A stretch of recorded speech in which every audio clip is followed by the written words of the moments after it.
Sports at SactownSports.com.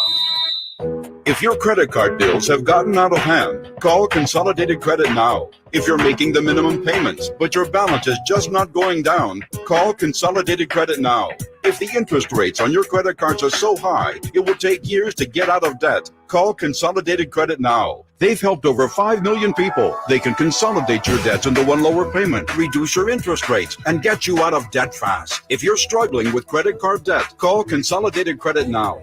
Call now, 800-552-6750. That's 800-552-6750. 800-552-6750. Consolidated Credit Counseling Services Incorporated, 5701 West Sunrise Boulevard, Fort Lauderdale, Florida, 33313. Not a loan company licensed by the New York Department of Financial Services and by the Vermont Department of Financial Regulation. Maryland DM 19, Oregon DM 80031. Licensed by Virginia State Corporation. Commission license number DC 32. Establishment of a plan may adversely affect the individual's credit rating or credit scores. Non-payment of debt may be creditors to increase financial charges or collections activity, including litigation.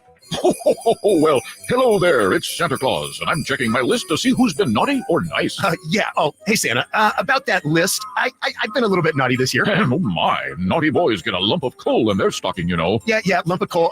But guess what, Santa? Elk Grove Kia came to the rescue. Elk Grove Kia? What do they have to do with your naughty deeds? Well, Santa, they gave me a great deal on a new Kia, the highest-rated mass-market vehicle in J.D. Power's U.S. dependability study. What? No lump of coal for me this year, old man. A Kia, you say? Yeah, Well, what about your challenged credit? Well, Santa, unlike you, Elk Grove Kia doesn't judge guys like me. They looked beyond my troubled past and still sold me a fine new Kia. Look. Well, I never... Sorry, Santa, but Elk Grove Kia has your sled beat this year. So while you're busy with the lumps of coal, I'll be cruising in style in my new Kia. Okay, I suppose Elk Grove Kia is on the nice list this year. Naughty or nice, Elk Grove Kia believes everyone deserves a second chance. Elk Grove Kia, spreading joy, one car at a time, in the Elk Grove Auto Mall or elkgrovekia.com. This segment is brought to you by Light the World Giving Machine. Players know it's not just because you win more. It's because of everything else at Gold Country Casino Resort, where players roll in and winners are made. Winning isn't the only thing on the menu, and nightlife, it's more than entertaining. Drinks and dining options are abundant and guaranteed to satisfy your innermost desires. Come be our guest and see why Gold Country Casino Resort in Oroville is where the players play. I always approach the holidays with a sense of excitement and a time to be with family. Hi, this is Frank LaRosa for Naturewood Home Furnishings. For me, the best times were when there were 3 generations all celebrating together. Today, we're the grandparents and the holiday spotlight shines on my grandson. And I hope he'll remember holidays the way his papa does. Right now, Naturewood Home Furnishings will help you create your own kind of holiday memories during their holiday home sale. Unique gifts found only at Naturewood, like hall trees, curios, chairside tables, and more, are available at savings of 20% off. During Naturewood's holiday home sale, you'll find savings all around the store for every room in your home. Find your perfect bit of Christmas for your home at Naturewood Home Furnishings Holiday Home Sale, going on right now. The memories you make with your family will live with you forever. Naturewood Home Furnishings off Highway 50 at Hazel. Look for the water wheel. Pro Paint Days are back for MVP's Pro Rewards members at Lowe's. Now through December 15th, you can earn 10% back in paint rewards via Lowe's e-gift card when you spend $100 or more on qualifying paint purchases. Plus, save $10 on a new and exclusive 5-gallon pail of HGTV Home by Sherwin-Williams Drywall PVA Primer and Sealer. Lowe's knows paint. Lowe's knows pros. Offers valid 12/4 through 12/15. Exclusions, restrictions, and more terms apply. See Lowe's.com/L/pro loyalty terms. Subject to change. KHTKAM Sacramento, KYMX HD2 Sacramento. Take it on the local level. Live and local, 6 a.m. to 6 p.m., Monday through Friday. From the Power Business Technology Toshiba Studios. Sactown Sports. Feeding your passion for local sports in the afternoon. It's the Drive Guys with Kevin Gleason and Kyle Draper on your radio at 11:40 a.m. Streaming audio at SactownSports.com and the Sactown Sports app. You can also watch the show on YouTube at Sactown Sports 1140. Here are the Drive Guys with Kevin Gleason and Kyle Draper.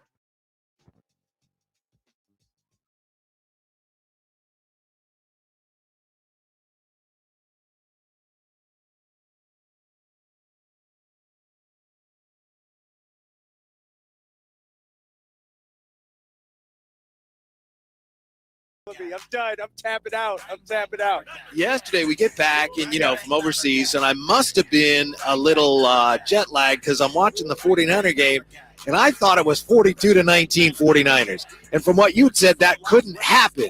So I'm watching that going, I must not have any idea what's going on. Punch drunk, whatever. What was that? Whitey, in the universe, sometimes the stars, the moon, the sun, everything aligns perfectly for a Niners win in Philadelphia. And that's what we saw yesterday. Yeah. Everything went perfect for the Niners. Yeah, Really? Everything went perfect? All right, Jay, you can cut that, big dog. You can cut that. We're going to need that a few more times today. I will say this. Brother. Yeah. I love it. No, let's keep it real. This is what happened. And let me preface this by saying, Brock Purdy is a star. That's what happened. Let me preface this by saying, Whitey, a broken clock is right twice a day. Anything can happen in the NFL. Oh man, are you sure you want to play it this way? I'm gonna play it. I'm gonna play it the way I've been playing it. I'm being true to myself. Give the Niners credit. They played a heck of a game. They were, they backed up their trash talk. Debo went in there and punked my Philadelphia Eagles. You did. With that being said, I go back to what I used to say back in September, in October, in November. You don't win championships, Whitey, in December. You win them in February. So talk to me when it's all said and done. The Niners handled their business. The Eagles played like crap. Jason Kelce said it. We're not good enough right now. But I will quote the immortal words of someone I highly respect. I don't need a power rankings to tell me who's a better team is. I look at the standings. Okay. And the standings say the Philadelphia Eagles are still the better team, are the best team in the entire NFL, according to your logic, Whitey. Mr. Power Rankings himself. They played. But if you were doing the power rankings right now, who would be number one? Who'd be the number one? Well, the 49ers. Well, see, you're going back on what you said then. You're going back on what you said.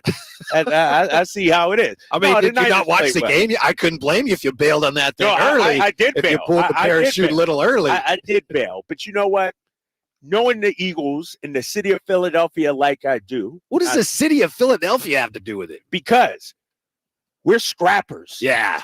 We want a rematch, and we're going to get it in the playoffs in Philly. And the Bay Area's wine and cheese people. Exactly, that where you're going? Exactly. Oh, sure. See, you weren't here the other day. We had somebody on the text line, 916-339-1140, that said, Drapes, Niners fans are like Warriors fans.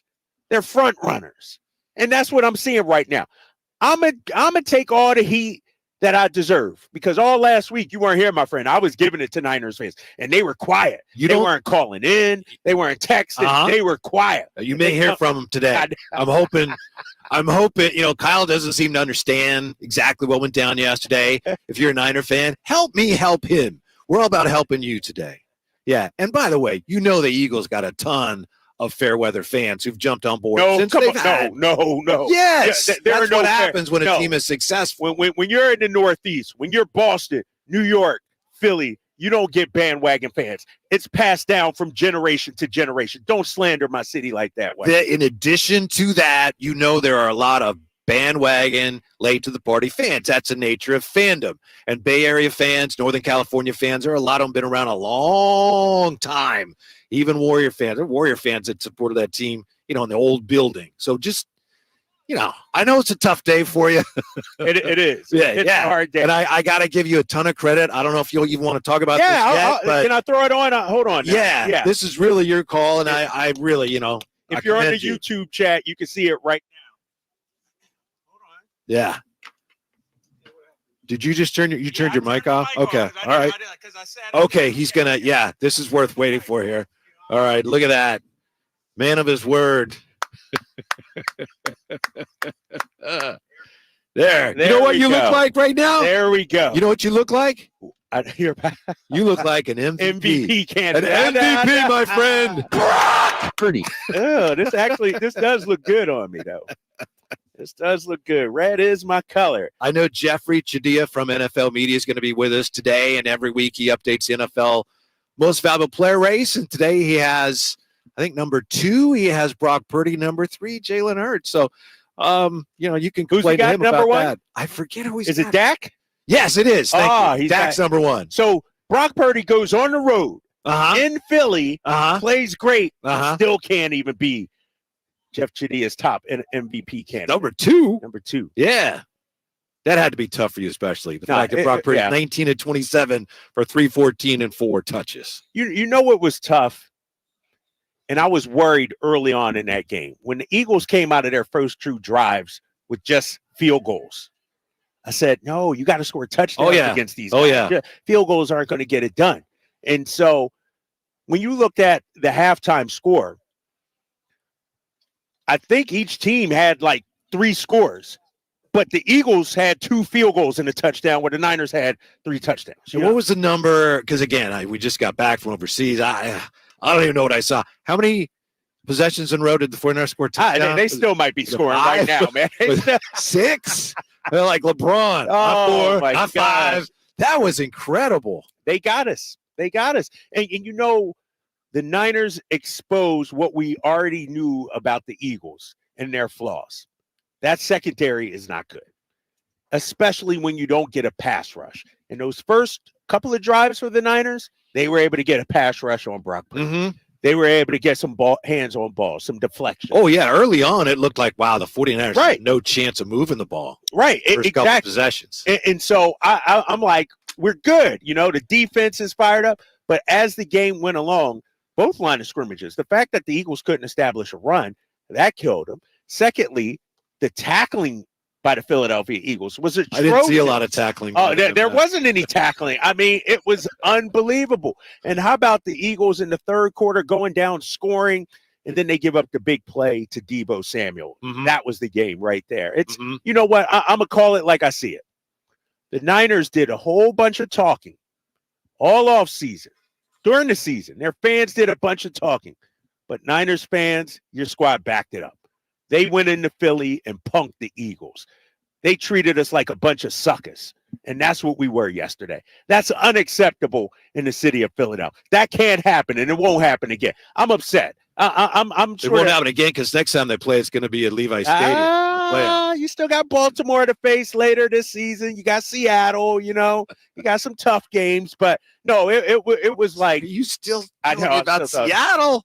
It was my worst nightmare yesterday. Yeah, really, it was. Whitey, real quick, man, do you have a hat for him so we can put it on backwards on that cat because he sure is looking purdy. I'm just saying. Do we got a hat out there for him, man? Can we get a King's hat to put on backwards for him?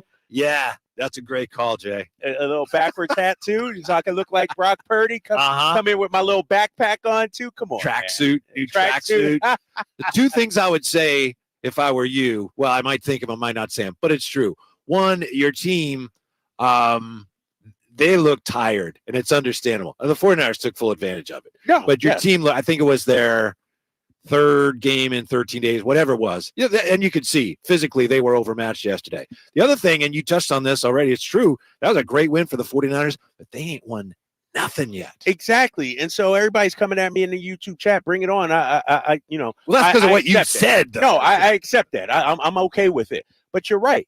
Remember when this team was 5-0 and we were talking undefeated? Oh my gosh, it can change very quickly. And so, as Rick Pitino said, the great basketball coach, Niners fans, let's stay poor, hungry, and driven. Your team hasn't accomplished anything yet. In fact, they're not even the top team in the NFC record-wise yet. And so, all the arrogance that's coming out and everything, okay, I get it. But talk to me at the end of the season. That's it. The last team standing is the only one that has bragging rights in the offseason. That's what I liked about Brock Purdy yesterday. He said, I couldn't get caught up in the Philly game. It's one of a number of big games we have left here. Yes. We're trying to get the 1 seed. But do you remember the 5 words you had for us after Minnesota beat the 49ers? Do you remember you came wrote on that down or something? Well, I remember. I don't. Ha, ha, ha, ha, ha. That's what I remember you had. Because I think you were on the road with the team. And Jerry Reynolds was in, and you called up. And I remember that. And here's Kyle Draper. Ha, ha, ha, ha. So is this what the show's going to be today? Yeah, pretty much. Let me know. 3.5 hours of this, Pretty much. No, man, it was frustrating watching that yesterday. But like I said, kudos to the Niners, man. It was a physical game. I will say they tried to muck it up. They came in there with bad intentions right from the get-go. Bad intentions? Yeah, did you see when they ran on the field, running right in front of the Eagles bench like that and everything? Come on now, play football. This isn't, a bar fight or a gang war or anything. I didn't like the whole vibe. And then the third quarter, couldn't everything. handle it. Come on, no. It seemed kind of turtled up a little bit. No, we did. We got punked. They punked us, no doubt about it, 100%. And your director of security, you have nothing to do with this, I know, but that director of security, you're gone. That's my guy. You can't let him anywhere near the sideline anymore. What? That's you what don't the security belong on the guy sideline. He's the director of security. Director of security needs to know you do not, under any circumstances. They might reassign him and give him a promotion. Maybe, but you can't put him anywhere near the sideline anymore. First of all, your guy shouldn't even be over on our sideline like that. Dre Greenlaw, late hits and all, putting his hands in people's face and everything. It was a highly charged game. You got thrown out of the game. Exactly. Yeah, and so did our guy Dom. He got sent to the back as well. It happens. And move those on. Philly fans gave an ovation. Yes. That's unfortunate. Yes. That's some mixed up people. Too bad the players didn't respond. That's what upset me. Right. The fans were ready. My guy Dom was ready, but the players weren't ready. That frustrates. Dom was the most physical Eagle all day, I think. Yeah. Yeah. Somebody in the YouTube chat says, Drapes, did you go to Limelight? Limelight is the Philly bar, I guess. I was going to go there to watch the game, and I was on my way. I was going to go at halftime, but I had a bad feeling about the way the game was going to go. Really? Yeah. And so I said, you know what? I'd rather just watch alone. So I watched the second half alone. I know we got to take a quick time out here. We will in just a second. What was it that gave you that feeling? What was it watching? Because once the Niners get going, I mean, they steamroll people. We saw it against Dallas, saw it the first 5 games. Once they get the confidence and the flow, and once Shanahan and Brock Purdy and they figure it out, it's hard to stop them. And the Eagles, like you said, had no way of stopping them. 5 straight touchdowns or whatever it was. And so I saw that script coming in the second half. Debo's, I think it was his first receiving touchdown when he got the ball over the middle. And I was listening, had the broadcast on our station. And Greg Papa says, there's a pass over the middle to Debo. And then the next thing you know, it's like, he's down the middle. He's at the 50, touchdown. Did you see that illegal block, though? The holding. They showed the replay. I didn't see a flag. Yeah, exactly. And hey, Jay Johnson's in our ear. Everybody saw the holding. They did the replay, and I forget who the analyst was. I forget his name, but they're like, "Oh my God, yeah, Greg Olsen. That's textbook holding right there. They got to call they let that. Him play. It was the middle of the field. Whoever your right tackle is, he false started every play. I mean, they didn't kind of say, I was watching, hey, that guy jumped. He jumped every play. Lane Johnson. Got called for one. Yeah, he got called for one, I think. All right. Oh, man. More on that incredible 49er win coming up. And how about it? Kyle Draper wearing his Purdy jersey today. Got to applaud him. Also tell you why Golden One Center looking a little different right now as we get ready for the quarterfinals, the knockout round of the play-in tournament. It's a Drive, guys, coming to you from the Golden One Center on Sactown Sports. Bang, bang, Niner De'Aaron Fox plays here. Stolen by Fox. Breakaway coming up for De'Aaron. And a simple, casual spike to the left hand. The Kings lead by 3. Sactown Sports is your proud home of the Sacramento Kings.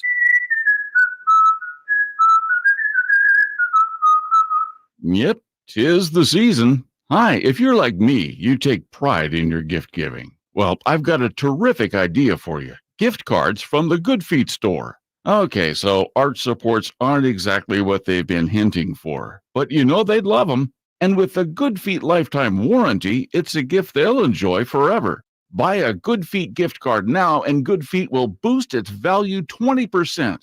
That's a 20% gift free from the Good Feet store. If you have someone on your list who's on their feet all day, has sore feet, knee, hip, or back pain, or even plantar fasciitis, maybe needs an energy boost, or just wants to maintain their active lifestyle, a Good Feet Arch Support gift card could be the perfect gift.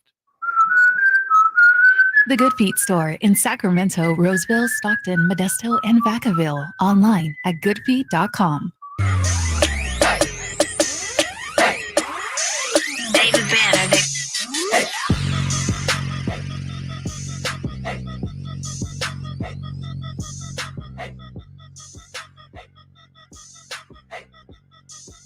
Sacramento's official home for the San Francisco 49ers.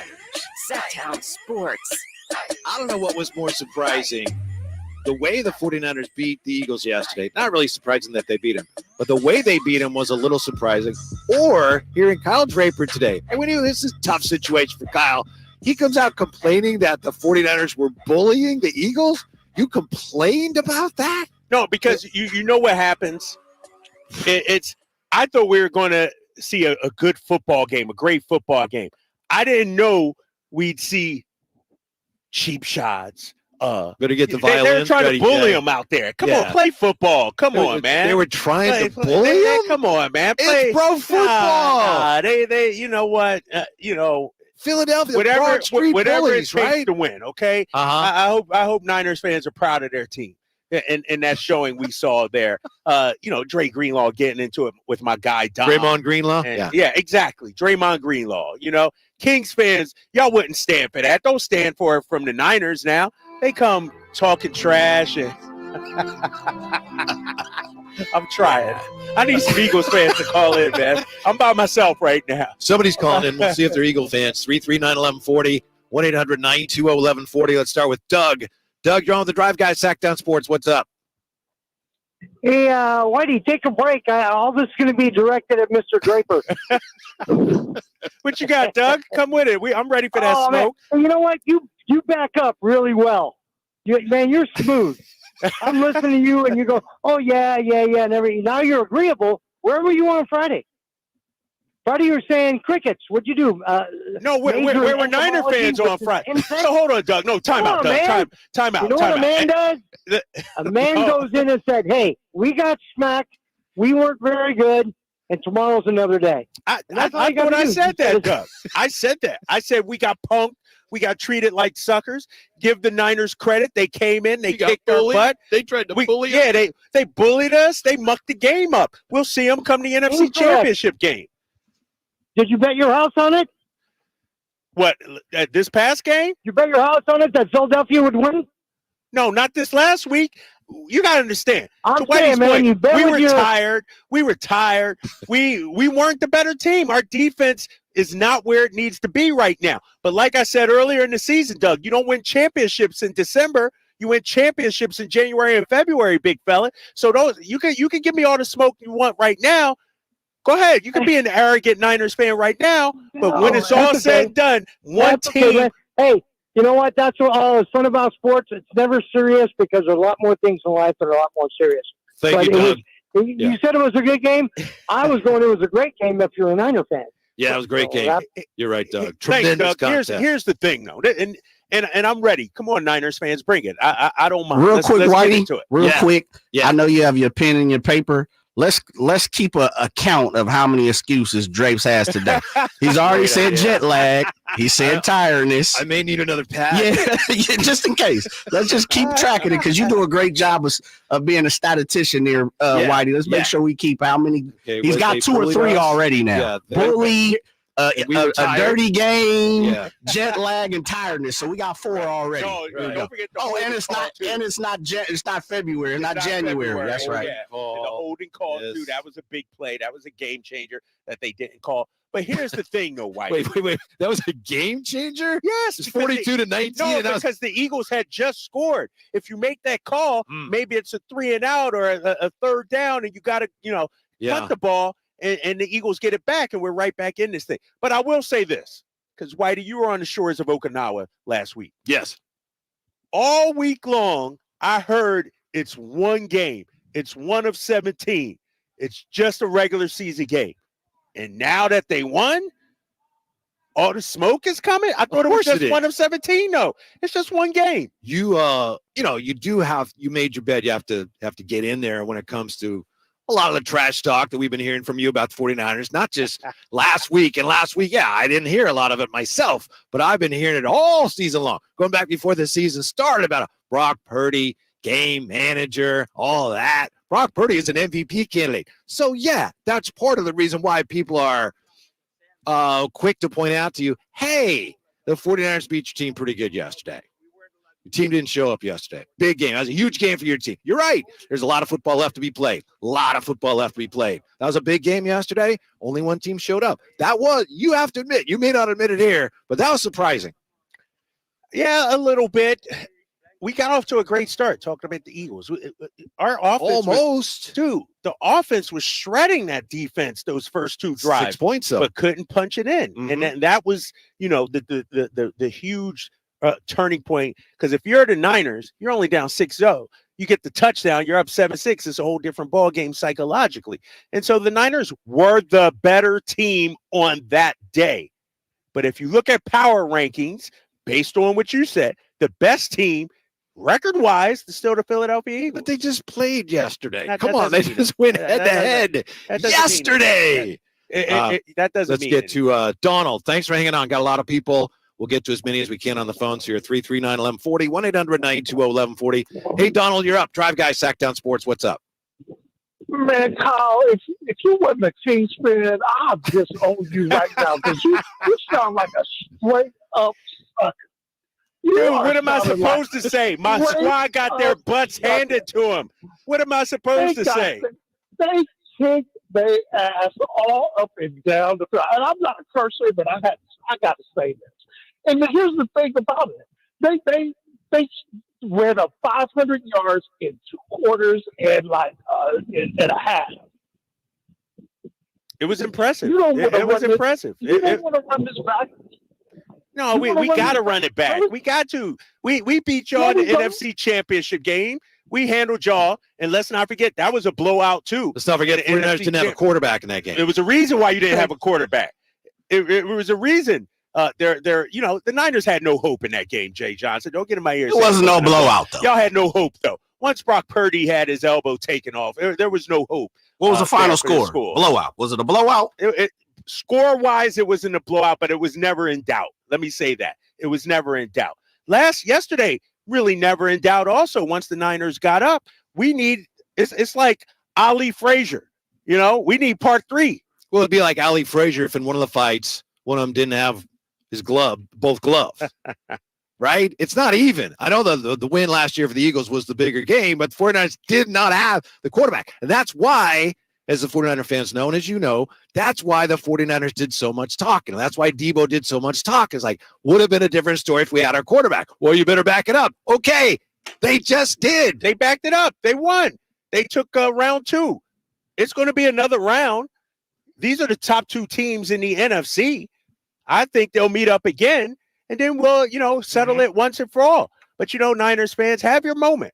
When I had the phone lines open on Friday, nobody wanted to call in because they were so nervous about this game. Now that they won, they're being front runners. They feeling you backing good. Up, Whitey.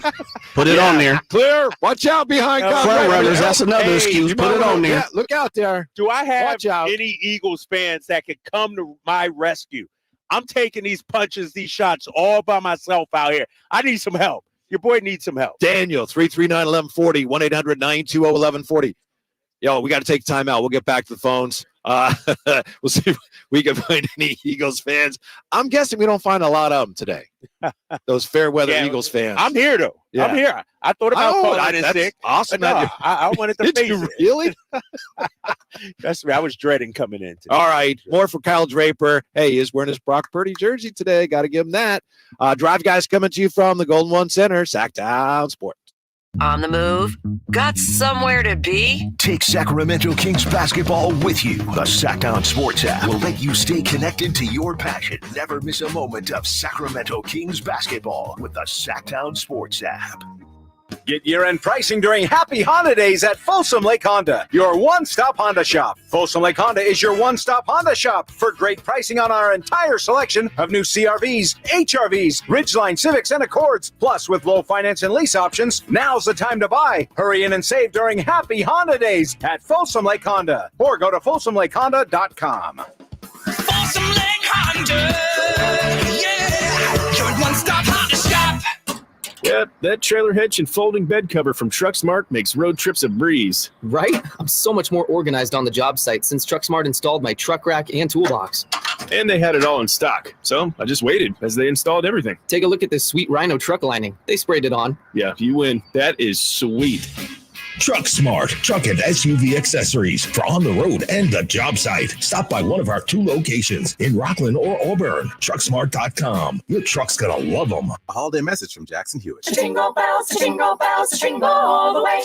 Oh, what fun it is to get money the same day. Starting December 11th, walk into a Jackson Hewitt for an early loan on your tax refund, and you could walk out with up to $1,000. Jingle bells, jingle all the way. Oh, what fun it is to get money. Missing out would be great. Appointments go fast. Book yours now at jacksonhewitt.com. Early refund advance offered to eligible clients. Application required. Finance charge applies. Loans by Republic Bank. Details at jacksonhewitt.com. The holiday season is right around the corner, so give the gift that's hard to wrap but easy to give. Give them a Steel. With powerful trimmers, blowers, and chainsaws to place under the tree, the Steel Holiday Gift Guide has something for everyone. Save $30 on the GTA 26 battery-powered garden pruner. Visit your local Steel dealer or go to steelusa.com/gift guide. Real Steel. Find yours. Now $149.99 was $179.99 MSRP. Offer valid for a limited time only at participating dealers while supplies last. At Jim Boy's Tacos, you get a ho lot of flavor for under $10. Our classic #2 combo meal spreads cheer with a farm-dusted ground beef taco, scratch-made bean and cheese burrito, and a soft drink. So jingle on down to Jim Boy's or order online at participating locations. At American Energy, their number one priority is making sure you and your family are comfortable in your home for the holidays. And that's why they're giving away a free whole home HVAC system to one lucky family in the greater Sacramento area. Now, if you or you know a family in need of being comfortable this winter, enter for your chance to win the American Energy Comfort Giveaway by going to the AEway.com today. You could win a free whole home HVAC system. American Energy Heat and Air, making the uncomfortable comfortable. For official contest rules, go to the AEway.com. Guys, did you know your testosterone level impacts your energy, libido, sleep, weight, hair loss, mood, and even ED? And right now, Revive Men's Health Sacramento will check your testosterone for free. They've helped thousands of men since 2011 feel and perform better. They're so confident they can help you, they even guarantee it. Schedule your free testosterone test, exam, and consultation today. Call 916-277-8599. That's 916-277-8599. Or visit ReviveMen'sHealth.com. At aimyourdigital.com, we'll help you target the right audience, build your leads, and crush your quota. Take your business to the next level. Our digital marketing strategies help grow awareness of your product or service, all while building trust in your business. Our approach involves leveraging multiple tools and strategies to deliver exceptional results that are customized to your unique business needs. Don't wait to run out of sales leads.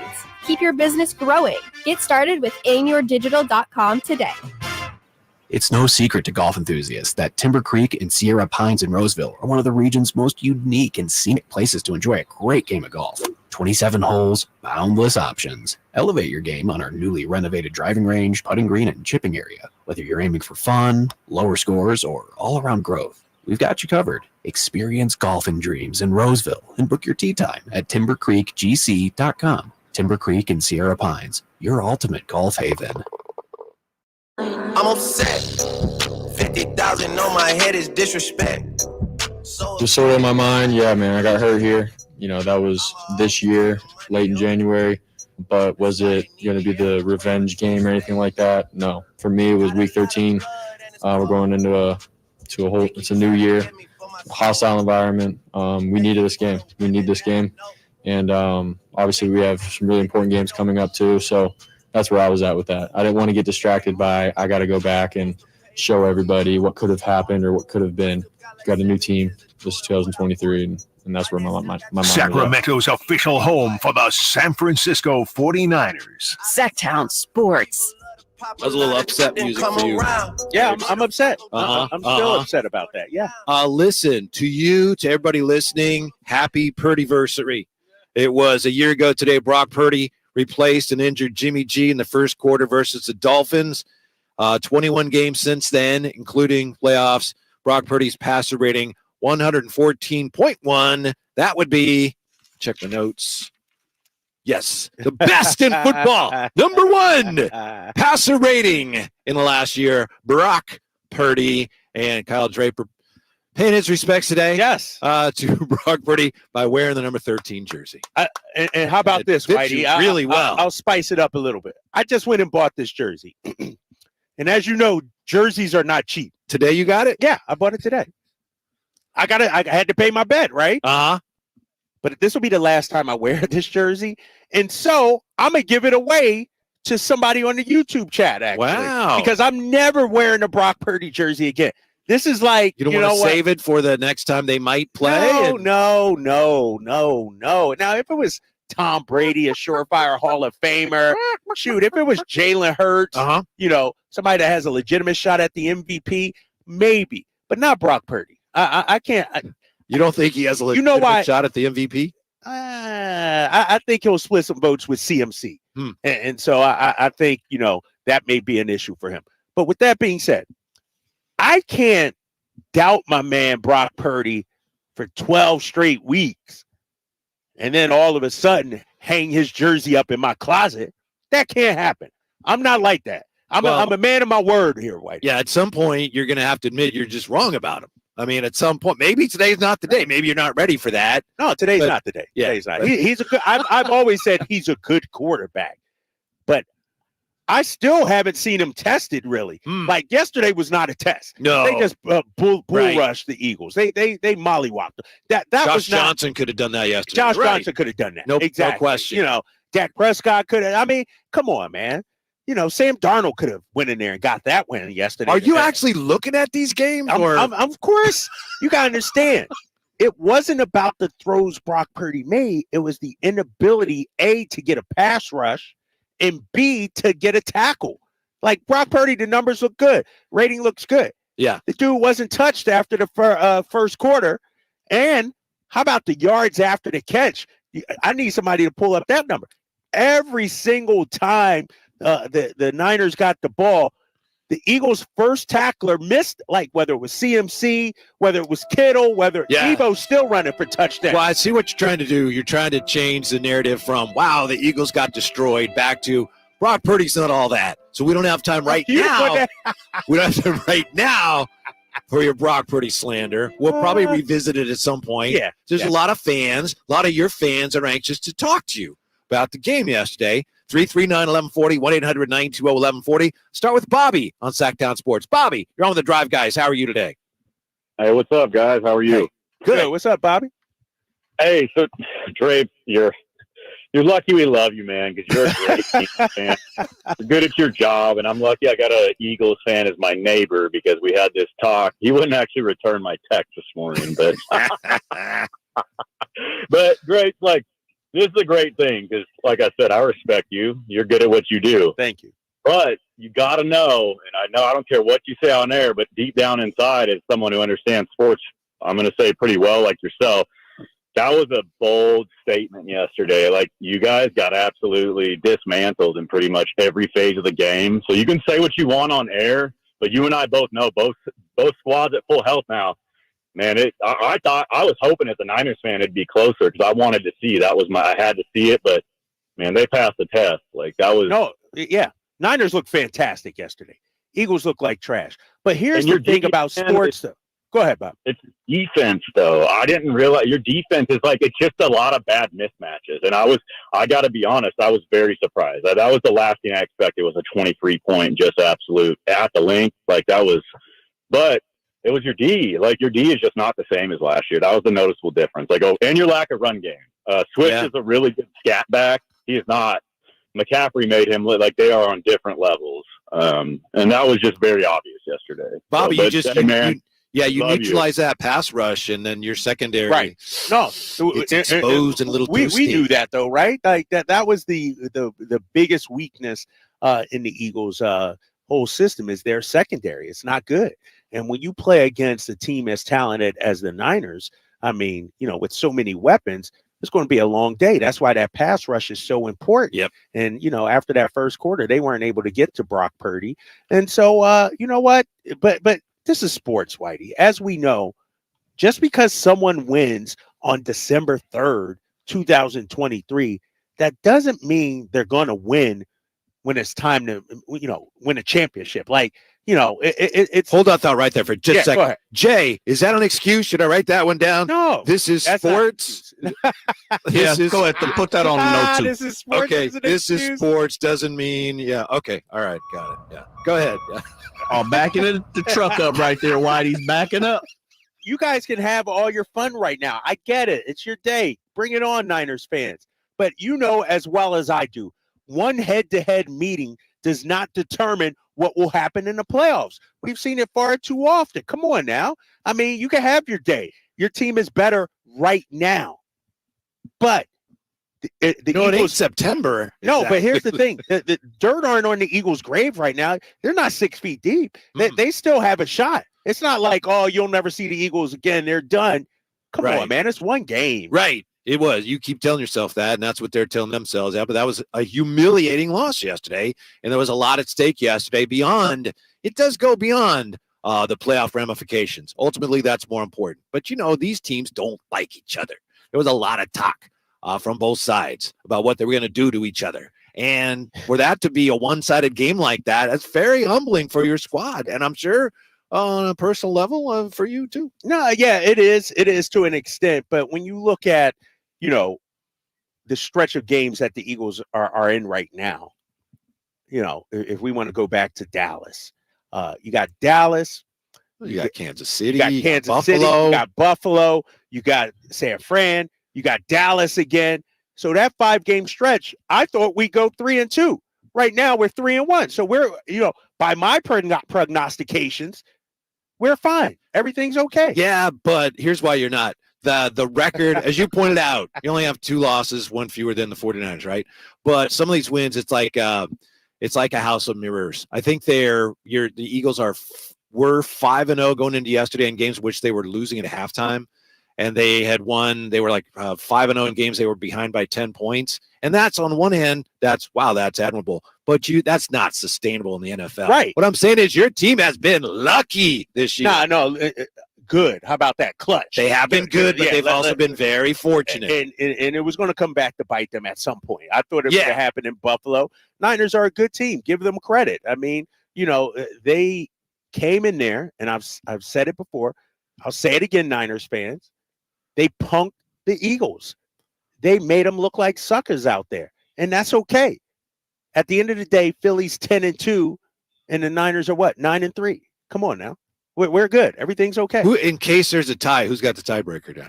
I don't deal in hypotheticals. I don't deal in hypotheticals. I go by the current standings, and right now, that's all you've been doing is dealing with hypotheticals. Like, well, they won yesterday, but that doesn't mean they'll win down the road. I'm looking at the YouTube chat. My guy Andrew Cardwell. Drapes is right. Up next, Sea Turkeys. See, this guy is focused on. All right, he's on to Seattle. And he knows that the Niners haven't accomplished anything.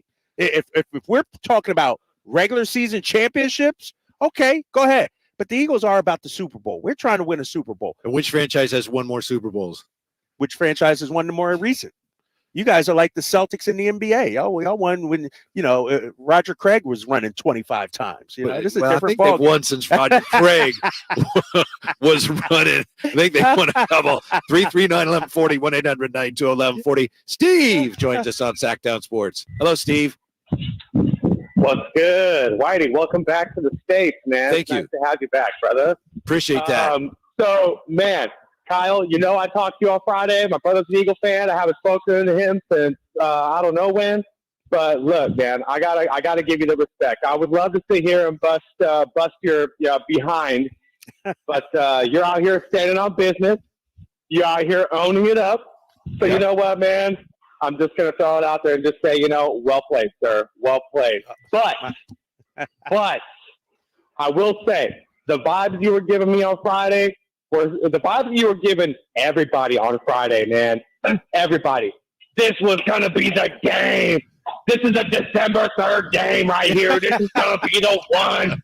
Like it felt like this December 3rd game that's not necessarily as important as you are portraying and saying today was a lot more important to you on Friday than it was today. I just wanted to bust the chops. I just wanted to bust the chops, Kyle, man. Mad love, mad respect, man. I appreciate you standing on business. I'm sure everyone else does too, man. So y'all have a good day, man. Welcome back, Whitey. Thank you. That's a great call from Steven right there, isn't it? That's a great call. That was a great call. And he's right, though. On Friday, I was talking a lot. I was talking a lot. And I wanted to hear from Niners fans. They were kind of quiet, and I was giving them the business. And but I'm only going by what Brock Purdy and those guys. It's 1 of 17. Congrats, you won. I'll take the smoke. I'll take the heat. But my squad isn't dead yet. And so the Niners are a real threat, no doubt about it. And you think? Yeah, I was talking to Jay Johnson earlier. And the only thing that can hold the Niners up is health. And so I've seen teams, in the NFL, the NBA, how they plan in September, October, November, December isn't necessarily how they're playing when it matters the most, January and February. And so have your day, Niners fans. When we come right back, we've got Dom DeSandro, we got Dre Greenlaw, we got LeBron James, Ime Udoka in What's a Beef next when we're back to the Golden One Center Drive Guys on Sactown Sports.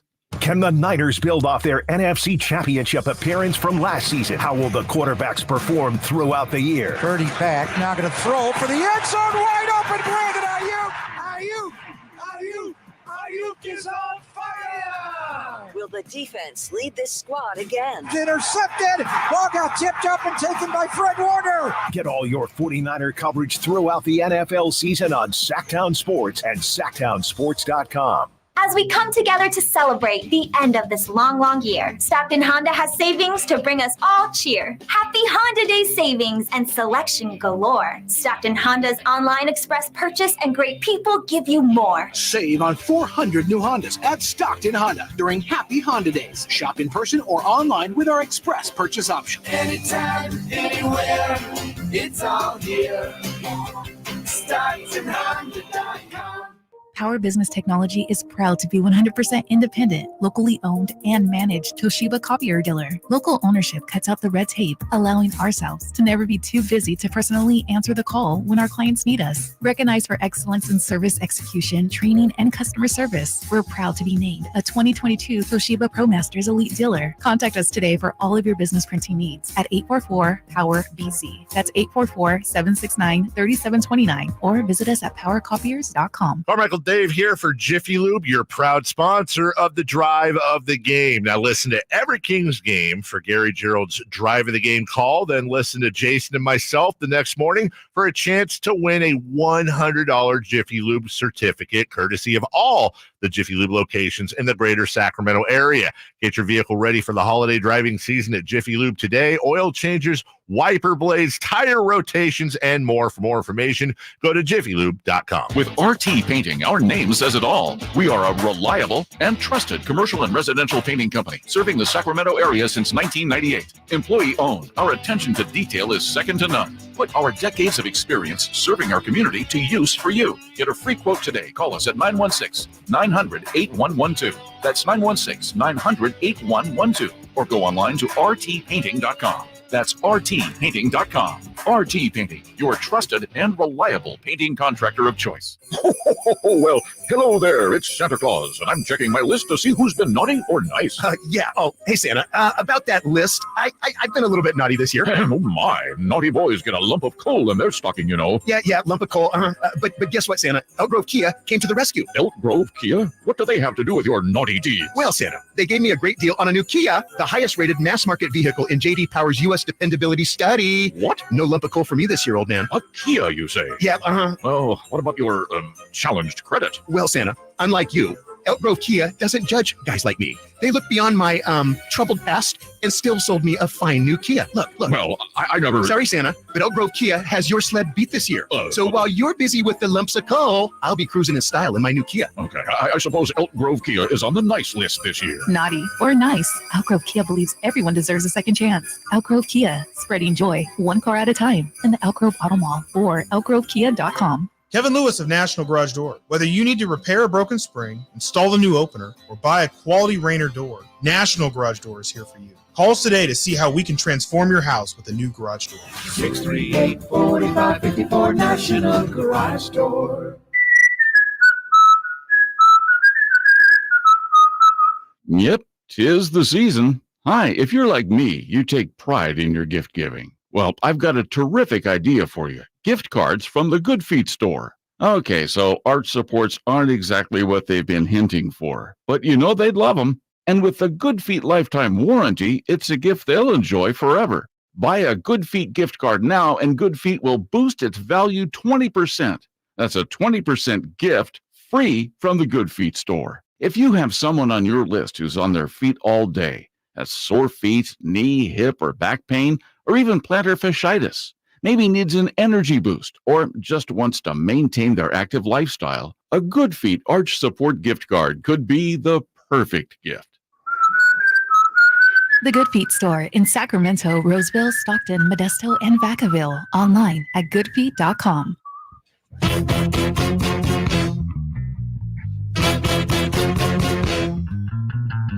Oh, yeah, that's why I tried my hardest not to lose my mind. Hopefully I didn't embarrass myself too bad. But yeah, once I didn't get to see it all from where I'm at, but when I start hearing people explain it to me and stuff, and I just can't believe someone not involved in a football game can taunt our players like that and put their hands in our guy's face. And from what I was told, Dre did it back to him, and I was told that he kind of mashed him in the face a little bit, so he got ejected. But it was a very frustrating play. I got to watch it to have a true opinion on it, but I loved how we rallied after it. Your new home for 49ers football in the 916 Sactown Sports. What happened yesterday along the sideline there? Little back and forth between Dre Greenlaw and some big fat guy who works for the Eagles. It was a personal insult. That's terrible. It was a disgrace, is what that was. Dre Greenlaw thrown out, and I know you know his name. I want to make Dom DeSandro. Thank you. As for all I know, he's been there a long time, does a great job, but he was also thrown out. Kyle, you have to admit. All right, and I withdraw the comment about his personal appearance, whatever. But when you're not uniformed personnel, you don't interact with players in the game at all. That's verboten. You do not do that. And vice versa, right? As a player, you don't interact with coaches like that. Well, he's not a coach, but if somebody personnel finger in my face, yeah, I might have a little something for him. I might, yeah. It's one thing. The guy on the sideline, who is the director of security, needs to know I'm not involved in this. If you're a player, and obviously Dre Greenlaw, emotions are running high there. What he did was wrong. There's no question. That's Dre Greenlaw. Gets Draymond Greenlaw. I've called him. He lost his composure there. But the director of security is supposed to smooth things over, make sure everybody's safe. He's not supposed to inflame things. It was terrible what happened there. Well, I will say this. I'll start off by saying both guys were in the wrong. How about that?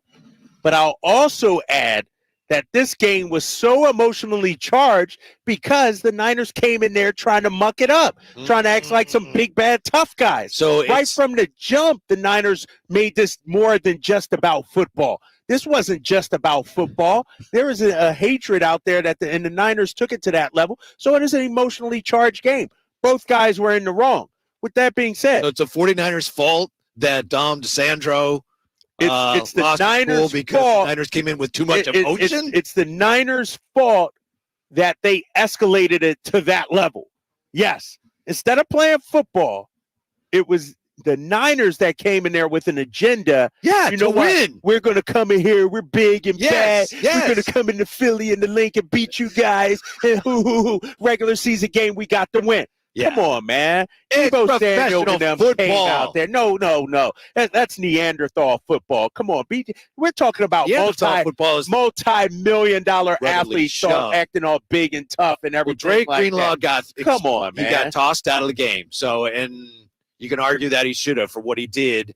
But Dom DeSandro had no business interacting with a player at all. You know that, and I know you're an Eagle fan. You don't want to admit that. No business. And the league, if they haven't already, that we know of, the league is going to have to hand down some kind of decision on this because you can't have that. I don't see how you can do anything more to Dre Greenlaw. He missed most of what to this point has been the most important game of the year, but the director of security, he has to be removed from the sidelines.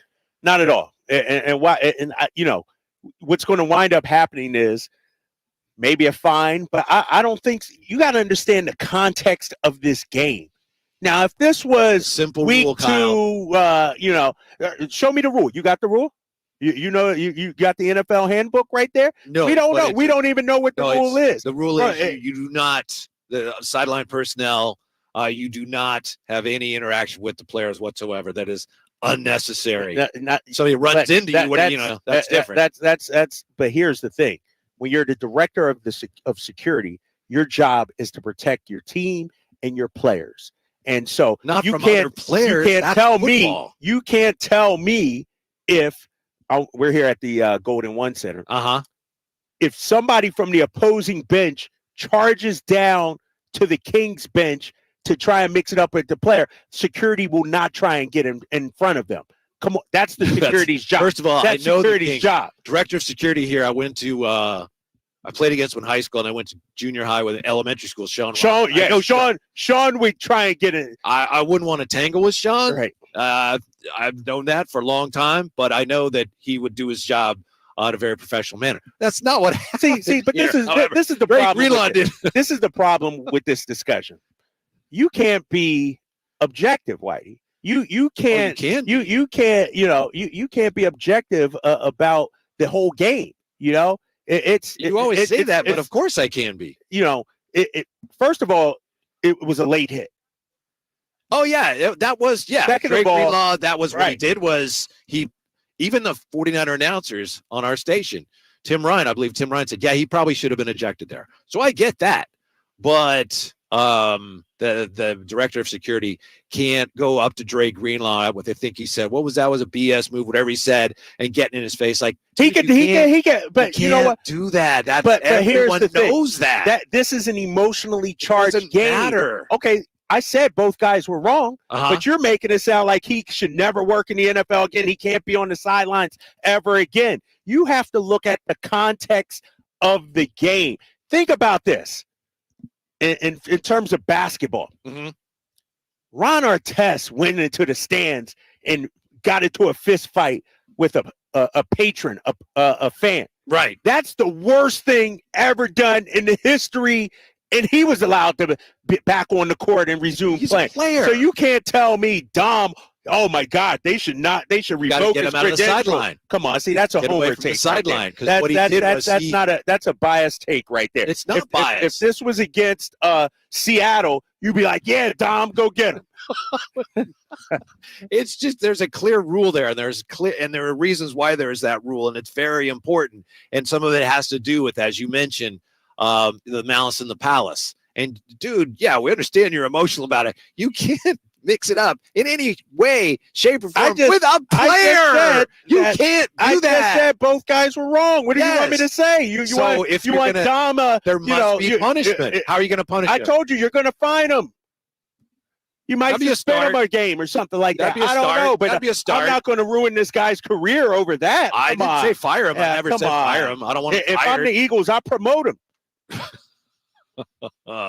Yeah, well, that would go a long ways towards making your fans feel better, because I know they cheered him. Dom's a cult hero now. So all right, I know you wanted to get into what's a beef. We'll get into that in just a second, but I think first we've got to get back to the phones.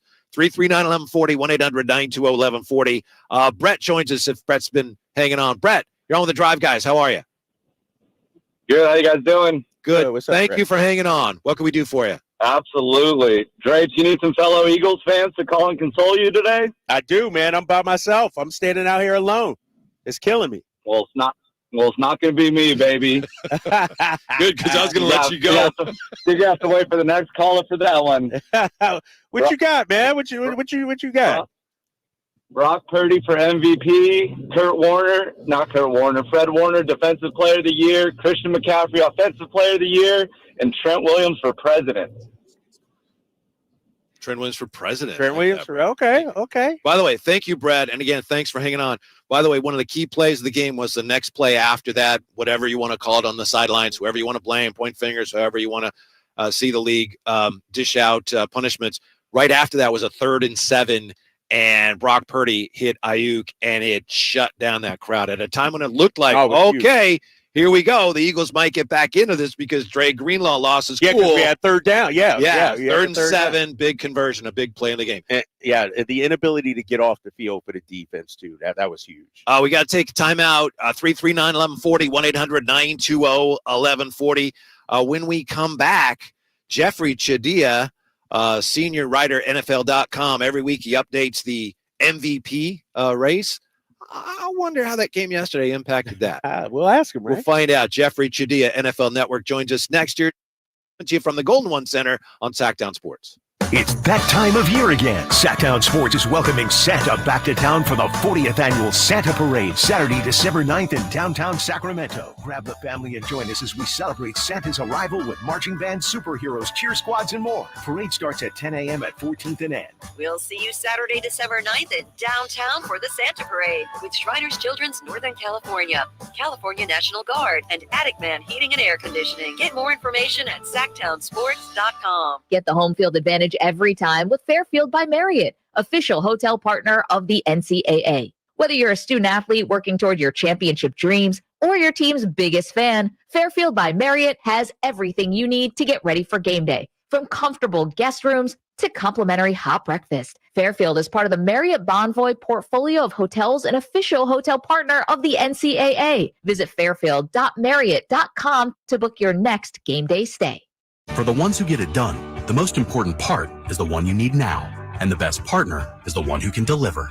That's why millions of maintenance and repair pros trust Grainger, because we have professional-grade supplies for every industry, even hard-to-find products. And we have same-day pickup and next-day delivery on most orders. But most importantly, we have an unwavering commitment to help keep you up and running.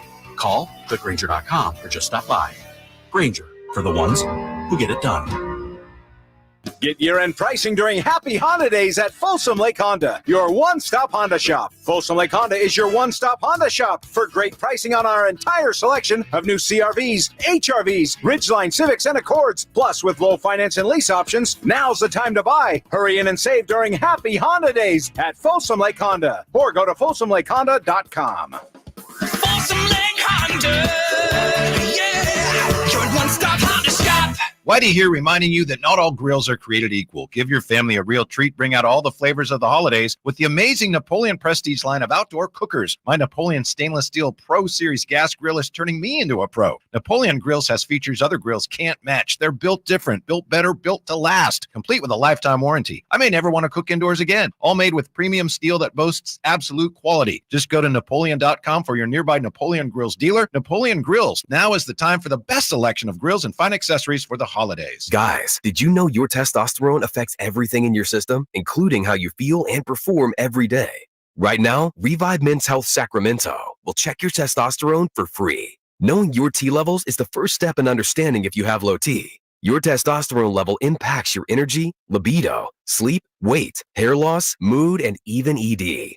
Maintaining an appropriate T level can change your whole life. Most men start to see changes in their hormone levels in their 30s. Experience and results matter. So what are you waiting for? Get your T levels checked today by local, experienced, and trusted men's health experts. They've helped thousands of men since 2011. They're so confident they can help you, they even guarantee it. Call Revive today and schedule your free testosterone test, free exam, and free consultation. Call Revive Men's Health at 916-277-8599. That's 916-277-8599. Or visit ReviveMen'sHealth.com. Jerry and Kenny here from Bell Brothers. And if you've even thought of replacing your old, outdated, inefficient windows, now is the time to take action. Right now at Bell Brothers, when you buy one window, you'll get the second one for 30% off. That's right. Buy one, get the second one 30% off. That's real savings, up to $6,000. You have to buy at least 4 windows to qualify, and you can't mix windows and doors. But beyond that, every second window is 30% off. For example, when you buy 10 windows, you will get 5 windows at 30% off. We also have 0% interest financing available for qualified buyers. Call for details. To take advantage of our buy one, get one 30% off sale, call Bell Brothers now at 916-444-1234 or find us online at theNoSurpriseGuys.com. The No Surprise Guys, Bell Brothers. KHTKAM Sacramento, KYMX HD2 Sacramento. From the Power Business Technology Toshiba Studios, your flagship station for the Beam Team. Should we light the beam? Light the beam, baby. Sactown Sports.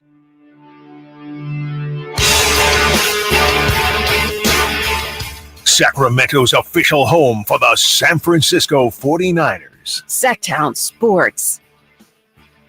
Coming to you from the Golden One Center, getting ready for the knockout round here. The Kings and the Pelicans. We got a sea of blue at the Golden One because it looks like, Kyle Draper, we got T-shirts for everybody tonight.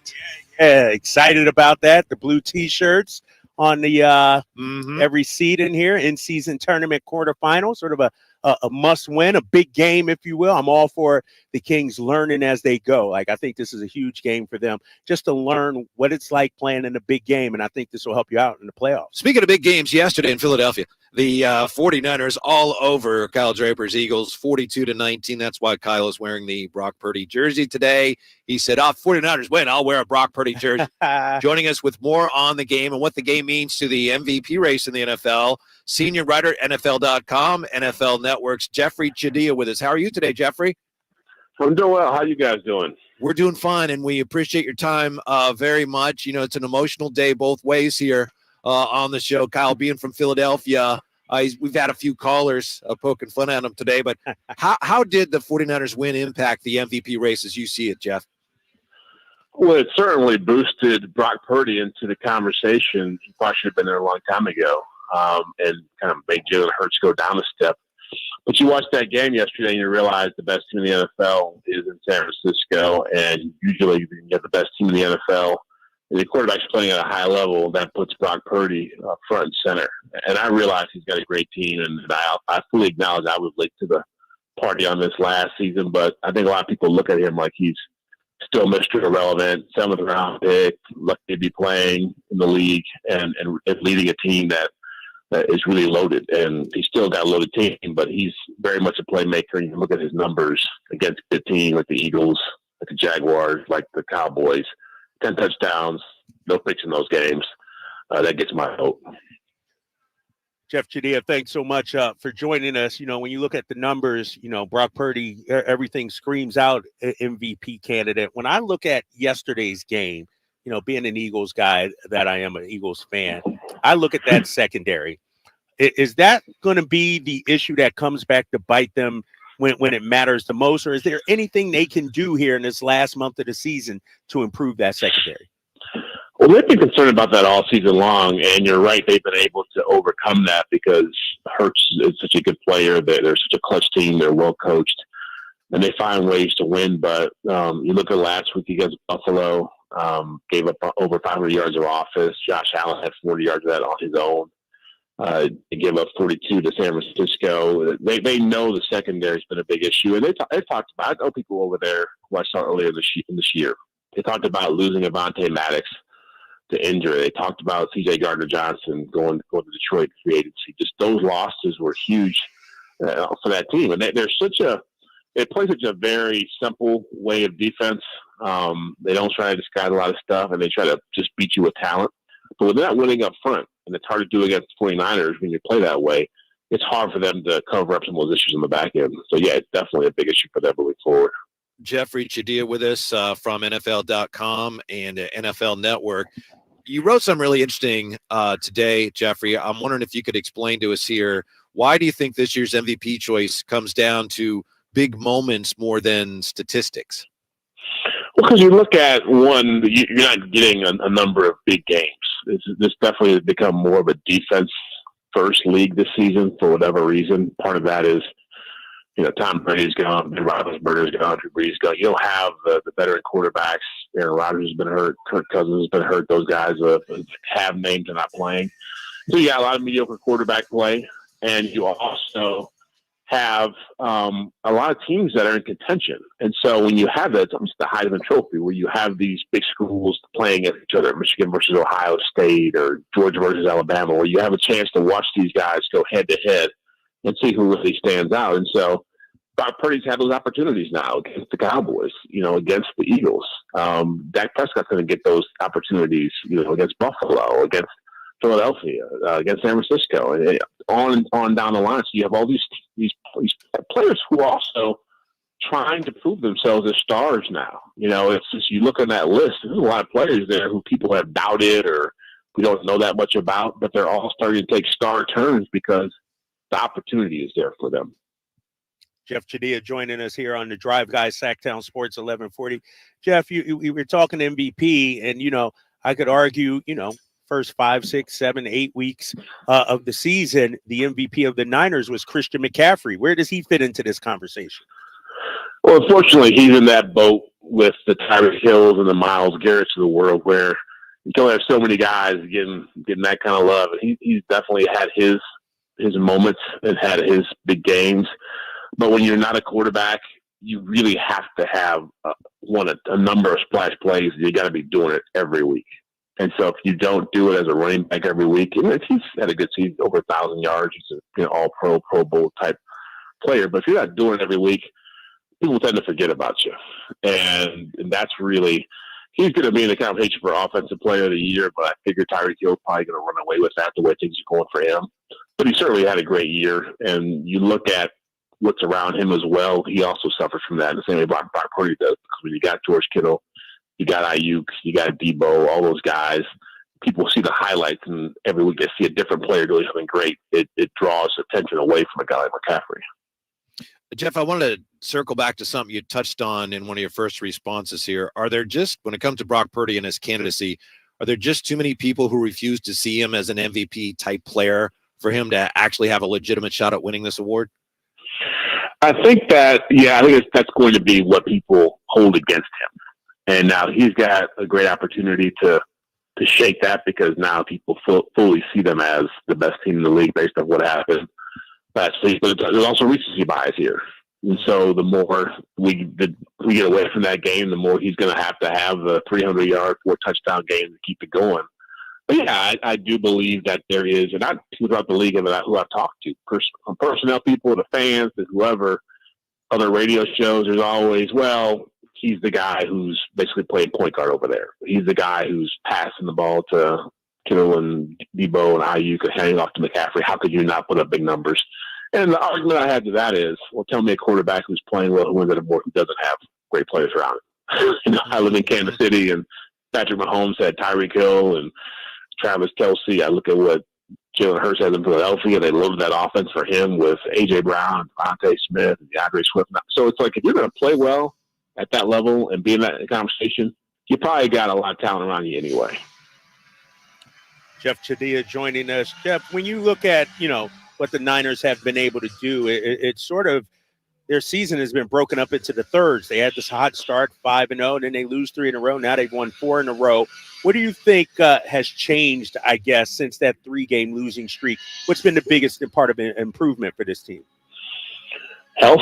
They got Trent Williams got healthy.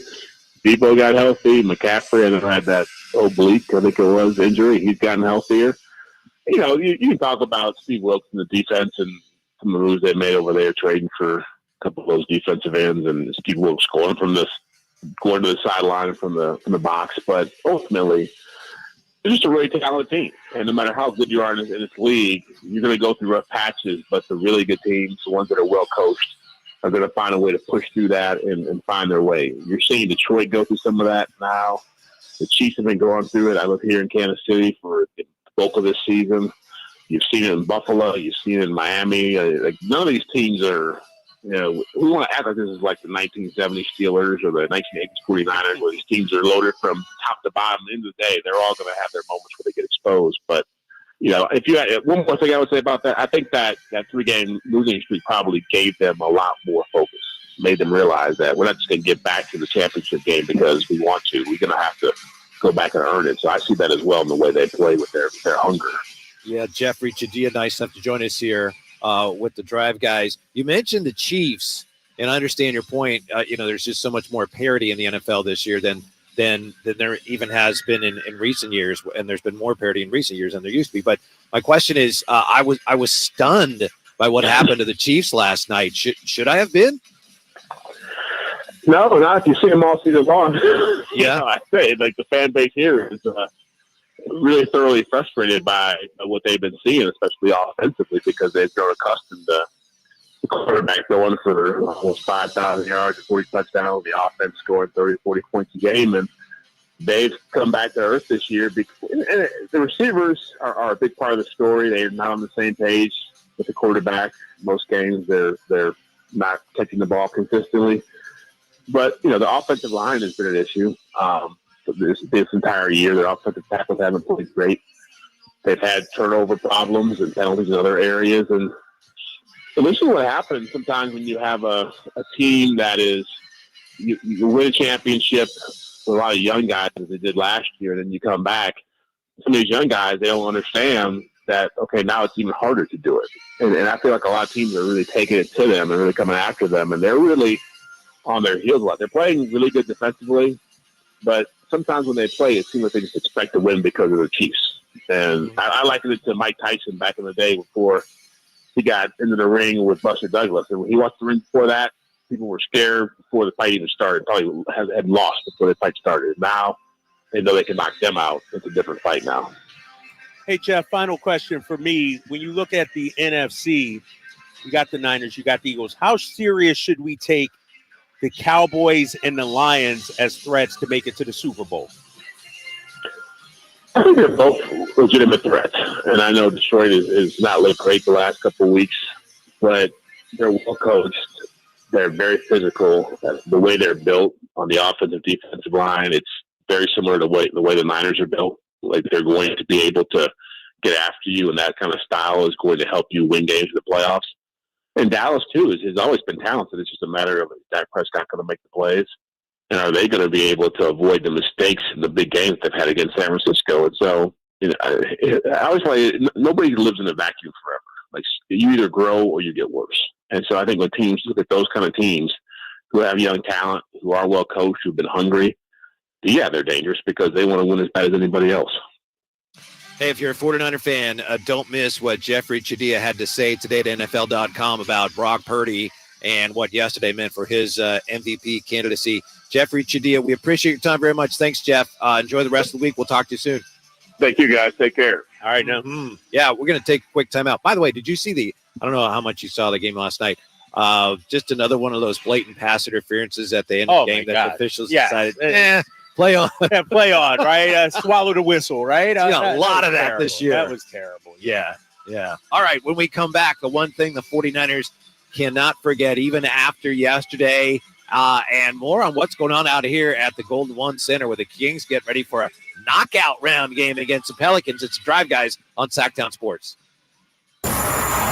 What's the latest with the San Francisco 49ers? Carmichael, Dave, and Jason Ross keep you up to date on all things red and gold during the Niners at 9 every weekday at 9 a.m. on Sactown Sports at SactownSports.com. Hey, it's Carmichael, Dave, asking you, are you feeling the pain of paying more and more for your gas? PG&E has increased their rates 4 times in the last 5 years, and the new forecast says PG&E customers may see their bills increase 32% by 2026. The good thing is there are steps you can take to protect yourself from these rate hikes, and better yet, American Energy may be able to help you completely eliminate your gas bill with a new ultra high efficiency comfort system. Did you know SMUD offers huge rebates to eliminate your old gas guzzler? They can help you guide through the whole process. Seriously, listen to me. You go to the SMUD website. There's tons of rebates available, but it is confusing on how to do it. Listen to these rebates. $2,500 from American Energy, $3,500 from SMUD, $1,000 from Caltech, $2,000 home system upgrades. That's $9,000 in rebates. Let American Energy help you out at 916-520-9990. Call 916-520-9990 now.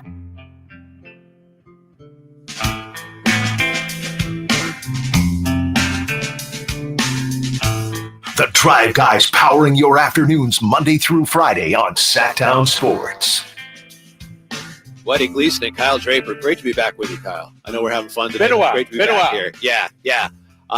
Appreciate the fact that we're back here for the knockout round, and we've got T-shirts on the seats tonight. Yeah. And I happened to post a picture to Twitter. You know, there are some Kings fans that they're not yet entirely comfortable with blue. We have the the blue uniforms tonight, of course, for the in-season tournament.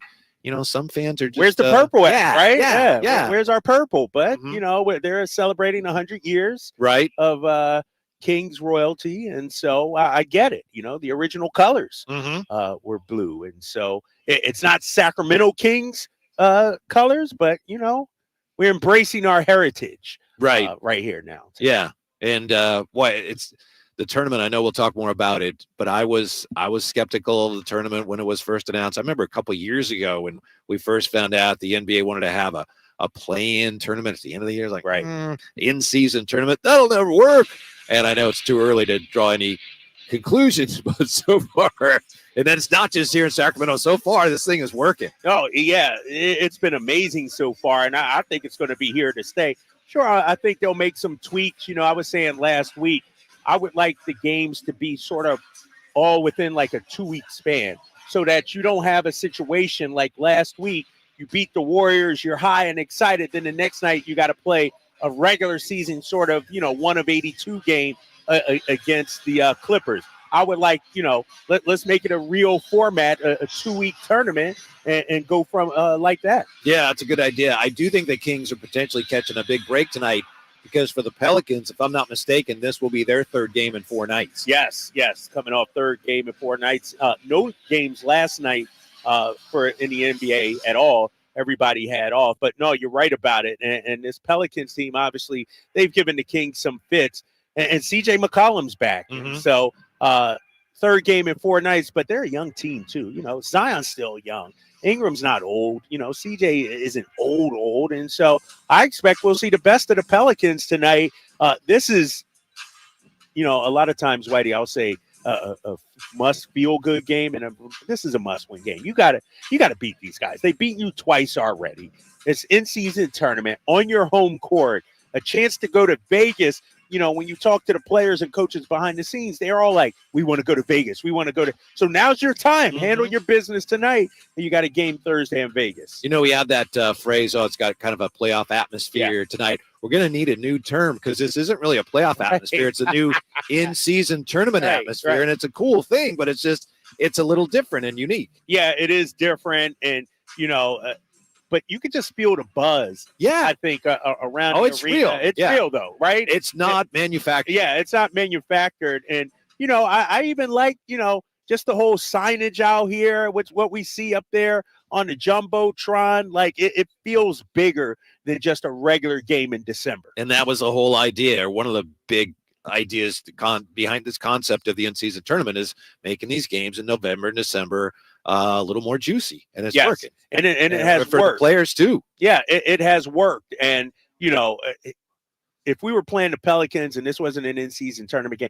it'd be a big game, because we all excited to see Zion. But the fact that there's so much more on the line here. In the NBA, I will say they've done a great job of structuring the games on non-NFL nights too. That was a big part of their scheduling, and so no, it's been great so far. Yeah, and tonight, this is a TNT game, right? Yeah, TNT and the game. Football game is Jacksonville and Cincinnati. Yeah, so. Exactly.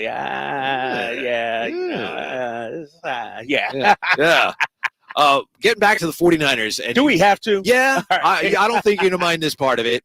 I think you made this point earlier. The one thing that the 49ers can't forget, even after yesterday, is that they haven't won anything yet. That's a huge win, and they backed up all the talk, but they haven't won a dang thing yet. They haven't won a Super Bowl under Kyle Shanahan. They didn't really win anything yesterday. They needed that win. Now they're in great shape to end up with a top seed. They still are on the outside looking in, but they got the tiebreaker, but they still haven't done anything yet. And that's what I appreciated about Brock Purdy and what he had to say yesterday. He said, that's where I was at with this game.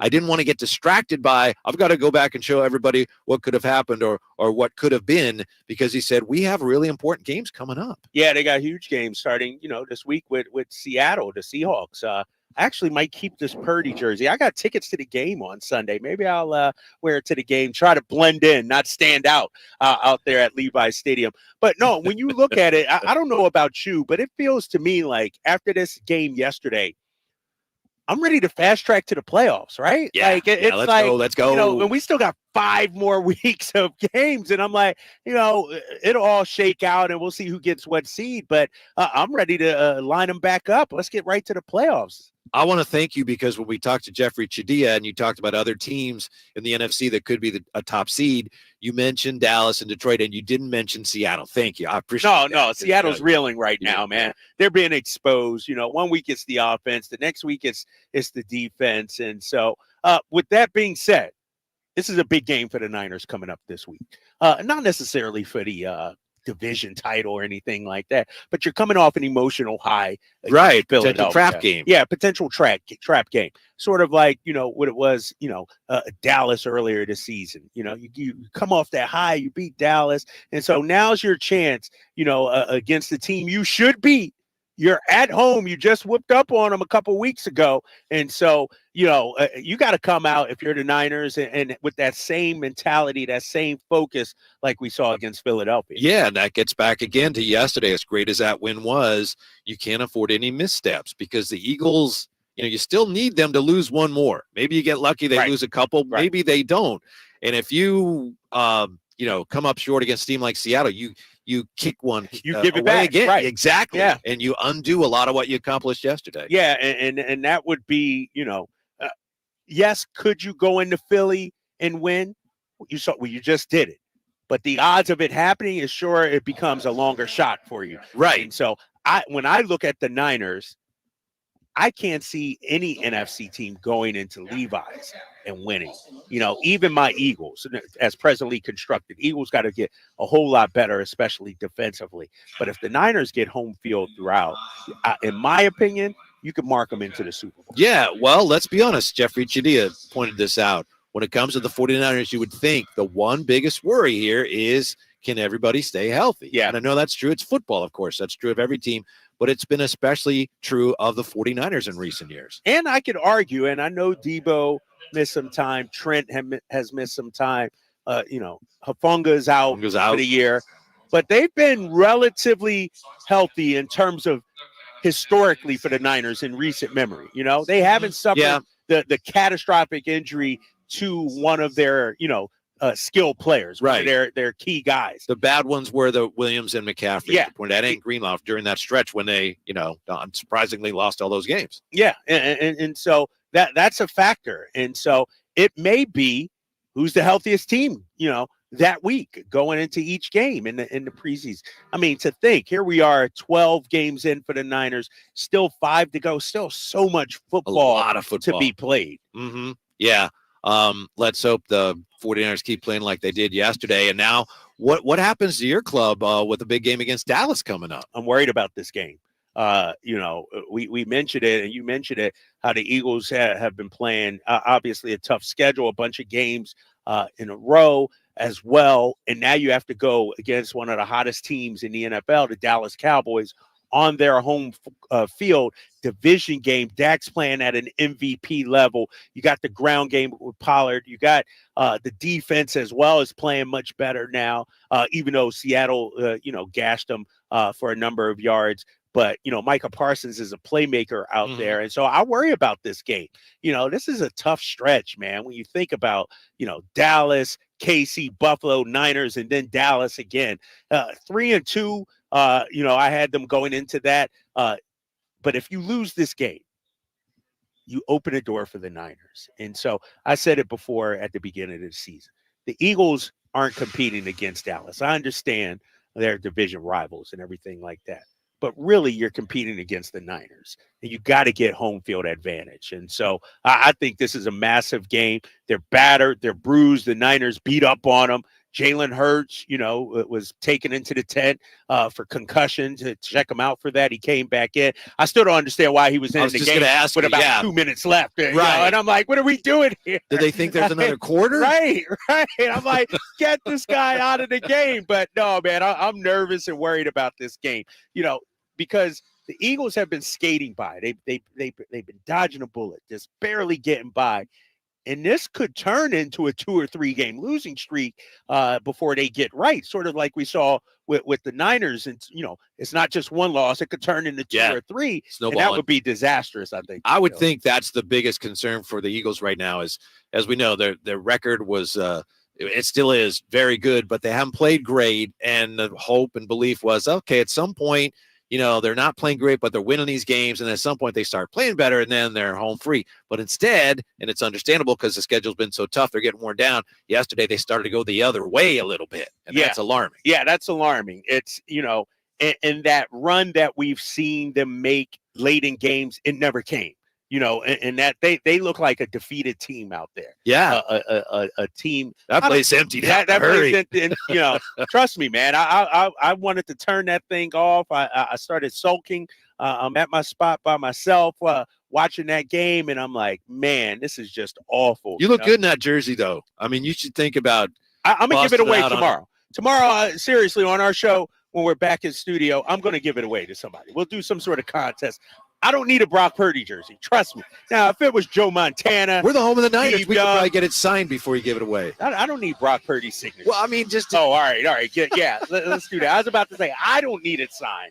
I don't need a Brock Purdy signature. Thanks, but no thanks. He's pretty good, though, isn't he? He's all right. You know what? He is pretty good. You look at the numbers. He is playing the quarterback position better than anybody in the National Football League right now. You okay with that? Is that okay? It's just funny the way you say it's like, okay, there's something backhanded in there somewhere. I can't quite figure it out, but we'll figure that out. And when we come back, Roger Goodell made it official again. He wants to ban the brotherly shove, the tush push. Is there a better way to deal with this? That's next here with the Drive Guys from the Golden One Center on Sactown Sports. Trying to find out where to catch your favorite team's games? Are you a fan of the Kings, Niners, and the NFL? Well, Sactown Sports has you covered. Touchdown! San Francisco! It's all on his shoulders. Fox rocks. He fires for the win. He's got the triple. Catch all your Kings, Niners, and NFL games all year long on Sactown Sports and SactownSports.com. Sacramento weather is brought to you by the Arnold Law Firm. I'm Tamara Berg in the KCRA 3 Weather Center. Expect the fog to clear out for the afternoon under mostly sunny skies and light northwest winds. Daytime highs will peak in the mid to upper 60s. Get the latest forecast on the KCRA 3 News and the KCRA 3 app. The Arnold Law Firm has seen how a collision can turn anyone's life upside down in a heartbeat. So remember to be a little more alert on the road and stay safe. The Arnold Law Firm, providing real justice for you since 1975. Call 916-777-7777. This time of year, big box tool stores start to sell a whole bunch of not tools, from dancing Santas to plastic trees. At Northern Tool and Equipment, we'd rather sell you a 4-horsepower chainsaw fitted with a full chisel chain to cut down your own tree. And we have wood chippers come January. Because mulch. We're cutting prices on your favorite brands this holiday season. Save on Milwaukee, Steel, and Lincoln Electric in-store or at northerntool.com. Meet Cheryl. Hey. She's on vacation and lost in the moment. Unfortunately, so is her Chase debit card. It's got to be somewhere. Maybe she lost it at salsa night. These skirts should have pockets. Or maybe she lost it at Pilates. 3 and 2 and... But she's not worried. With the Chase mobile app, she can lock her card till it turns up. Tools that help protect. One bank that puts you in control. Visit chase.com/checking. Chase, make more of what's yours. Chase mobile app is available for select mobile devices. Message and data rates may apply. JP Morgan Chase Bank, N.A. member FDIC. We can be heroes. You've seen Cody Lee not once, but twice on America's Got Talent. And now is your chance to see him live at Gold Country Casino Resort. Get your tickets now to see America's Got Talent winner, Cody Lee, January 20th at 8 p.m. Only at Gold Country Casino Resort. This show is open to all ages. It's the season of performance event at Acura of Stockton. Elevate your driving experience with a vehicle that's built to impress. Lease a new Acura RDX or MDX. Acura of Stockton has a great selection of new Acuras and customer service that will exceed your expectations. Take luxury to a whole new level in a new Acura from Acura of Stockton or AcuraofStockton.com, where precision-crafted performance is at your fingertips. It's Credit Christmas at Prestigio Jewelers. Get the gifts you want this year. Prestigio guarantees your credit up to $10,000. It's easy. Have a valid ID, proof of income, and be 18 or older. Prestigio has competitive pricing on all jewelry such as gold chains, wedding sets, diamond earrings, and designer brands like Cartier, Gucci, Bulova, and Citizen. Rebuild your credit, even with a repo or a bankruptcy at Prestigio Jewelers. This Christmas, come for the credit and be amazed by the selection at Prestigio Jewelers. Online at prestigiojewelers.com. As we come together to celebrate the end of this long year, Stockton Honda has savings to bring us all cheer. Happy Honda Day savings and selection galore. Stockton Honda's online express purchase and great people give you more. Save on 400 new Hondas at Stockton Honda during Happy Honda Days. Shop in person or online with our express purchase option. Anytime, anywhere, it's all here. StocktonHonda.com.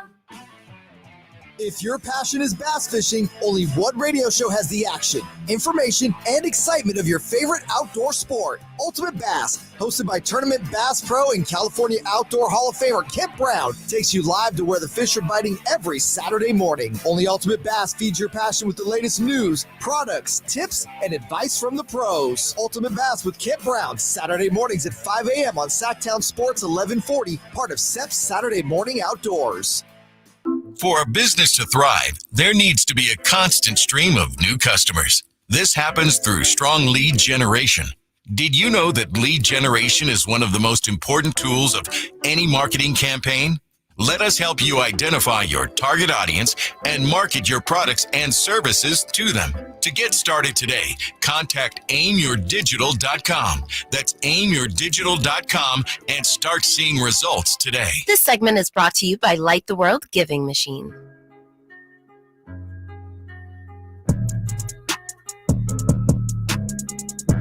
Live and local, 6 a.m. to 6 p.m., Monday through Friday. Sactown Sports.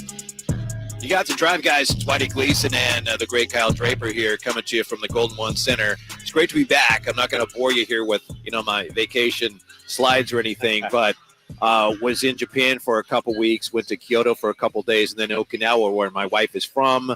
Had a very emotional reunion with her family there. It was great. Had a great time. But it's interesting, Kyle, because I studied Japanese a little bit in college. But, it's one thing to sit there and go, watashi wa Whitey desu. My name is Kevin. That's one thing on a book. But then when people are talking, it's like, hold on. Right. Wow. But some of that made a lot more sense than some of the excuses you've been trying out today. Listen to you, man. for the thrashing that the Eagles endured yesterday. That said, and you're being a great sport, of course, wearing the pretty jersey. I guess Roger Goodell again came out and talked about how he wants to ban or outlaw the brotherly shove or the tush push. And I think we've talked about it before. Up until this point, I've been in favor of that. Like, let's get rid of it. But now, it's like the Eagles are the only team that does it, right? As much as they do. Somebody needs to stop it. Right. That's the thing. Let's not outlaw it. Let's see if somebody, because that's the and what are the grounds of sport. Outlawing it? It doesn't look good. It's not football. Well, someone needs to stop it. That's right. That's how you need to get rid of it. It's sort of like in the NBA, the step back jumper. It's like nobody's ever done it. Now James Harden is doing it. Is that legal? All right, and now everybody's doing it. Well, the thing with the tush push or the brotherly shove, every other team can do it. Right. It's not like it's some competitive advantage where, they're cheating the system or anything like that. Every other team. I will say, did you see they ran it with Marcus Mariota yesterday when he checked in? Mm-hmm. It wasn't as good. It was okay. Interesting. Yeah.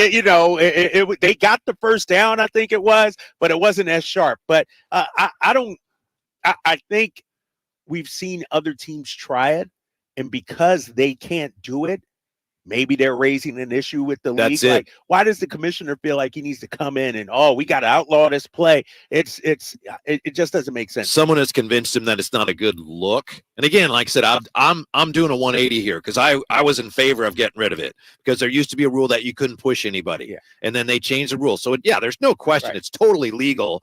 It is interesting to hear guys like Kelsey and some of the linemen talk about how difficult it is. And so I think if anything, it's going to come to that. If somebody gets hurt doing that, they're going to have to back off of it. Fred Warner yesterday on the touchdown that the Eagles scored on the brotherly shove, he left his feet. And I realize what are you going to do? But once you leave your feet, brother, you got no chance right? of stopping it. Exactly. Like you have no leverage at all. Yes. Now, Yes. Yes. So, I think when you look at the push, brotherly shove, whatever you want to call it, it's fans whose teams can't do it. And when you go against the Eagles, you hate it. If you're an Eagles fan, you love it. And so I think teams just need to get better at that. You can't pull a guy, but you can push a guy. I mean, and here's the thing. Is it just quarterbacks? What if Debo lines up in that spot? Right. What if it's a running back? You hand it off and then push the guys. Is that legal? So are we going to outlaw the push totally? What's the go-to here? I think you're right. I think the big complaint is, well, there's two, but I think the main one is other teams go, hey, we can't do it, so they shouldn't be able to. And then, well, why not? Well, because it doesn't look good. But I think it has become part of the character of your team. It's like, hey, that's one of the things the Eagles do. No one knows how to stop it. Right. I don't see how that's bad, really. And I could argue that from a viewer standpoint, it might even be good for football now because in a when way, it happens, it's like, oh, here it comes. Like, hey, you got to see this. Yeah, exactly. It stands so out. Now, and now you're waiting for somebody to actually stop it. That excitement, like yesterday watching the game against the Niners. I'm like, uh-oh, is this the time that somebody stops it? And so it gives you something to get interested in addition to what's happening on the field. So, well, we'll see where it goes, but I've just done a 180 on it. And I'm not a big Eagles fan. Right. I'm like, no, that's just because you can't stop it. There's no reason to out. Right. That's what's happening. That's what seems like it's happening. Other teams can't stop it. And it's not like they win every game because they're doing that either. Right. It's like, no, there's more to it than that. There's more. It is an advantage, but it's not like they're cheating or anything like that. They're using the rules as presently constructed, which every team in the NFL can do. It's just that they're better than anybody else. Do you think your team was out-coached yesterday? Do you yes, think 100%. Yeah? I thought that watching the game. I thought Kyle Shanahan out-coached Sirianni. I thought, and I'm not a football guy. I can't look and say, oh, here's the adjustment they made or whatever. But the way the Niners offense picked apart the Eagles defense, I mean, whether it was, Kittle blocking first and running out. Like, I just thought the game plan was better. And Sirianni and that Eagles defense couldn't catch up to him yesterday. Yeah, the 49ers clearly recognize that, all right, they're going to take away the run from us, so we're not even going to bother. That was one of the issues they had when McCaffrey was out. 49ers couldn't run the ball, and so then they got behind, and then it changed everything. But it looked like they went in yesterday knowing that we're not even going to worry about that early on, and they still found ways around that. It was almost like Bill Walsh in the old West Coast offense, which was 5-yard handoff, they used to call it. Short passes will take the place of our running game. Yeah, and then you get the lead, and then you turn it over to CMC. And the defense, for all the talk of Wilkes, what a terrible job he's doing, their defense is playing great right now. Their defense was great. I thought, it was the bend, don't break kind of defense in that first quarter. But after that, they pretty much shut the Eagles down. I mean, they had the one touchdown in the third quarter and one in the fourth, and Jalen Hurts still threw for close to 300 yards. But the line of scrimmage and to take away that running game, the Eagles are a good running team. Swift is a good running back. He's been having some great games, and he was a non-factor. Once I saw that happening, it's like if you can't run the ball, and the Eagles couldn't yesterday, it's going to be hard scoring, and we saw that. 19 points, and against this Niners offense too, you need 24 or 31, something like that. Or you need your defense to be a Cleveland or somebody like that we saw earlier, and the Eagles just aren't there right now. You see the Dolphins now, for what it's worth, right now they're in the number 1 seed again in AFC. Chiefs look suspect, right? Yes. Chiefs look like they got some issues, and this Dolphins team, when you look at it, high flying, high scoring, you think, man, that's not sustainable.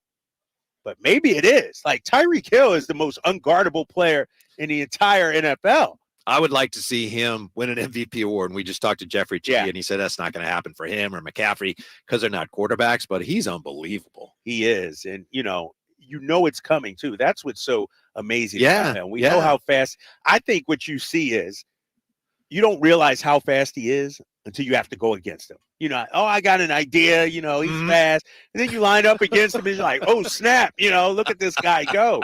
And so, no, he's amazing. He got great hands. You know, I've seen him in the red zone produce as well. It's not he's not just running go routes. You know what I mean? He's coming across the middle as well.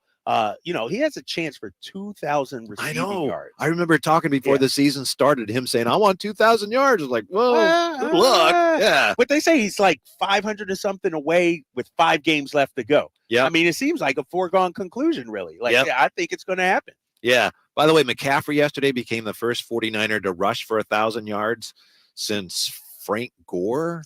Yeah. Remember, and you know, you have 17 games now. Yeah. But the teams just don't run the ball as much. Right. No, you're right. And you know, he still has 5 games left to go too, which is scary. You know, he's going to be, you know, a 1,700 yard rusher. I think, you know, when you talk about MVP, and Brock Purdy's up there, no doubt.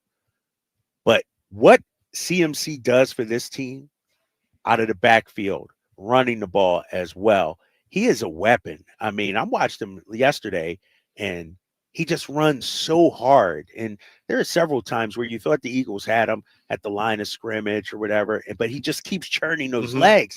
And he's tremendous, man. And he's a weapon. I mean, they're unstoppable, obviously, offensively with all their weapons. But, you know, maybe the greatest trade since when? We talked about this earlier this year. I mean, you talk about trades, like, is this the best one since like Herschel Walker back in the day? Yeah. You know what I mean? Seriously. I do think the 49ers got a player who maybe even was better than they thought they were getting in this sense. Yesterday, Tim Ryan was talking about this on the radio broadcast. He said Christian McCaffrey, since he's been with the 49ers, he's better, but he's also tougher than he was with the Panthers. And he said he's even tougher than he was at Stanford. I think they got a player with a little more of an edge than they realized they were getting. And you can see it with the way he runs. Yeah, like, he's not looking to avoid contact. He's looking to deliver contact when he runs. And I think when they got him, he was thought of as, he's very skilled, a little injury prone. Yeah, injury prone. Like he is, I mean, he's delivering punishment when he runs. And so, no, he's been tremendous, man. 93 yards yesterday, had the touchdown on the ground. I mean, do they have any holes offensively? Even the run blocking has been good. Supposedly, the right side of the offensive line. Supposedly, but they've been playing well. Scheme around it. Yeah. When we come back to the Golden One Center, why the Kings will be doling out the punishment tonight with the Drive Guys on Sactown Sports. Last season, the Sacramento Kings gave us a little bit of everything. A Pacific Division title, GM of the Year, Coach of the Year, Clutch Player of the Year, All-Stars and All-NBA performers. Plus, we got to light the beam. Here's a steal by Fox, a breakaway. He's got the rip with the left hand. What does this season have in store? Find out. Each and every Sacramento Kings game can be heard right here on your proud home of the Beam team, Sactown Sports at SactownSports.com. Folsom Lake Ford has trucks. The F-150s are here. Explorers, Expeditions, and a huge selection of Broncos and Bronco Sports. They're in stock now at Folsom Lake Ford. Shop Folsom Lake Ford, your truck headquarters, right here in Sacramento for your favorite Ford models at good, fair prices. Short on cash? Buy any new Ford with zero down. Save big with low interest finance rates. Plus, Folsom Lake Ford is paying top dollar for all trades. We want your vehicle regardless of mileage or condition. This could be the best time to buy a new Ford. Check out the huge inventory online at FolsomLakeFord.com or stop by the dealership and see the most recent arrivals. Looking for something special? Give them a call and tell them Doug Christie sent you. Folsom Lake Ford in the Folsom Auto Mall, your trusted dealer, my trusted dealer for over 30 years. FolsomLakeFord.com. 0 down with approved credit. At Grainger, we're for the ones who specialize in saving the day and for the ones who've mastered the art of keeping business moving. We offer industrial-grade supplies for every industry with same-day pickup and next-day delivery on most orders, all backed by real people ready to help. So you can get the right answers and products right when you need them. Call quickgrainger.com or just stop by. Grainger, for the ones who get it done. In this market, you'll find Fisher Investments is different than other money managers. Different how? Aren't we all just looking for the hottest stocks? Nope, we use diversified strategies to position our clients' portfolios for their long-term goals. You don't just provide cookie-cutter portfolios? No, we tailor our clients' portfolios to their goals and needs. But you still sell investments that generate high commissions for you, right? No, we don't sell commission-based products. We're a fiduciary, the highest standard of care for a financial advisor. It means we're obligated to act in our clients' best interest. So when do you make more money? Only when your clients make more money? Yep, we have one transparent management fee structured, so we do better when our clients do better. Sounds like you really look out for your clients. We do, because our priority is helping them achieve a comfortable retirement. That might be why most of our clients come from other money managers. Visit FisherInvestments.com to find out why investors like you switch to us. Fisher Investments. Clearly, different money management. Investments in securities involve the risk of loss. It's no secret to golf enthusiasts that Timber Creek and Sierra Pines in Roseville are one of the region's most unique and scenic places to enjoy a great game of golf. 27 holes, boundless options. Elevate your game on our newly renovated driving range, putting green, and chipping area. Whether you're aiming for fun, lower scores, or all-around growth, we've got you covered. Experience golfing dreams in Roseville and book your tee time at timbercreekgc.com. Timber Creek and Sierra Pines, your ultimate golf haven. Well, hello there. It's Santa Claus, and I'm checking my list to see who's been naughty or nice. Yeah. Oh, hey, Santa. About that list, I've been a little bit naughty this year. Oh, my. Naughty boys get a lump of coal in their stocking, you know. Yeah, lump of coal. But guess what, Santa? Elk Grove Kia came to the rescue. Elk Grove Kia? What do they have to do with your naughty deeds? Well, Santa, they gave me a great deal on a new Kia, the highest-rated mass-market vehicle in J.D. Power's U.S. dependability study. What? No lump of coal for me this year, old man. A Kia, you say? Yeah, Well, what about your challenged credit? Well, Santa, unlike you, Elk Grove Kia doesn't judge guys like me. They looked beyond my troubled past and still sold me a fine new Kia. Look. Well, I never... Sorry, Santa, but Elk Grove Kia has your sled beat this year. So while you're busy with the lumps of coal, I'll be cruising in style in my new Kia. Okay, I suppose Elk Grove Kia is on the nice list this year. Naughty or nice, Elk Grove Kia believes everyone deserves a second chance. Elk Grove Kia, spreading joy, one car at a time, in the Elk Grove Auto Mall or elkgrovekia.com.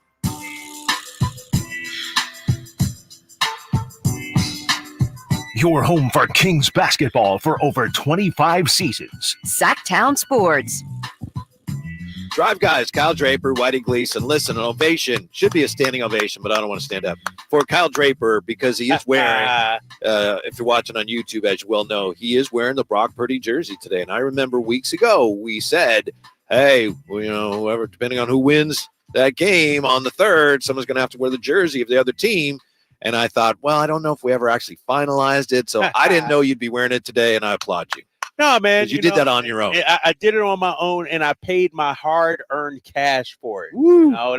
That's the hard part to swallow. It's like, all right, I'm wearing the Purdy jersey. It's red, but I actually bought one. Like, I didn't just borrow it from a fan. $50? Come on, man. $780? Come on, man. Come on. Nice. Way too much. Oh, okay. Way too much. It's a nice one. It was 100 plus. That's for sure. And so, no, it is a nice jersey. And if I wasn't an Eagles fan, I might actually keep it. But, eventually I'm going to give this thing away, man. Maybe tomorrow, or like you said, we find a way to get it signed and give it away, do something like that, charity, something. That would we'll be figure nice. Something that out. would be Yeah. great. Yeah. By the way, I know you posted on Twitter video of you outside the arena before you came in, setting up the show today. And someone pointed out on Twitter, or X, pardon me, that you were wearing a Gonzaga, like a warm-up, which is, I have nothing against Gonzaga. I'm just curious what the connection is there. So my wife is from Spokane. Okay. And I've always been a Zags fan. I was talking to Monty McNair. I saw him outside there here at Doco. And I was like, I go back to the days of Blake Stepp and, way back. Like the late 90s, early 2000s with Gonzaga. And then my wife's from Gonzaga.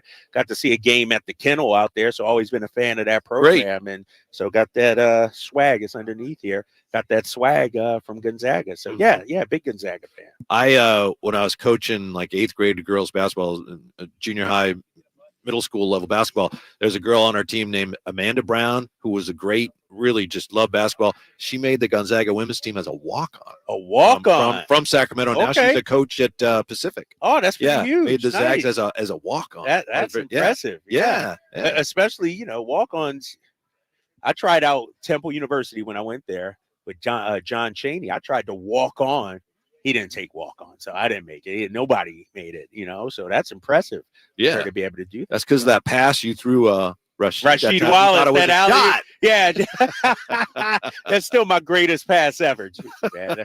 And for Sheed to say it was a shot, yeah, that cuts deep. That cuts deep. I don't know what you think. I think the Kings win tonight. I just think it's a great matchup in terms of the Pelicans. This will be their third game in 4 nights. The Kings are playing so well right now. I think it's a really good matchup at home. There's going to be a lot of juice in the building. We got T-shirts out here. It's interesting. People on X, excited about the T-shirts, although every so often someone says, oh, yeah, I prefer the purple. But the atmosphere is going to be great, and the Kings this year, I think for the most part, correct me if I'm wrong, but they've played well when the atmosphere has been special in the building. Yeah, it's going to be electric here, and, maybe not a Game 7 playoff game kind of thing, but, you add in the fact we owe the Pelicans something. Yep. You got something to play for. Trip to Vegas on the line. Your squad is playing well now, 11-7, and it's going to be pumped up. A blew out, I guess we'll call this out here at the arena. No Chris Duarte, however, today, so it'll be interesting to see who's that first or second guard off the bench. Do you turn to Keon Ellis a little earlier? Obviously, Malik Monk's going to get some time. Do you come with Sasha and go with a bigger lineup there with him at the 3? And so it'll be interesting to see. I'm excited, man. A Monday night, a December 4th game. Shout out to Jay-Z, too. His birthday today, the great rapper Jay-Z. But a December 4th game with meaning, man, with electricity. I'm all for it. Sasha, just compared to what he was in the first few games of the season, it's just a half beat slower, right? He was rushing everything, and now you can tell he's not just trying to get rid of it before he even catches it. Yeah. And you can tell it was like so a much hot smoother. potato at first, right? Yeah. He would get it and then fire it out, It's so much smoother, and you were on the road, you were out there in Japan, but we've seen some development from him, not only as a shooter, but that Warriors game, taking it to the basket. He had a couple blocks in that game. His first few games, he did not put the ball on the floor at all. Exactly. And so you're seeing him being more comfortable. We had a discussion last week, and Sasha admitted he's never going to be a lockdown defender or anything like that. And he admitted also those DMP CDs did not play coach's decisions, really bothered him. But he's fighting his way through it, and he's been tremendous, I think. I'm looking for big things from him tonight. They're going to need him tonight, I think. Now, I got to ask you, I was watching the Warrior game here, the Warrior and the King game. The Kings win, knocking the Warriors out and advancing, and I'm in a mall in Okinawa, and I'm watching on my phone, watching that game. I don't even know what store we were in, but the Malik Monk shot, which they won the game, great shot. Yeah. He had to have a lot of courage just to take that shot. But what was that shot? Dude, that was Malik magic, what we saw right there. And I'm sitting here and I'm watching the game, and it was a weird game though, Whitey, because the Warriors had to win by 12 or more. Right. Yeah. So once I knew that wasn't going to happen and the Kings were going to advance, I sort of let my guard down a little bit. I sort of relaxed a little bit. And then all of a sudden I look up and I'm like, oh, snap, they can actually win this game. And then Malik makes that shot. And I'm like, no way. Yeah. Like, it was one of the most improbable comeback wins because I think everybody was focused on the 11, 12 points. And then you look at it and they can actually win. And Malik hits that shot, man. It was pandemonium. Like a lean back. Yeah, lean. Straight on bank. Well, I got to get something up there. That was amazing. That was amazing. And he's been on a tear as of late, 26 last game the other night against Denver. And so, he's in the front running, I think, for 6th man of the year. You got Tim Hardaway Jr. out there in Dallas, who's averaging 16.8 points per game, I think it is. But he's taking 3 more shots than Malik Monk. And I think what Malik Monk gives this team, man, oh my God, he is, the Vinnie Johnson, the Manu Ginobili. Ooh, he's that kind of 6th man for this Kings team. Speaking of shots, John Hollinger is still taking shots at your Kings. We're back with that from the Golden One Center when the Drive Guys return on Sactown Sports. The Sacramento Kings conquered the Thunder, the Spurs, the T-Wolves, and Warriors for an undefeated run through Group C of the in-season tournament. Tough ball away, bank shot is good.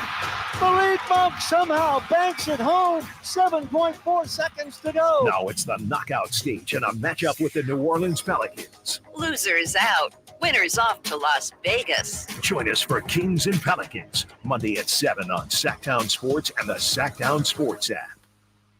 The year might be coming to a close, but Indeed's end-to-end solution helps you attract, interview, and hire candidates all year round. Schedule and conduct virtual interviews right from your Indeed dashboard. Learn more by visiting Indeed.com/credit. O'Reilly. You've got questions? O'Reilly Auto Parts has answers. Need a pro you can trust? We've got that too. No matter what you need, our professional parts people have the training and expertise to help you do things right.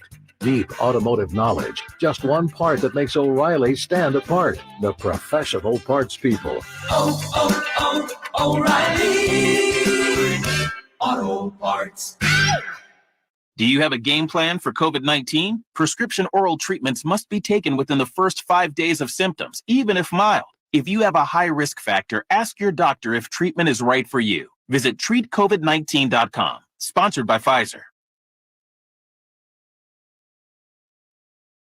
Improvement needs. A talented team of home services experts is ready to make your projects a breeze. No more endless internet searches. Find your contractors in one place. Enjoy stress-free service absolutely free, with no hidden costs and no accounts to set up. Transform your living space into something extraordinary. Visit Subcontractors United today and experience the joy of hassle-free home improvement. Dream big at subcontractorsunited.com. At Ashton & Price, we get injury victims to yes. Experience, yes. Ashton & Price has been around for over 25 years. No more insurance companies? Yes. Our clients focus on getting better and we handle all the rest. Results? Yes. We've collected over $100 million for injury victims. No fee until we win? Yes. Our clients pay nothing until we win. Ashton & Price, the best at getting to yes. Remember, for the best advice, don't think twice. Call Ashton & Price. At Elk Grove Honda, not only do we have a great selection of pre-owned certified cars at very fair prices, but every one of our pre-owned automobiles are treated with kid gloves with a 182-point inspection that covers everything from unibody to tires to brakes and engine filters. Then our certified cars receive a mobile oil change and fresh fill-up with full synthetic mobile oil. We know you have lots of choices of where to purchase your next car. Come to Elk Grove Honda, home of the 182-point inspection and mobile oil change. We're in the Elk Grove Auto Mall, Highway 99 at Elk Grove Boulevard. Yep, 'tis the season. Hi, if you're like me, you take pride in your gift giving. Well, I've got a terrific idea for you. Gift cards from the Good Feet store. Okay, so arch supports aren't exactly what they've been hinting for, but you know they'd love them. And with the Good Feet lifetime warranty, it's a gift they'll enjoy forever. Buy a Good Feet gift card now and Good Feet will boost its value 20%. That's a 20% gift free from the Good Feet store. If you have someone on your list who's on their feet all day, has sore feet, knee, hip, or back pain, or even plantar fasciitis, maybe needs an energy boost, or just wants to maintain their active lifestyle, a Good Feet Arch Support gift card could be the perfect gift. The Good Feet store in Sacramento, Roseville, Stockton, Modesto, and Vacaville. Online at goodfeet.com. From the Power Business Technology Toshiba Studios. KHTKAM Sacramento. KYMX HD2 Sacramento. Sacramento's official home for the San Francisco 49ers. Touchdown! San Francisco! Sactown Sports.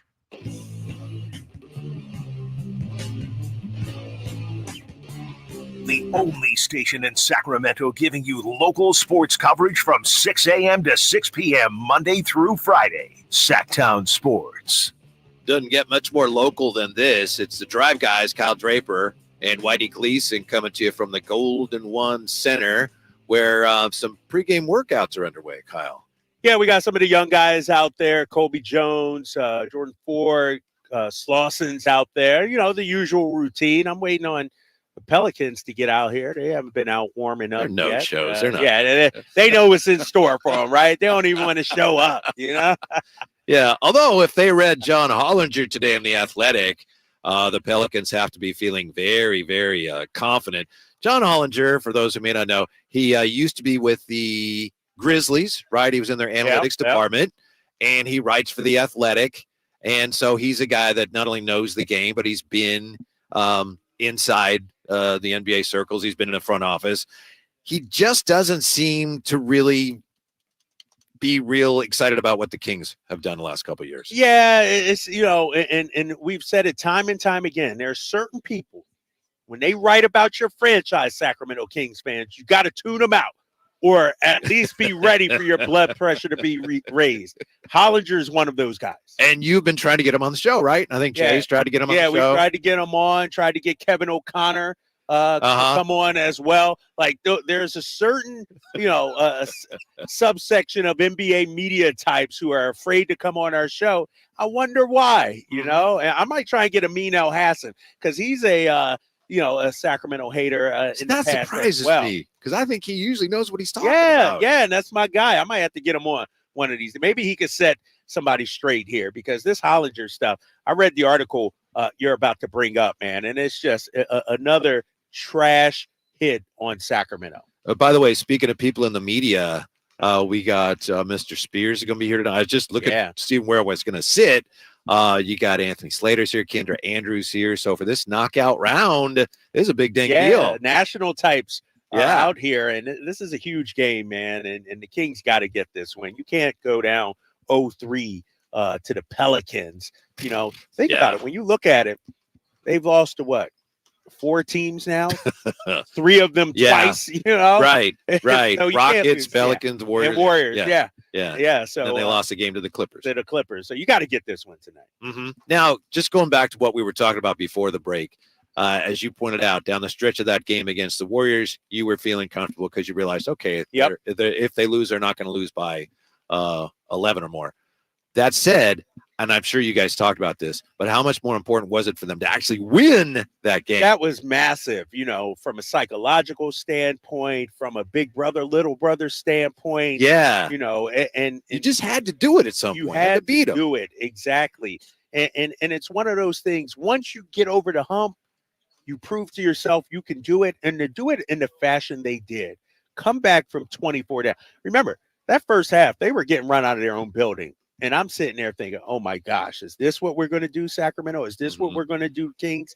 But to battle back the way they did, you know, Draymond got the flopping. Well, he should have got the flopping. He should have got the flopping. He got the technical foul for, you know, mocking the referee, and it all fell apart. And, you know, I said it the other day. It was Saturday. The Warriors blew a 22-point lead to the Clippers. They got some real issues. They do. And so to see Sacramento overcome that, you know, you got 2 franchises that are sort of heading in opposite directions. The future's bright for the Kings. The Warriors, they got some question marks. They got some decisions to make. Coach Kerr, and I'm a big fan of Coach Kerr, but he didn't have his best game. Not at all. Not, you know, and where I was sitting, I was able to see, you know, some of the communications he had with the referees and with Draymond. And, you know, there was one time Draymond wanted him to challenge a play, and coach said, I only got 1 timeout left. It was like 4 minutes left in the game. He's like, Draymond only got 1. And so how do you only have 1 timeout? You know, you got to save those for just those reasons, right? In case of a challenge. And then the Moses Moody situation. Yeah, that's the one. He even admitted, it's like, I'd probably. It took him a day, though, to admit it. Afterwards, you know, he sort of poo-pooed it a little bit. You know, I went back with my guys. Moses is doing a great job. Then after watching the film, he said, you know what? That was a bad move. Moses had 3 threes. He was their leading scorer in the 4th. He had 11 points, and Steve Kerr yanked him out. That's got to be. It helped us out. Don't you think, as a coach, that's the one thing you never want to do? Those publicly admit you were wrong. Right. Never, because it's like, you guys don't know what I'm seeing. You don't understand. Right. Exactly. Especially in the heat of the moment, right after a game. Yeah. You know, when you get home, when you break down your film, you're like, oh yeah, they were right. I was wrong, and that's what happened with this. Yeah. Well, is John Hollinger right, or is he wrong? He has an interesting angle on the tournament. He talks about how when the NBA first came up with the idea for the tournament, people knew that it would be maybe some that teams that haven't competed for a championship in a while would really embrace. But he says, in addition to that, you got a guy like LeBron. He says, look at LeBron. How realistic are the chances this Laker team, months from now is really going to be there at the end competing for a title? Maybe not. So maybe not very realistic. So his point is, a guy like LeBron, maybe he sees this as, one of his last moments of his career to really have a significant moment on the biggest stage, the tournament, which I'd never thought about. Right, it is, but LeBron's still playing for it in his eyes. The NBA, sure. But I see what Hollinger is saying there. Yeah. But he says, does Hollinger, Sacramento would be a favorable matchup for the Lakers if it comes to that. If they both win, that would be the matchup. Wouldn't that be fun? If I'm correct, pardon me for stopping you. Yeah, please. The Kings are 2-0 against the Lakers this season. I know. Right? Okay, I know. Okay. I just wanted to make sure. I know. Okay. All right. All right. That's where I'm going. He says the Kings would be a favorable matchup for the Lakers because, quote, the speedy Kings have proven a tough matchup for LA, but have no answer for a peak AD. Didn't Domantas Sabonis just own Anthony Davis? Held him to what was it? 8 points. Maybe the Lakers had the Kings had something to do with the fact that they didn't see a peak AD. Maybe that was because he was playing against the Kings. And so that's just that Domantas Sabonis 8-0 against Anthony Davis. Come on, Holland. Again, this is a guy that deals in analytics. Even if you don't agree with him, give me something more than that. He also says, as far as tonight's game, John Hollinger in The Athletic, Pelicans beat the Kings for the third time, as they seem to have the Kings number. Come on. What? That's all you got? That's all you got. They got Pelicans. They seem to have their number. I don't know. 2 games down there. The second one was a close one. The second one, if you remember, too, there was an illegal screen that wasn't called in the 2-minute report. Right. The next day, it came out that, it was an illegal screen. Yeah. It would have been King's ball. And so, this Hollinger, and what bugs me most about this guy, I read the article, and it didn't even take him more than 2 sentences to deliver a shot against the Sacramento Kings. Let me read this to you, Whitey, here. I do think some of this we're seeing maybe more than what is there. No, but I think he might be trolling I saw us it a too. little bit. I saw it think too. He's trolling us. Let me read this to you. When the idea of an in-season tournament first came up, one of the ideas was that it would be a secondary prize that might be claimed by a team that wasn't a true title contender. A nice chit for some forlorn outpost like Sacramento or Indiana. Come on, dude, what is he? Now, if you want to say Detroit, right? You want to say Charlotte, Indiana's legit, right? It's like, Indiana's okay. Yeah. But why you got to throw Sacramento? Finished a top 4 You're right. seed last You're right. year, 48 I wins. kind of let that one just roll off my back, but you're absolutely right. So that's it makes me think he's trolling us right now. He knows he's not liked up in these parts, and he's trolling us right now. Mm-hmm. I think the Kings win tonight, and I know I mentioned this earlier. One of the big reasons I think they win is it's because of this. Well, it's the same reason why the Pelicans handled the Kings the first time they played. The Kings were playing their third game in 4 nights that first time they played them, Pelicans and the Smoothie King, and that's the situation for the Pels tonight. This is their third game in 4 nights, and it's a tough assignment in this building when the Kings have been in wait for them here. Yeah, and it's always hard to beat a team 3 times in a row. And I think, when you look at it, like you said, that first game in New Orleans, second night of a back-to-back, we didn't get in until super late, 1:30, 2 o'clock. That's a scheduled loss, we call it, right? Scheduled loss. Yeah. Exactly. Second game, it was a tight game. And if you look at it, and shout out to De'Aaron Fox, who was named Western Conference Player of the Week today. Mm-hmm. De'Aaron did not play well in either of those games, I thought, against the Pelicans. The first game, he took 18 shots. 12 of them were 3-pointers. And so I think he sort of let them off the hook. I'm looking for a more aggressive De'Aaron Fox getting into the paint, getting to the lane, getting at the free throw line. So I think this is a big game for him.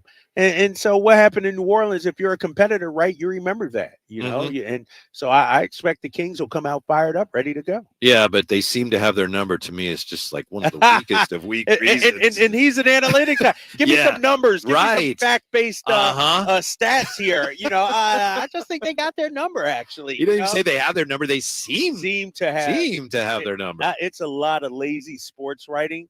and a lot of lazy narratives going on out there. And, as Hollinger, my. Who is that? Jalen Slauson. He dunking on one of the assistants, my guy Sam right there, going down the lane. Look at this. Yeah, we're sitting here watching warm-ups. But, no, man, we got to get Hollinger on. Jay Johnson, we got to get Hollinger on. He's working on it. You're working on it. Yeah. If he shows up in this city, comes to a game, man, we're going to have to get him on. Yep. Now, the one thing about the Pelicans that I still don't have a handle on, maybe you can help. I should watch you on the pregame tonight, see what you have to say about this. I'm still not sure what and who they are. I know they're players. I know the last couple of years, they've had issues with Zion. 2 years ago, they were great in the play-in. They surprised everybody. Last year was, but they're middle of the pack in just about everything if you look at their season stats. But I'm not sure how much that means because they've had so many injured players. Yeah. I don't know who or what they are. Yeah, and I think they're a middle-of-the-pack kind of team. 1 minute they'll look great, the next, not so much. And Ingram and Zion, as the Kings well know, those two guys are legit. Yes, they are, but they're coming off a loss to Chicago, who's, not a good team at all. I will say, with C.J. McCollum back, that makes a big difference for them. I think when you look at the Pelicans, they have size, they have length, they have physicality, they have toughness. I love their coach. Yeah, Willie Green. They defend the three extremely well, but they're sort of like, they're not good enough to contend and they're not good enough to bottom out. Like, when you look at some of the names, like you said, you got Zion, you got Ingram, you got CJ. That's a pretty good big three, and I think they need health. They should be further along. Right. They haven't improved much the last couple of years. Yeah. They haven't improved much, but injuries have robbed them of that. Zion only played 29 games last year. CJ missed a stretch this year. I forget the number, but, they're already – collapsed lung? Yeah, collapsed lung. They're already on pace, here in this month, I think, to play more minutes together than they have at any time that they've been together. And so I think they just need some time, some seasoning. They just need to be healthy, and I don't know if they'll be a contender. But if they make the playoffs healthy, if Zion grows, learns the game a little more, they're going to be a tough out. That first time the Kings played the Pelicans this year, it being the second night of that back-to-back, it was Sunday Dallas, Monday New Orleans. Yep. I wasn't very optimistic, but tonight I really like the Kings' chances. Yeah, I think so. Sacramento's coming off, a huge win against Denver. One thing I want to make sure we don't do is get behind early. We've been seeing that a lot these last few games. But this is a Pelicans team with that size and length I mentioned that has given Sacramento some trouble in recent memory. And so I think what we'll see tonight from Sacramento, a lot of speed. You're trying to get Zion to have to run defensively. A lot of threes getting up. And so I expect a good effort tonight. 1 month in, it remains the Kings' biggest concern. We'll tell you what that is when we come right back to the Golden One Center Drive, guys, right here on Sactown Sports.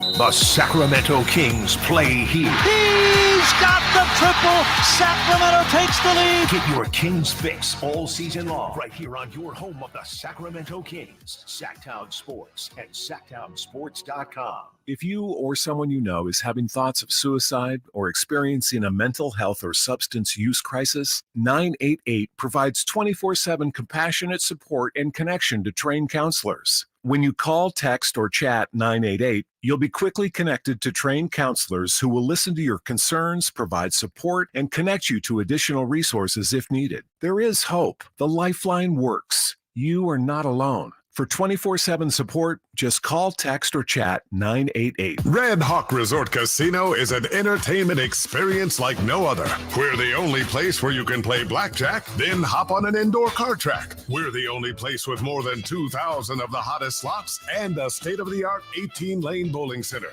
And now with a world-class sports bar and a resort hotel to stay after you play. Is it any wonder we've been voted best over 100 times? We're Red Hawk Resort Casino, official casino partner of the Sacramento Kings. Light the world with the giving machines. Experience the joy of giving this season and helping those in need. Now through December 10th at the Galleria Mall in Roseville.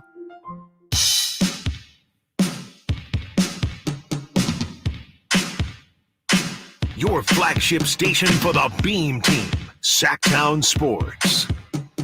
Great to be back. It's Sactown Sports. Great to be back with Kyle Draper here at the Golden One Center. It's Whitey Gleason and Kyle Draper, Drive Guys here. And Kyle, I got to tell you, I was, back from Japan, looking forward to the crossover today with my guys, Alan and Chris. And I don't know. They just they blew it off, huh? I don't know. Do they feel threatened or what? I don't know what's happening with those guys. Those are our guys, man. I'm big fans. I listen every day. And I was listening today. They were talking about apparently Casey Schmidt of the Giants now. He is followed on Twitter by Shohei. So, I don't know.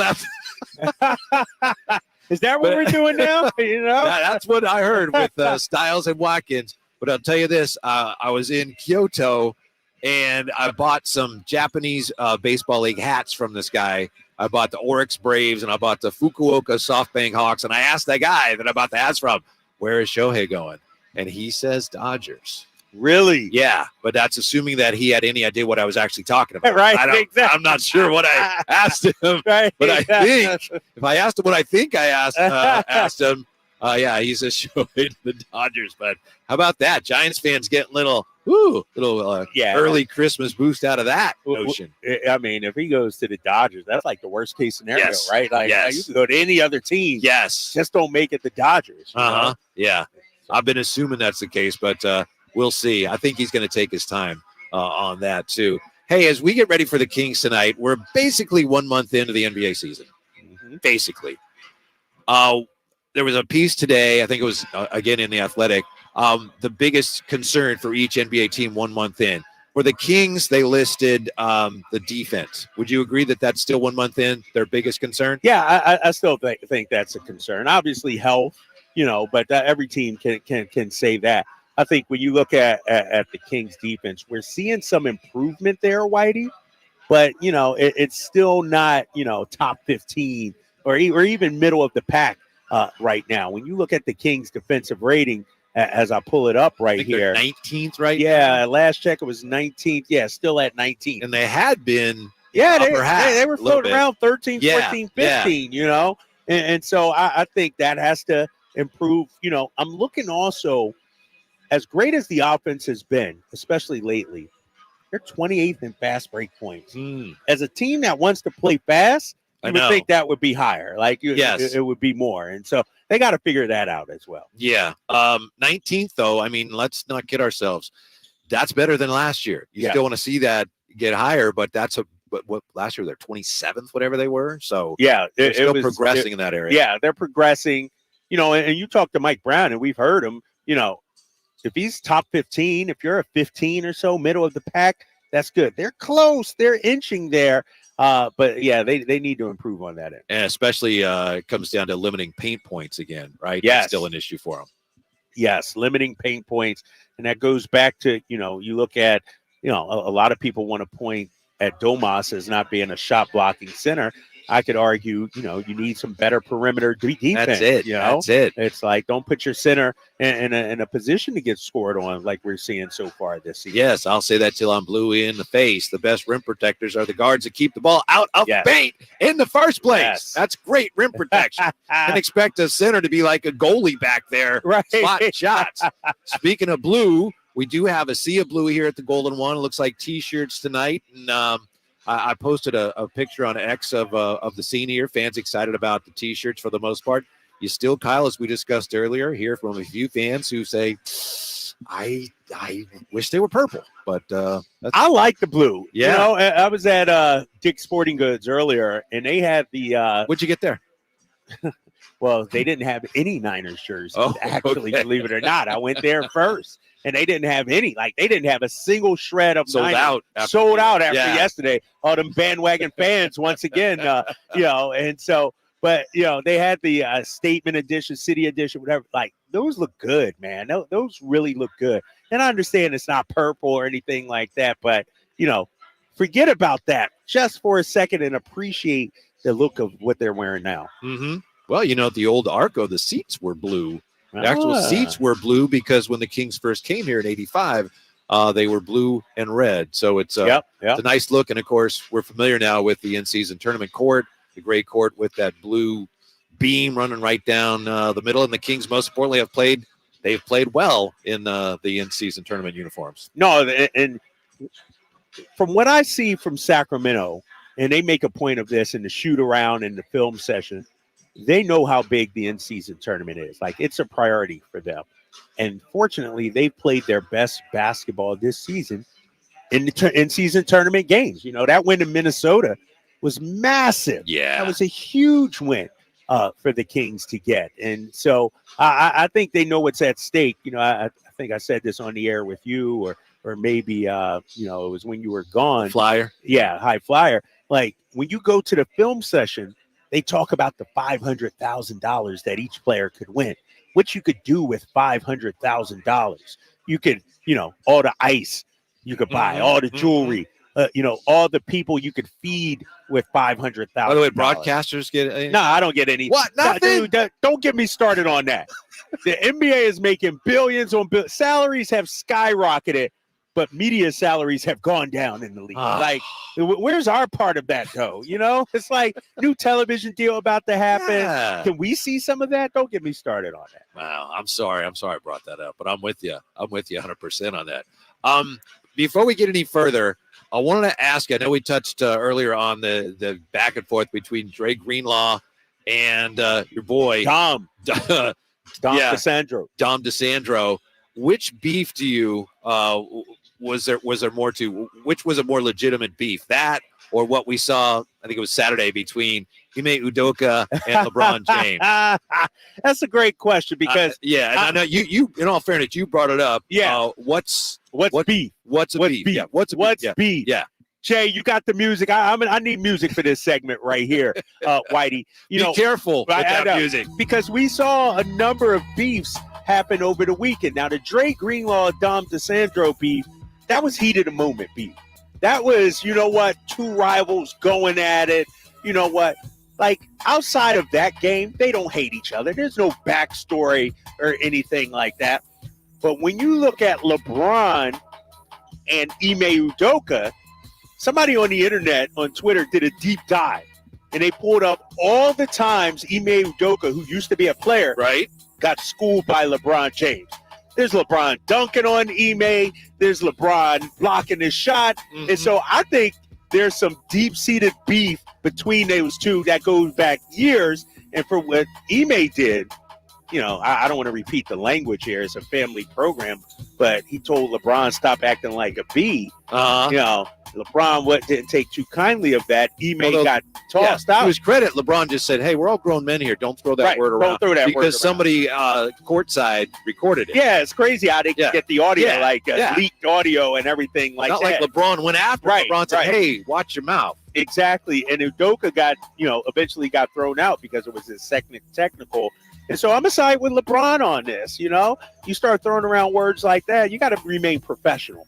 It'd be different if players get into it, but for a coach to come at a player like that or to talk like I'm a little. Ime Udoka's he's a legitimate jerk.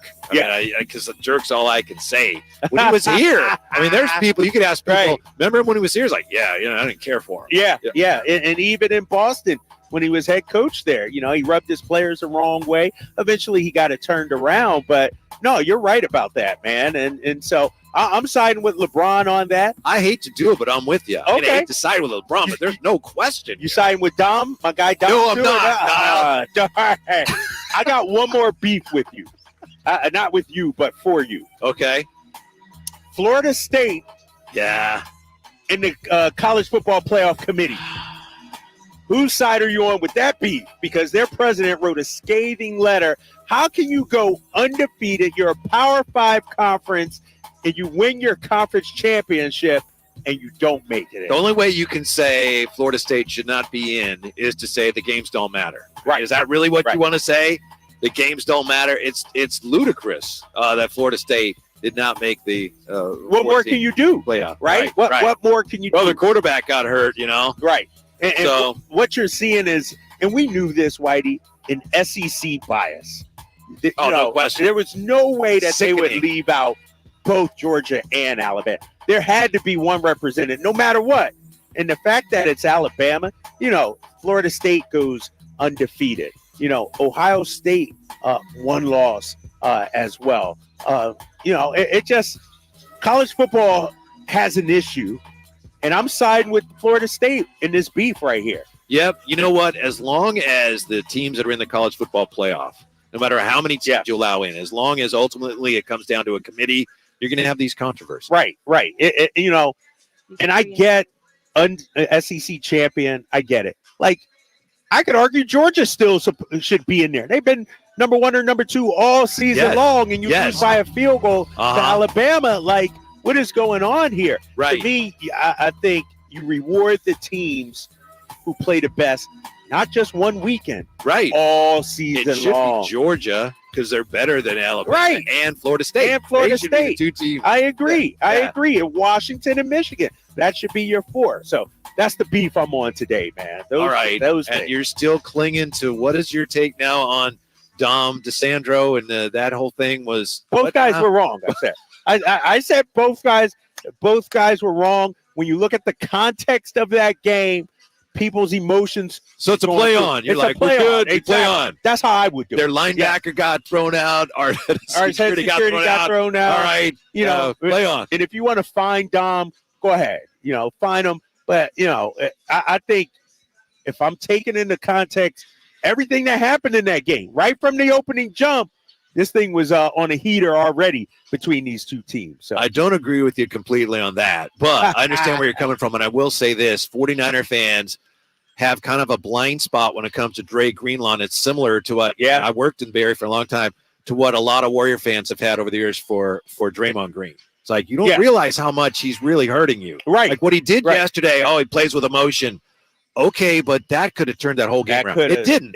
But how can you say, Dre's going to Dre. No, that can kill you at some point. Yeah, exactly. And, to your Warriors point, they've enabled him, Draymond Green. And so I don't think Dre Greenlaw is as bad as Draymond, obviously, but we've seen historically him do some things that could hurt the team. And so they got away with it this week. Mm-hmm. When we come back, you had an interesting conversation over the weekend with JaVale McGee. Yes. So we'll answer the question, when's the last time the Kings had this many dogs? When we come back to the Golden One Center, the Drive Guys on Sactown Sports. Check out the Golf to Go Hour with Frank LaRosa every week on Sactown Sports. Get the latest on equipment, area courses, people who play the great game, and plenty of good conversations about golf. It's the Golf to Go Hour every week with Frank LaRosa on Sactown Sports. Golf to Go is brought to you by the Hagen Oaks Golf Super Shop, America's most awarded golf facility. Naturewood Home Furnishings, where it's all about choices and always about quality. Thousands of stores across the country are pulling brand name cold and allergy products off the shelves. Why? Because an FDA advisory panel recently determined that a drug they contain, oral phenylephrine, is ineffective as a nasal decongestant. Navage offers a drug-free solution that's fast and highly effective at relieving nasal congestion caused by colds and allergies. Navage uses suction to pull saline in one nostril, around the back of the nose, and out of the other nostril to help suck out allergens, mucus, and germs. Nasal irrigation works, and Navage makes it quick and easy, but more than anything, it helps you breathe better. Don't waste your time or money on products that are ineffective. Trust drug-free Navage for fast relief to help you breathe easier, sleep better, and feel healthier. Ask for Navage at Walmart, Walgreens, CVS, Rite Aid, Target, or find us online at Navage.com. Navage, N-A-V-A-G-E. Clean nose, healthy life. Pat Green and Diamond Rio. Live in concert, Saturday, December 9th, 7 p.m., the venue at Thunder Valley. Country music icons, Pat Green and Diamond Rio. With special guest, Mark Wills. On sale now at ThunderValleyResort.com. Pat Green and Diamond Rio. It's Credit Christmas at Prestigio Jewelers. Get the gifts you want this year. Prestigio guarantees your credit up to $10,000. It's easy. Have a valid ID, proof of income, and be 18 or older. Prestigio has competitive pricing on all jewelry such as gold chains, wedding sets, diamond earrings, and designer brands like Cartier, Gucci, Bulova, and Citizen. Rebuild your credit, even with a repo or a bankruptcy at Prestigio Jewelers. This Christmas, come for the credit and be amazed by the selection at Prestigio Jewelers. Online at prestigiojewelers.com. Subcontractors, grow your business with more leads and leverage your marketing costs to receive over 10 times the value in advertising. Subcontractors United is offering 40 home services contractors to join our advertising co-op. For under $2,100 a month, you'll share in over $83,000 a month in advertising. That's $1 million a year in advertising for under $2,100 a month. There's only 3 subcontractors per category, not 3,000, so lead potential is unlimited. Google Subcontractors United for more information. Golf to Go is brought to you by the Hagen Oaks Golf Super Shop. Here's Frank LaRosa. A couple of weeks ago, I had the honor to enjoy a conversation with PGA Tour player and U.S. Open winner Jim Furyk, who's also the first to shoot 58 in a PGA Tour event. We talked about junior golf, his experiences on tour, and plans for the future. He also revealed his commitment to a new golf shoe manufactured by Box Toe Golf. I took notice because when a person makes his living playing golf, he looks for advantages in preparation, equipment, and certainly his shoes, which are the only contact with the ground. Box Toe is a premium brand specializing in handcrafted leather golf shoes designed for players who demand quality, style, and performance. With full-grain leather upper and soft leather linings, the shoes offer unmatched comfort. They're a perfect blend of classic style and modern design. If Box Toe Legacy golf shoes and belts are good enough for Jim Furyk, they're good enough for me. Learn more at boxtoegolf.com. That's your golf to go. I'm Frank LaRosa. Guys, did you know your testosterone affects everything in your system, including how you feel and perform every day? Right now, Revive Men's Health Sacramento will check your testosterone for free. Knowing your T levels is the first step in understanding if you have low T. Your testosterone level impacts your energy, libido, sleep, weight, hair loss, mood, and even ED. Maintaining an appropriate T level can change your whole life. Most men start to see changes in their hormone levels in their 30s. Experience and results matter. So what are you waiting for? Get your T levels checked today by local, experienced, and trusted men's health experts. They've helped thousands of men since 2011. They're so confident they can help you, they even guarantee it. Call Revive today and schedule your free testosterone test, free exam, and free consultation. Call Revive Men's Health at 916-277-8599. That's 916-277-8599. Or visit ReviveMen'sHealth.com. This segment is brought to you by Light the World Giving Machine.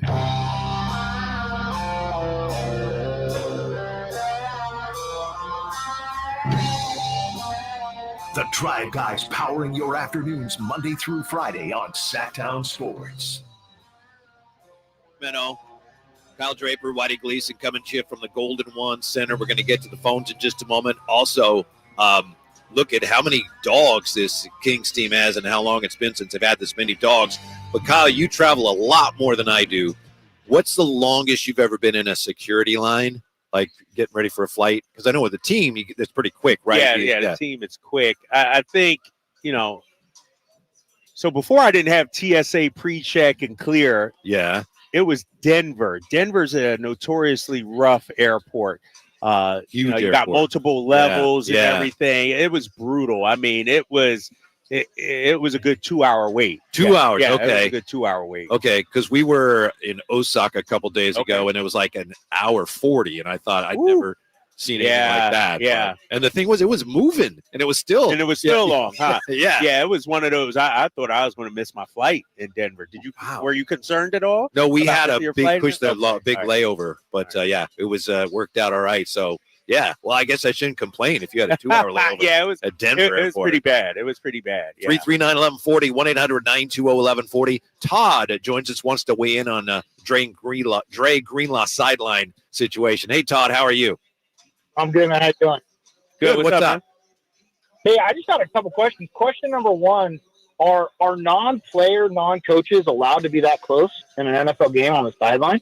I mean, why was he even there? No, that's my first question. I mean, I get he's head of security, but I thought only players and coaches could be that close or in that box that's outlined. That's our first question. I'm not sure. Yeah, I think it's a good point. Yeah, and so it should have never happened, in my opinion. I mean, I'm a Niner fan, I'll be honest, but I thought that was a horrible sequence. They should have 15-yard penalty all day long, but shouldn't have gotten ejected from the game. And then my other thing is 98 threw a punch at a Niner. He didn't get thrown out, and then A.J. Brown looked like he threw a punch at Ward on that extra point. So why didn't he get thrown out? Like, Come on now. Good question, Todd. Good point. We could do that all day long, man. We could do. How come there wasn't a hold in the middle of the field on that?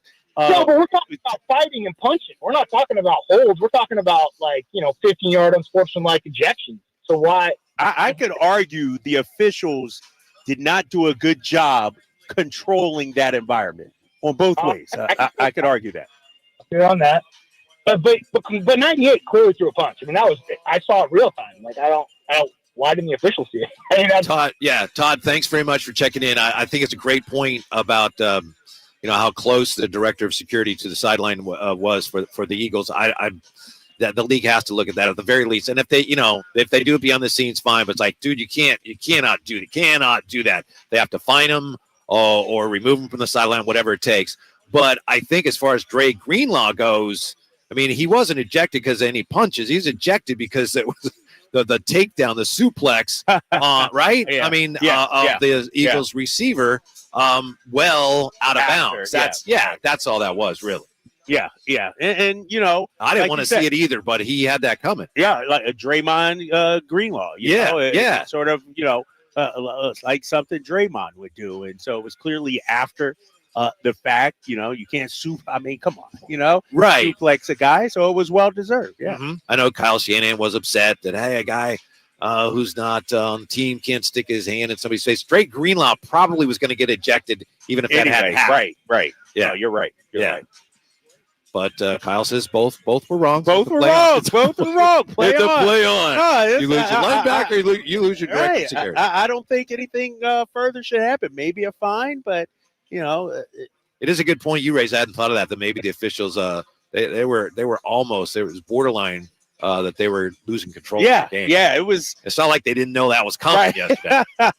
Exactly. And people are like, oh, y'all should talk more about the Niners so I could give it to Drapes. You missed the first hour and a half when people were lighting me up. Your boy is all pooped out. I'm tired, man. I'm tired of taking these shots. Hey, that's a good point, though. I mean, the number's still 339-1140. 1-800-920-1140. We've given Kyle a little bit of a break here, a little bit of a respite as we focus on the game tonight. But, that's a very significant turn of events yesterday. I did want to take a moment, though, to ask you about the win over Denver, the Kings win over Denver. I know you had a really interesting conversation post-game with JaVale McGee. Yeah, JaVale McGee was huge in that game. I thought he was a game changer. By the way, in that game. Kyle Draper has so many of these T-shirts. I'm surprised they still have enough to put out over all the seats. Dude, I'm about to go around to the seats and grab a couple as well. But Dre, JaVale McGee was huge, man. Jokic came out on fire, dropped 16 in that first quarter, but JaVale came up with some block shots, some hustle plays, running the rim, 8 points in that second quarter. And so I just think he was a game changer. And it got me to thinking, and we had him on the postgame show on NBC Sports California, because earlier in the week, me and High Flyer were talking about, man, the Kings, they got a lot of nice guys, but don't they need some dogs? Well, I got to thinking, JaVale's a dog, Malik, Fox. So I asked JaVale, you guys got some dogs on this squad, right? Damn right. We got some real dogs in there. And we holding it. We barely holding on to the leash. You know what I'm saying? We ready to be let loose. So when he lets us loose, it's damage out there. So let me put it in context, Whitey. We were talking with High Flyer last week, and we had Gary Payton on the show. We had Mitch Richmond on the show. And one of the things they talked about was how, when you're facing a guy like Draymond, you need a Draymond type. You need a Tony Allen type. You need sort of an enforcer type. And we were saying, you know what? Yeah, this Kings team, a lot of nice guys, but who's that dog? But I saw some dog in Malik Monk out here the other night against Denver. JaVale McGee. De'Aaron Fox has an inner fire in him. Trey Lyles as well. So I don't know if we necessarily need a enforcer physically going to beat somebody up. I think these guys just have like an edge, a chip on their shoulder that they play with, which might be good enough. I thought it was really interesting that before Malik Monk hit the game winner against the Warriors, Trey Lyles apparently called him aside on the sideline and basically told them to right to get serious. Yeah, I guess is a good way to say it. And the fact that Trey Lyles, because Monk is somebody who's not like, okay, yeah, I mean, he's, as you say, he's a dog himself. So for Trey Lyles to do that and then for him to respond, I think that was a real positive sign. But let me ask you this: in what way would you say this year's Kings, maybe they still need to do more work in that area? How are they more canine than last year's team? How many more dogs do they have than they had last year, and how important is that? Well, I think it's huge. One thing we're seeing from Sacramento, if they get down, they fight back. They don't just lie down and let you bully them and take over. That's one encouraging thing. With that being said, I do think they need to up the physicality. They need to play not necessarily with more of an edge, but with more of a presence defensively. That's out what there. Mike Brown's been talking about since camp started. Totally. You got to feel them. And a lot of times, when you look at teams, and this will be a good test tonight. That'll be something I'm watching about tonight. Mm-hmm. When Zion is trying to go to the rim, are you making him work for it, or is he just plowing right through you? I think you need a physical presence out there, a physical toughness out there, or else you'll face the Pelicans of the world, the Rockets of the world. Shoved around. Yeah, you get shoved around. And so we're going to have Antonio Daniels, Pelicans analyst, coming up here next segment to talk about, just the physicality needed at the NBA level. Because when you look at this Pelicans team, they're long, athletic, but I don't know if they have a physical. Valanciunas, I guess, can be physical. You look at a guy like Herb Jones, he can be physical, but they don't have like an Oakley type or anything like that. Valanciunas is physical, but he's not. He's not out to hurt anybody. Right. I mean, Right. Exactly. He's not malicious. Yeah, he did hurt our boy Chimezie Metu a few years ago when he was with the Grizzlies. But yeah, I think you need, ideally a wing or a big man that says, you know what, enough's enough. Yeah. Like De'Aaron Fox, we know he plays with the fire. He's slight of frame. Same with Malik Monk. You need a perimeter defender who won't get pushed around, who you can sick on, a Paul George or something, or a Zion, and just really make life difficult for them. I don't think we have that yet. So we got Antonio Daniels coming up? Yeah, he's right there. He's clean and everything. Yeah. AD, you good? Next segment, we're going to take this break. And then, you good? All right. Yeah. But okay, yeah. He's hanging out. Yeah, let's bring on AD next segment. Pelicans analyst Antonio Daniels, 14 years in the NBA? Yeah, 14-year bet. He joins us next year from the Golden One. It's Drive Guys on Sactown Sports. Will Kyle Shanahan and the 49ers brass go all the way this season? Could the Niners win their first Super Bowl since 1995? Join us throughout the season to hear all the games and all the analysis on Sactown Sports at SactownSports.com. Power Business Technology is proud to be 100% independent, locally owned, and managed Toshiba copier dealer. Local ownership cuts out the red tape, allowing ourselves to never be too busy to personally answer the call when our clients need us. Recognized for excellence in service execution, training, and customer service, we're proud to be named a 2022 Toshiba ProMasters Elite Dealer. Contact us today for all of your business printing needs at 844-POWER-BZ. That's 844-769-3729, or visit us at PowerCopier.com. O'Reilly. Cleaning your fuel system can help your engine run better and improve gas mileage. Visit O'Reilly Auto Parts and pick up a bottle of Chevron Techron Fuel System Cleaner. On sale now. Buy one, get one free. Plus, get 2 times O-Rewards points. Get more fuel-saving tips from the professional parts people at your local O'Reilly Auto Parts, or visit O'ReillyAuto.com. O'Reilly Auto Parts.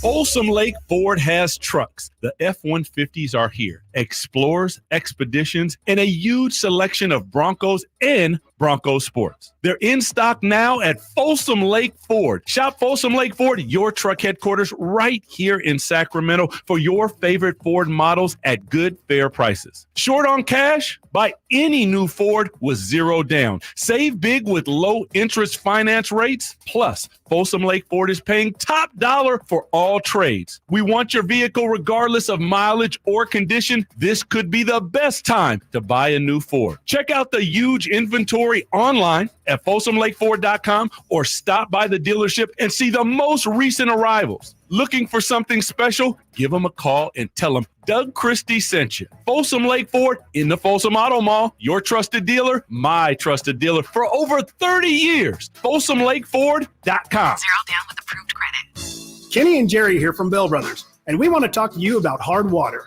California is notorious for having some of the hardest water in the country, which means it has high levels of calcium and magnesium, and that causes all kinds of problems. If you experience dry, itchy skin, brittle hair, dull laundry, or mineral deposits on faucets and fixtures, that's hard water. It also causes soap scum in your shower, spots on dishes, and creates wear and tear on your appliances. Yuck. Bell Brothers can help you out with our lineup of water conditioning solutions, from water softeners to whole house filtration systems to hot water recirculators. Your skin and hair will thank you, your fixtures and appliances will thank you, and even your spotless dishes. Call Bell Brothers right now and ask about our hard water solutions for your home. Our number is 916-444-1234 or find us online at thenosurpriseguys.com. The No Surprise Guys, Bell Brothers.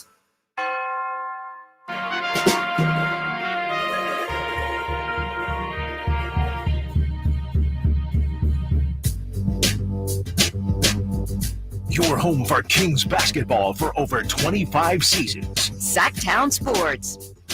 Coming to you from the Golden One Center. Get ready for the Kings and the Pelicans in the in-season tournament knockout round. It's a drive, guys, nice enough to join us. Outstanding TV analyst for the Pelicans. I believe he was a first-round pick of the Vancouver Grizzlies. Yeah. If I'm not mistaken. Antonio Daniels, how are you, sir? I am truly blessed. I'm not supposed to be talking to y'all. We ain't supposed to be friends today. Nah, man. We ain't supposed to be cool today. There's no beef here, right? No, ain't no beef. Ain't no beef, but we ain't supposed to be cool today.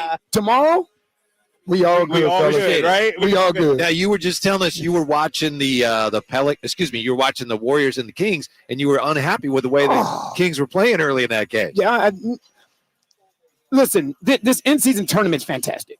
I love it. Yeah. And I especially love this part because now it's more of a NCAA style. But I'm sitting there and the Pelicans, after Dallas beat Houston, now we knew that we were into the quarterfinals. We just didn't know where. So we knew who. Right. It was going to be Sacramento or it was going to be Golden State. But there were so many different scenarios. If Golden State wins by this much and they lose by this much, and if they win, so it got to a point where I knew that if Sacramento won the game by 11 points, if Golden State won the game by 11 points or less, we would have hosted. Oh, I see. So you were ready for that. I was, because you know what we did? We played the Chicago Bulls on Saturday and left after the game and had a 4-hour flight here after the Chicago Bulls game on Saturday. Y'all been here this whole time? What? Oh, yeah, because y'all didn't go back. Yeah, so y'all got, what time did you get in?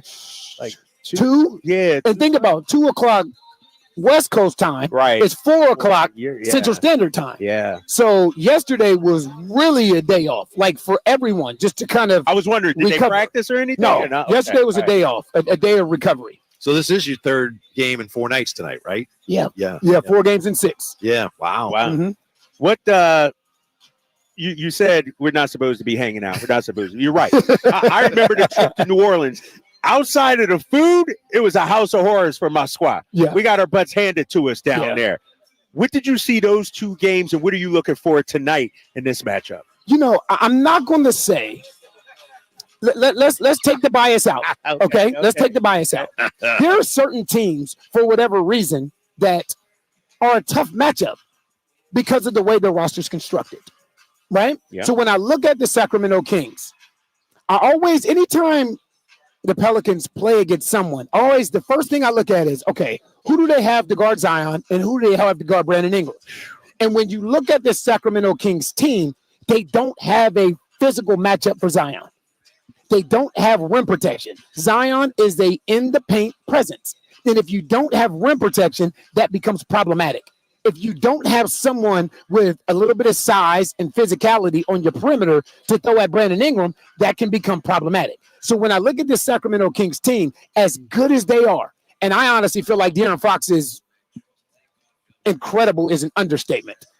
but it may be a tough matchup for. I'm not saying the Sacramento Kings can't win, but I'm saying the Pelicans present a tough paint presence matchup for the Sacramento Kings. Antonio McDaniel's nice enough to join us here. Antonio Daniels, Daniels. Yeah, me and Xavier McDaniel. I apologize. Antonio Daniels with us. How big is this chance to advance in the in-season tournament for the Pelicans? Honestly, it's big because I think it kind of, when you have a young team, these things matter. Like, I think it's different for Sacramento because Sacramento, you guys went to the playoffs last year, pushed the Golden State Warriors to 7 games. And honestly, I said on my SiriusXM show numerous times, if De'Aaron Fox doesn't get hurt, y'all advance. If he doesn't get hurt, y'all advance. So this is not really a step up for you guys. But for the New Orleans Pelicans, a team that was 2 games over 500 last year and was the only team last year who was above 500 that didn't make the playoffs. So this is, for a young team, this is a confidence builder now moving forward. Should be a big one. You see, we got the blue out here. Everybody will be wearing blue T-shirts. You know, when I look at this Pelicans team, we had a discussion earlier. We're trying to figure out, who are you guys? You know, are you a contender? Do you need more seasoning? What do you think? Now that CJ's back, what are you seeing from your team, and what kind of identity do you guys have? I think the identity is inconsistent because the guys that you have on the floor are inconsistent. Right? What you would love to see, what Pelicans fans would love to see, is the top 7 or 8 guys being available on a consistent basis. Then you can make a proper assessment. It's tough. Like the Sacramento Kings last year, the reason that you guys had the season you guys had is because your top 7 or 8 played 74 games or more. You know, Kyle, there's nothing more important in this league than health. I don't care how talented you are. I don't care the chemistry you have. If guys aren't available, you're going to have problems, right? And Zion's played 29 games over the last 2 seasons. Last year, B.I. played 44 games. So this year, Zion's missed a few games. B.I.'s missed a few games. Trey Murphy just returned. Came back. You know, CJ just returned. Jose was out for a significant amount of time. So it's hard to say what the identity is because this team has not been together long enough to create one. Antonio Daniels with us. So you look at your club, and if you look at the numbers, and it's early in the season, they're middle of the pack in a lot of things. What's one thing you would say the Pelicans do extremely well night in, night out? Paint presence. And I think anytime you have a guy like Zion who's going to be top 3 in the league in points in the paint every season, along with guys like De'Aaron Fox, along with guys like Giannis Antetokounmpo, that has to be a piece of your presence. But there's another side of it, because this team has always lacked balance. So you can have the paint presence, but you need the shooting to go along with it. There's no more desired skill in today's NBA than shooting. So now adding Trey Murphy, adding Jordan Hawkins, adding CJ McCollum alongside those guys creates a tough matchup for a lot of teams. But again, those guys have to be available. Got to be healthy. I think, we were saying it. You guys just need bodies on the floor. Y'all got to get that time together, that seasoning. I mean, because you look at the roster, we're deep. Yeah, you're deep. It's a stacked roster. Let's go on the other side. When you talk about the Sacramento Kings and look at them, things changed when Mike Brown came in. I know you're very close with Mike Brown. He was a coach on that Spurs team you won a championship with. When you look at what Mike Brown's done, what stands out to you? I tell you what I love about Mike Brown. As a analyst now, and with the way that today's NBA is constructed, you always wonder, is it really possible to hold players accountable? Is that a real thing, or is that a myth, right? Is that something that you can do in the 80s and the 90s? But the fact that Mike Brown has the players on his roster and has a team constructed where he can hold guys accountable, where guys want to be Coach Hart. De'Aaron Fox wants to be Coach Hart. Domas Sabonis wants to be Coach Hart. Malik Monk, he wants to be Coach Hart. For me, I love that. I love when a coach has developed the culture of accountability, not just spoken about it, not just talking about it, but he can actually do it. And that's the difference for me with this team. Mike Brown coaches these guys and holds them to a standard. And when they don't accomplish that standard, he is not afraid to call them out. But the thing is, they respond in the right way. Right. Now, to me, and I never played in the league, obviously, to me, the players deserve a ton of credit for that sure. too, because you got to have the Agreed. right guys who will No look at question. that as you've been on teams that have done it. Look at that and go, okay, I'm in for the good of the team. When I was with the San Antonio Spurs, Greg Popovich, I have seen him curse out Tim Duncan, David Robinson, Mario Elie, Sean Elliott, go down the list, Avery Johnson, but it wasn't the fact that he was coaching them out, cursing them out. It was their response. So now you see Tim Duncan, the best power forward in the world, David Robinson, top 50 all time, Mario Elie, 2-time champion, Steve Kerr, 4-time champion, and the way they responded. Now, if I'm coming off the bench, I better respond the right way too, because those guys set the standard. In today's NBA, if your top guys are on board, you're going to succeed. If they're on board with what the coach is trying to accomplish, they're going to succeed. But as we see, there are a lot of teams in this league where the top guy is not really on board. The Sacramento Kings, they have Domas Sabonis on board. They have De'Aaron Fox on board, Malik Monk on board. As long as you have that, you'll be good. Sacramento coming off a big win against Denver right here in this building Saturday night, Antonio. When you look at the Western Conference, Kings finished third last year, 48 wins. We're hoping to take it a step farther. How do you handicap the Western Conference? Is it Denver and everybody else? I don't think so. I don't think so. To me, this is the deep the West has ever been, right? Because even when you look at the top 13 teams, and I'm taking out San Antonio and I'm taking out Portland, right? Yep. Outside of that, you on any given night, these teams can beat you. And honestly, you can put San Antonio in there because of Victor Wembanyama. We saw them go down to Phoenix and win twice, right? When you step in the Western Conference on a night-to-night basis, Houston ain't what they were last year. These teams ain't tanking them. Yeah, they're playing hard. They're playing hard because Victor Wembanyama is not available, right? Obviously, right now, Memphis is down bad because no John Morant, no Brandon Clark, no Steven Adams. So it's a matter of time before they kind of find their stride again. But there is no night off in the Western Conference. Antonio, you talked about how the Pelicans pose some matchup problems for the Kings. How about the other way around? Who on the Kings pose the most issues for your club? Well, for me, De'Aaron Fox poses a matchup problem for everybody. Yeah. This isn't a New Orleans Pelicans issue. This is an NBA issue. Yeah. And you could argue right now that Malik Monk has been their second best player for about the past 5 or 6 games. But De'Aaron Fox is how what makes is it the speed? What makes okay? So here's the thing. There are always players that you say, man, if this guy gets this, it's over, right? So with Giannis, we say if he gets that 15 to 17 foot jump shot, it's a wrap. With De'Aaron Fox, the knock has always been, man, if he knocks down that 3-point shot with regularity, it is over. And now he's doing it. So now you can't just go under screens on him anymore and meet him on the other side. De'Aaron Fox, you have to cover De'Aaron Fox, even though he's much smaller, with the same defensive concepts and principles that you cover Giannis Antetokounmpo with. If it's 1-on-1, if it's 1-on-2, if it's 1-on-3, that's not enough. You have to get 5 guys back and build a wall. But that's what makes this team so good, because now they have surrounded De'Aaron Fox with guys with the ability to shoot the ball. Yes. And that's why with this team, with the Harrison Barnes, with the Kevin Huerters, with these guys, Malik Monk, these guys that can really shoot the ball, it comes down to me, if the Sacramento Kings are knocking down 3-point shots, that's a problem. Night. Yeah, night. My last question to AD, I know you got to get ready for the game. When you look at what you guys do defensively, you're one of the top teams at defending 3. The Kings rely heavily on the 3. Is that the number you're looking at? Is that the matchup you're looking at tonight? For the Pelicans defensively. Now, you have to have guys that you can throw at De'Aaron Fox. And we have 2 of them.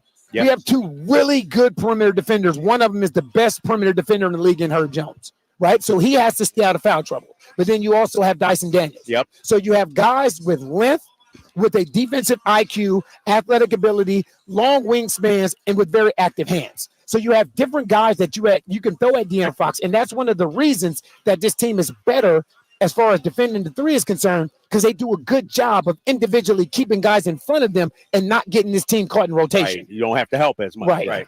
Antonio Daniels, thanks so much. We appreciate your time very much. sure. Why aren't Thank you you guys for having coaching me. with as much as you know about the game? Why aren't you coaching? I don't know. I think I'm right where God wants me right now. A lot less stressful, man. That's for sure. AD, appreciate you, bro. Yeah, man. appreciate it very Appreciate it, much. We'll be back. Drive Guys with more from the Golden One Center. Drive Guys on Sactown Sports. It's that time of year again. Sactown Sports is welcoming Santa back to town for the 40th annual Santa Parade, Saturday, December 9th in downtown Sacramento. Grab the family and join us as we celebrate Santa's arrival with marching bands, superheroes, cheer squads, and more. Parade starts at 10 a.m. at 14th and N. We'll see you Saturday, December 9th in downtown for the Santa Parade with Western Health Advantage, Huft Home Services, and the California National Guard. Get more information at SactownSports.com. Wesley Financial Group is not a law firm. This story is called The Ugly Truth About Timeshare. If you think you've done your family a favor by buying a timeshare, you need my help. Hello, I'm Chuck McDowell, CEO and founder of Wesley Financial Group. 10 years ago, I started helping folks cancel their timeshare. And in the process, started what's now called the timeshare cancellation industry. Timeshare is the only thing that you can buy that you can't tell me how much it's going to cost or when it's going to end. When you buy a timeshare, you give them a blank check to fill out any amount they want for annual maintenance and assessment fees. The crazy thing is, this never ends. Even when you die, your family's now going to be stuck with this burden. Stop the insanity today. Call my office now. If we take you as a client, I guarantee we'll cancel your timeshare or you'll pay nothing. Call for your free information kit. 800-462-3333. That's 800-462-3333. 800-462-3333. Don't you just love this time of year and the holidays when families get together to make memories? Hi, this is Frank LaRosa with a word about Naturewood Home Furnishings. From the time I was a youngster, the family table was always filled with a gathering of grandparents, aunts and uncles, brothers and sisters. Those are memories that will live with me forever. Naturewood Home Furnishings Holiday Home Sale going on right now gives you the opportunity to find the perfect holiday gift that will last a lifetime. You'll find unique gifts like gleaming accessories for every room, now 20% off. During Naturewood's Holiday Home Sale, you'll find savings all around the store for every room in your home. Find your perfect bit of Christmas for your home at Naturewood Home Furnishings Holiday Home Sale going on right now. The memories you make with your family will be with you forever. Naturewood Home Furnishings, off Highway 50 at Hazel. Look for the water wheel. Hello, saver. Whether you're saving for that trip to the tropics or saving for an emergency, now is the time to take advantage of Wells Fargo's savings options. Wells Fargo offers savings accounts that can help you save towards your goals. So, what are you saving for? Visit a Wells Fargo branch or wellsfargo.com/save to open a savings account today. Wells Fargo Bank, N.A., member FDIC.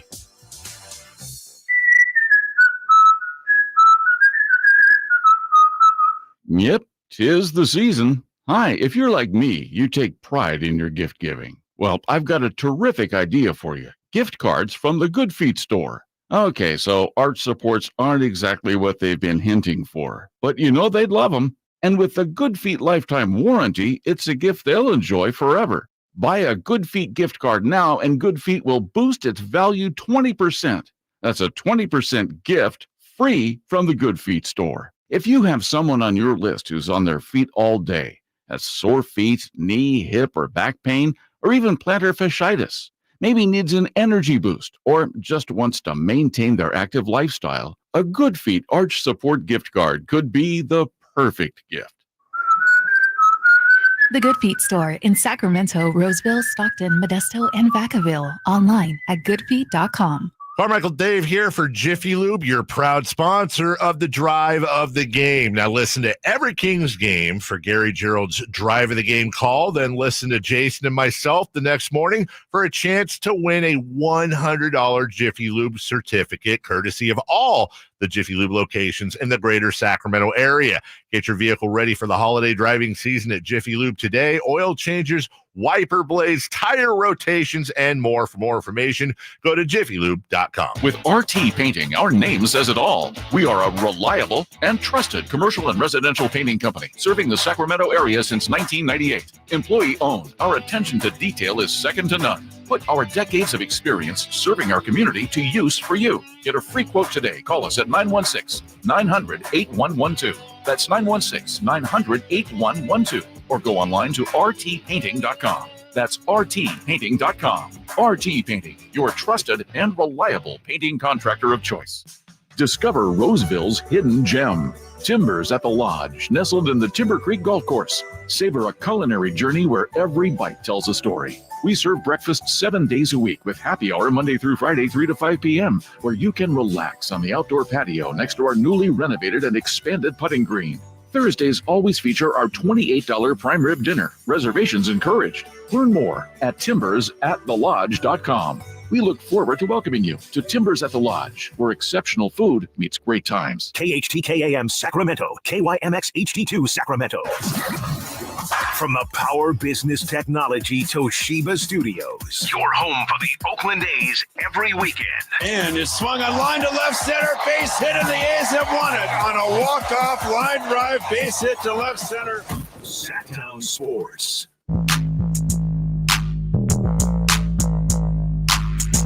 The only station in Sacramento giving you local sports coverage from 6 Monday through Friday. Sactown Sports.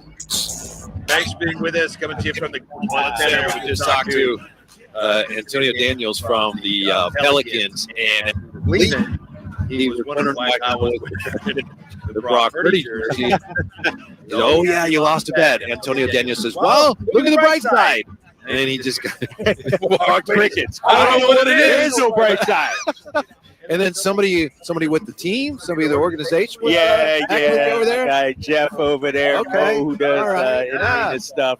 They're killing me tonight, That's man. a good look for you. That's not at all. Not at all. I don't even Brock Purdy. Like I said, Joe Montana, bring it on. I'd wear Joe Montana. Steve Young, Jerry Rice, I'd wear it.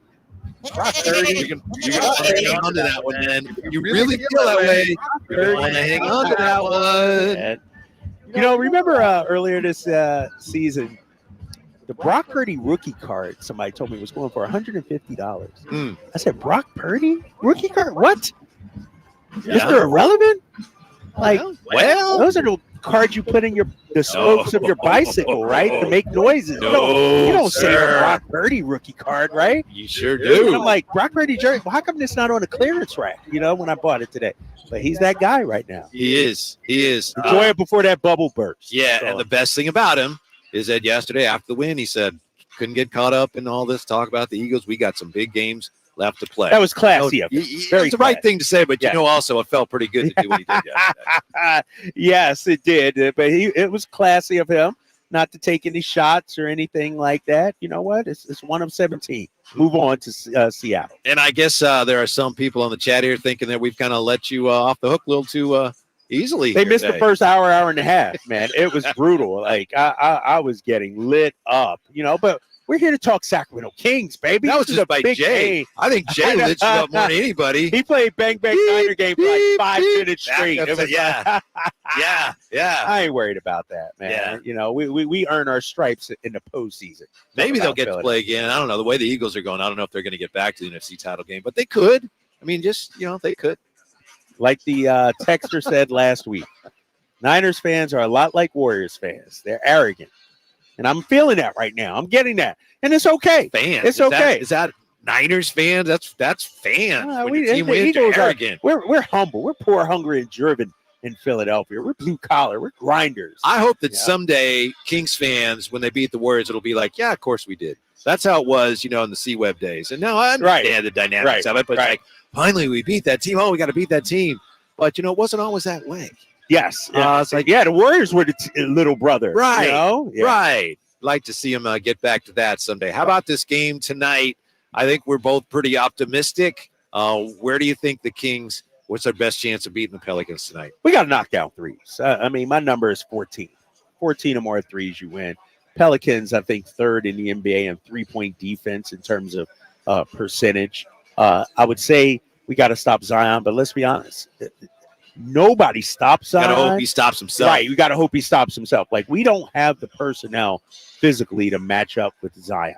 And, so I expect him to get his 25 to 30. key with Brandon Ingram, don't let him get the foul elbow jumpers. Like, he lives at the elbow. And so they have a two-headed monster. And then you throw in CJ. They can score on all three levels. Think about it. CJ's your three-point shooter. Ingram's your mid-range. And Zion's your guy in the paint. And then you throw in Valanciunas.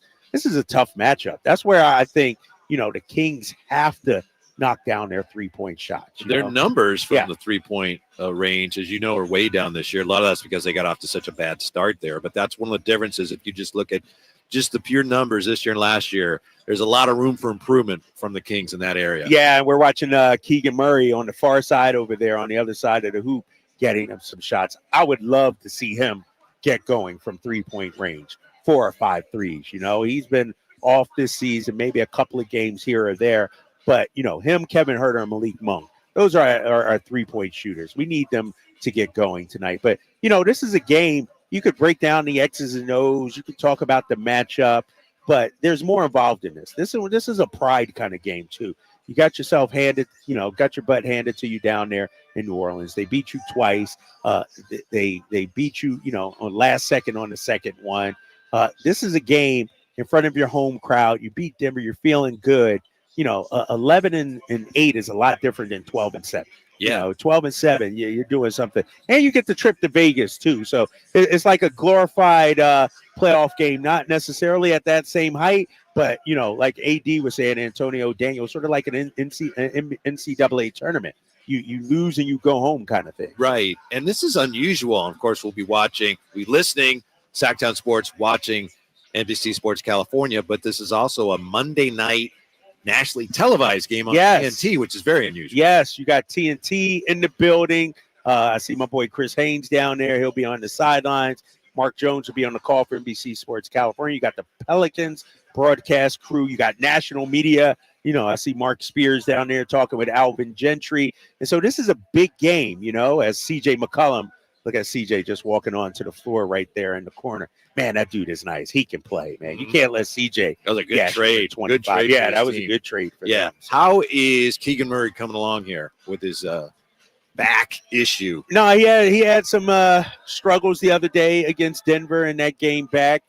Finished with 8 points in that game. No, they came in the third quarter.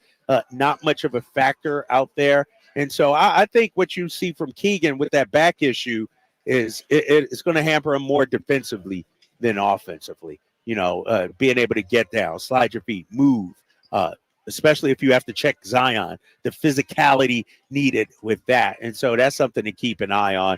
One thing is that they did bring him along slowly.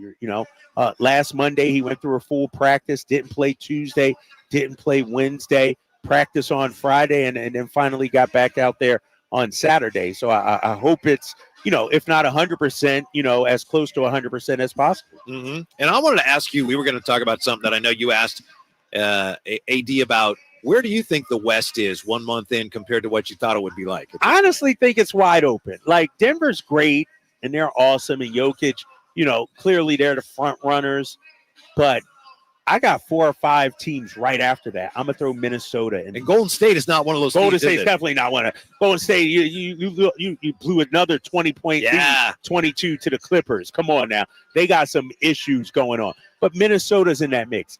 Phoenix is in that mix. Clippers, when healthy, and they have been. PG and Kawhi, they played in every game this season so far. Whitey. Wow, they're a team to throw in there. I still think the Lakers. If you're talking a playoff series, they're going to be tough to match up. And then Sacramento. So you got Denver, and then you got like 5 teams right after that. Mm-hmm. Yeah. We expected it to be very tight, but maybe not with the teams near the top. Like Minnesota, to me, is a surprise. Yeah. We always talk about John Hollinger and how he takes shots at the Kings. I think he was pretty high on Minnesota this year. I'll give him credit there. I did not see that coming, but so far they're playing very well. They're playing well, and Anthony Edwards has taken that lead. And Towns and Gobert seem to be working out together. That pairing at the 4 or 5 seems to be doing good.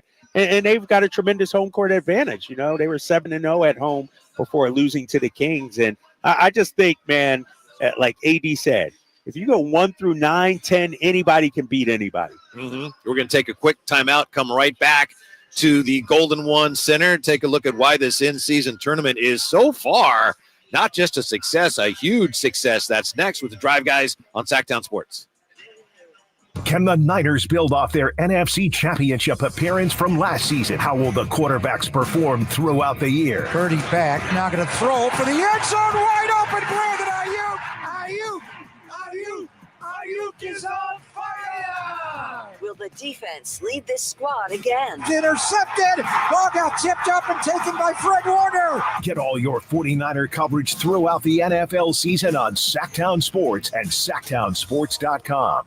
Folsom Lake Ford has trucks. The F-150s are here. Explorers, Expeditions, and a huge selection of Broncos and Bronco Sports. They're in stock now at Folsom Lake Ford. Shop Folsom Lake Ford, your truck headquarters right here in Sacramento for your favorite Ford models at good, fair prices. Short on cash? Buy any new Ford with zero down. Save big with low interest finance rates. Plus, Folsom Lake Ford is paying top dollar for all trades. We want your vehicle regardless of mileage or condition. This could be the best time to buy a new Ford. Check out the huge inventory online at FolsomLakeFord.com or stop by the dealership and see the most recent arrivals. Looking for something special? Give them a call and tell them Doug Christie sent you. Folsom Lake Ford in the Folsom Auto Mall, your trusted dealer, my trusted dealer for over 30 years. FolsomLakeFord.com. 0 down with approved credit.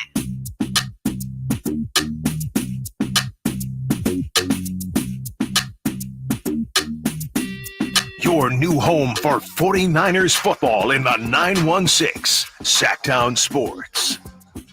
Yeah, speaking of 49ers football, Kyle Draper, I think I follow you on Twitter. You're not at Bird Gang for life, right? That's not me. That's not me. Okay. You following that one? Did you happen to see that? And I can't. Yeah. Oh, yeah, I did see that. Yeah. Yesterday, posted, or 2 days ago, a picture of Brock Purdy. We're not losing to this. We're not losing to this. Bleep.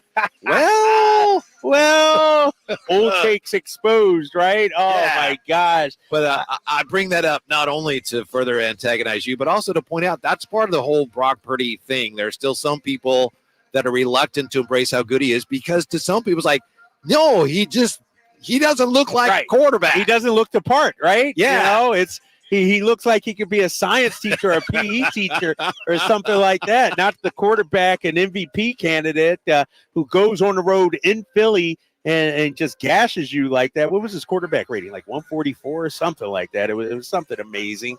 And he just doesn't look the part, like you said. Yeah. Yeah. It was 1 year ago today, as we mentioned earlier. It was a year ago today. Brock Purdy replaced Jimmy G in the first quarter of a game against the Dolphins. And I remember a year ago, Jimmy G had been having a really good year, and it looked like, wow, that's too bad.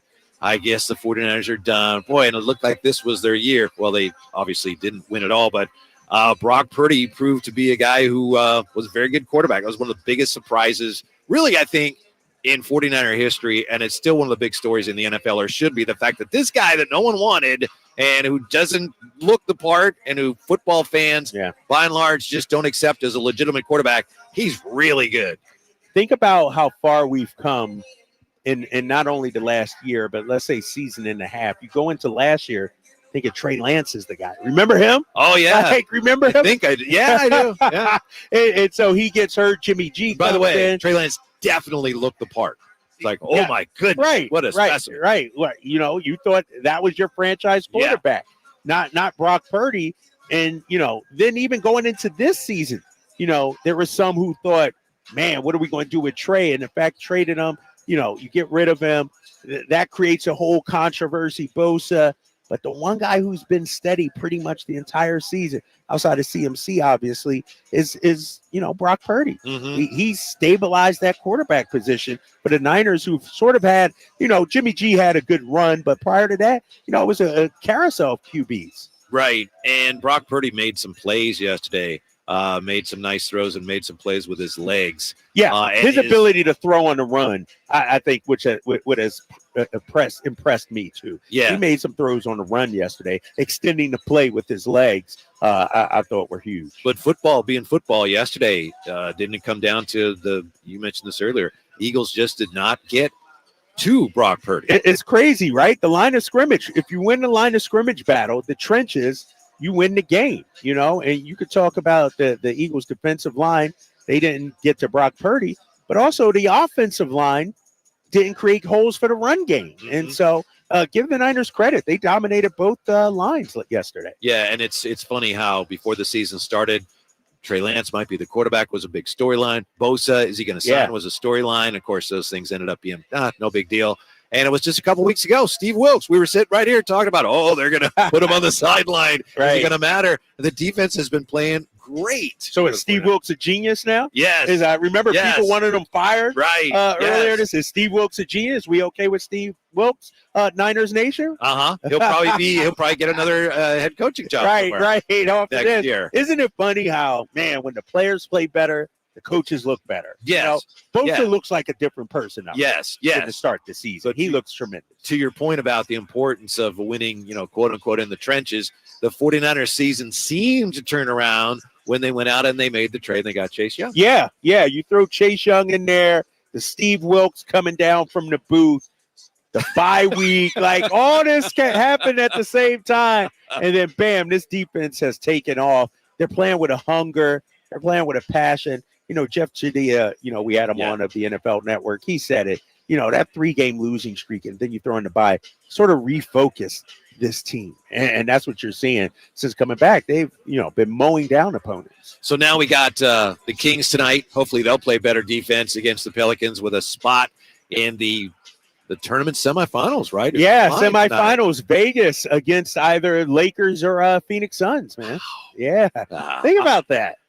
That's huge. We want it to be the Lakers, don't we? When we play the Lakers? Yeah. Just to beat the Lakers at something, right? And so I think it's a huge matchup tonight. You got to get through this one first.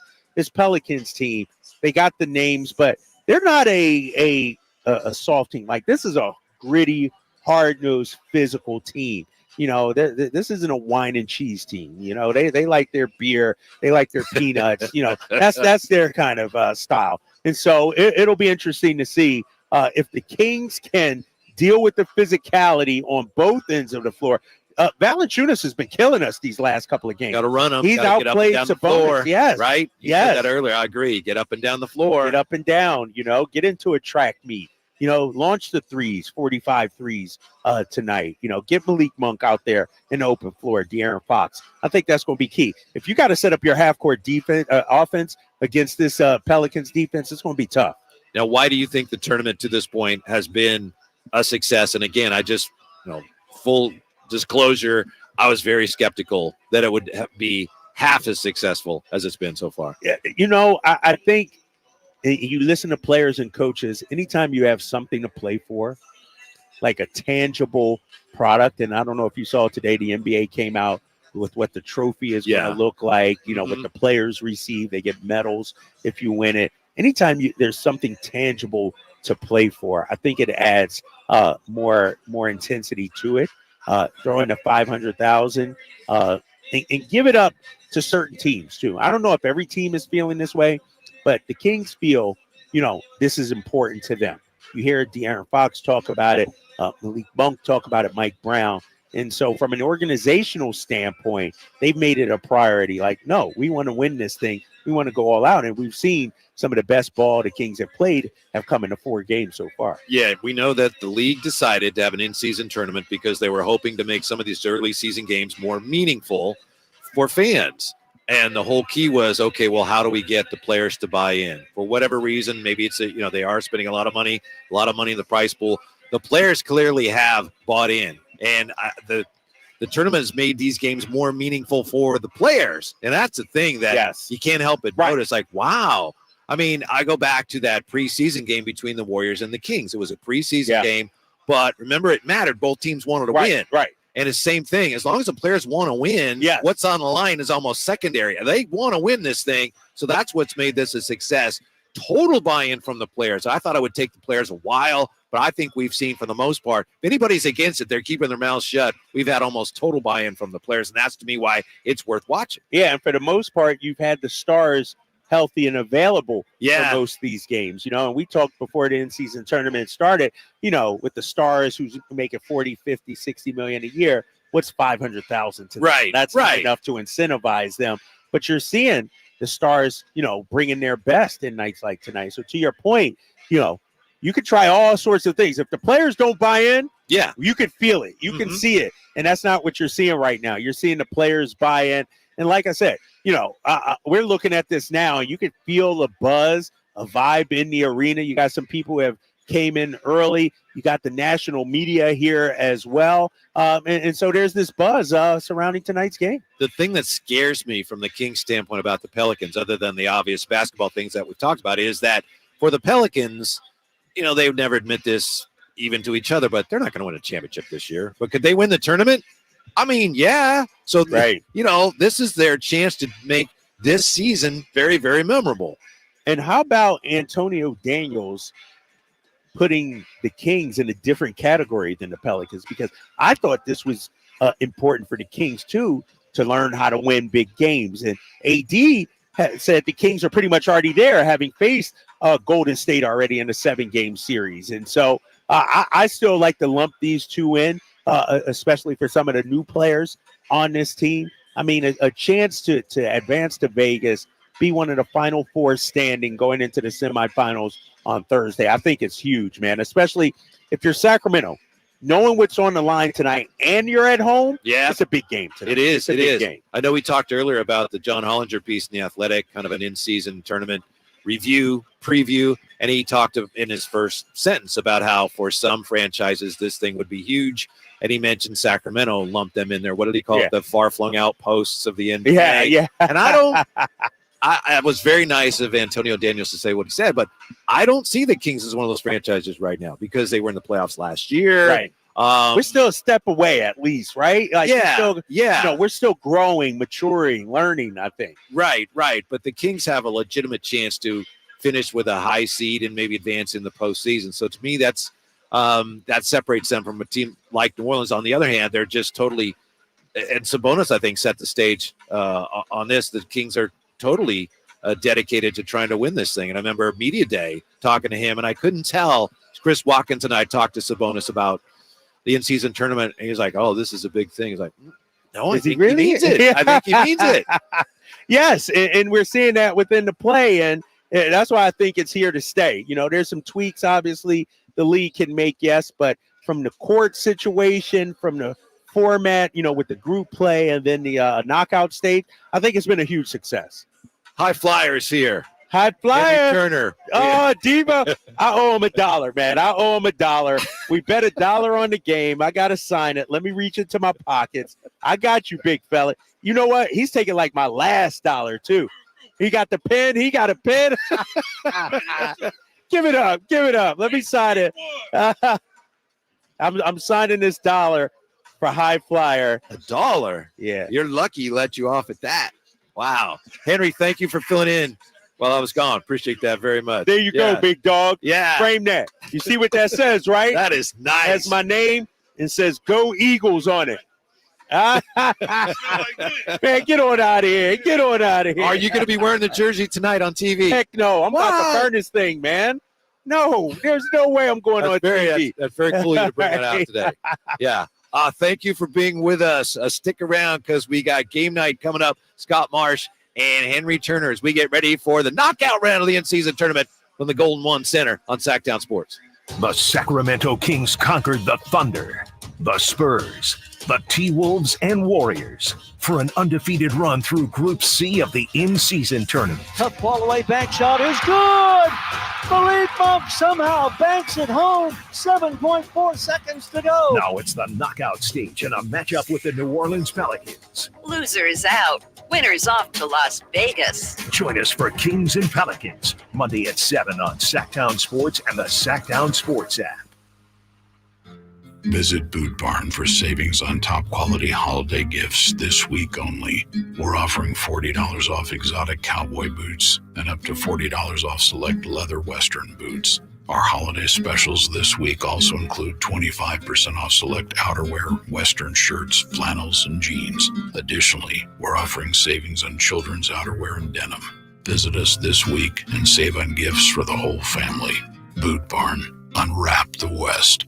Hey, it's Carmichael Dave letting you know Capital Casino, Sacramento's #1 poker room and primetime football location is back. Cap Casino giving away $500 per game in high hand bonuses for every Sunday, Monday, and Thursday night primetime game, offering the best food, best service, and the best action with the most variety of games in the region and conveniently located in downtown Sacramento.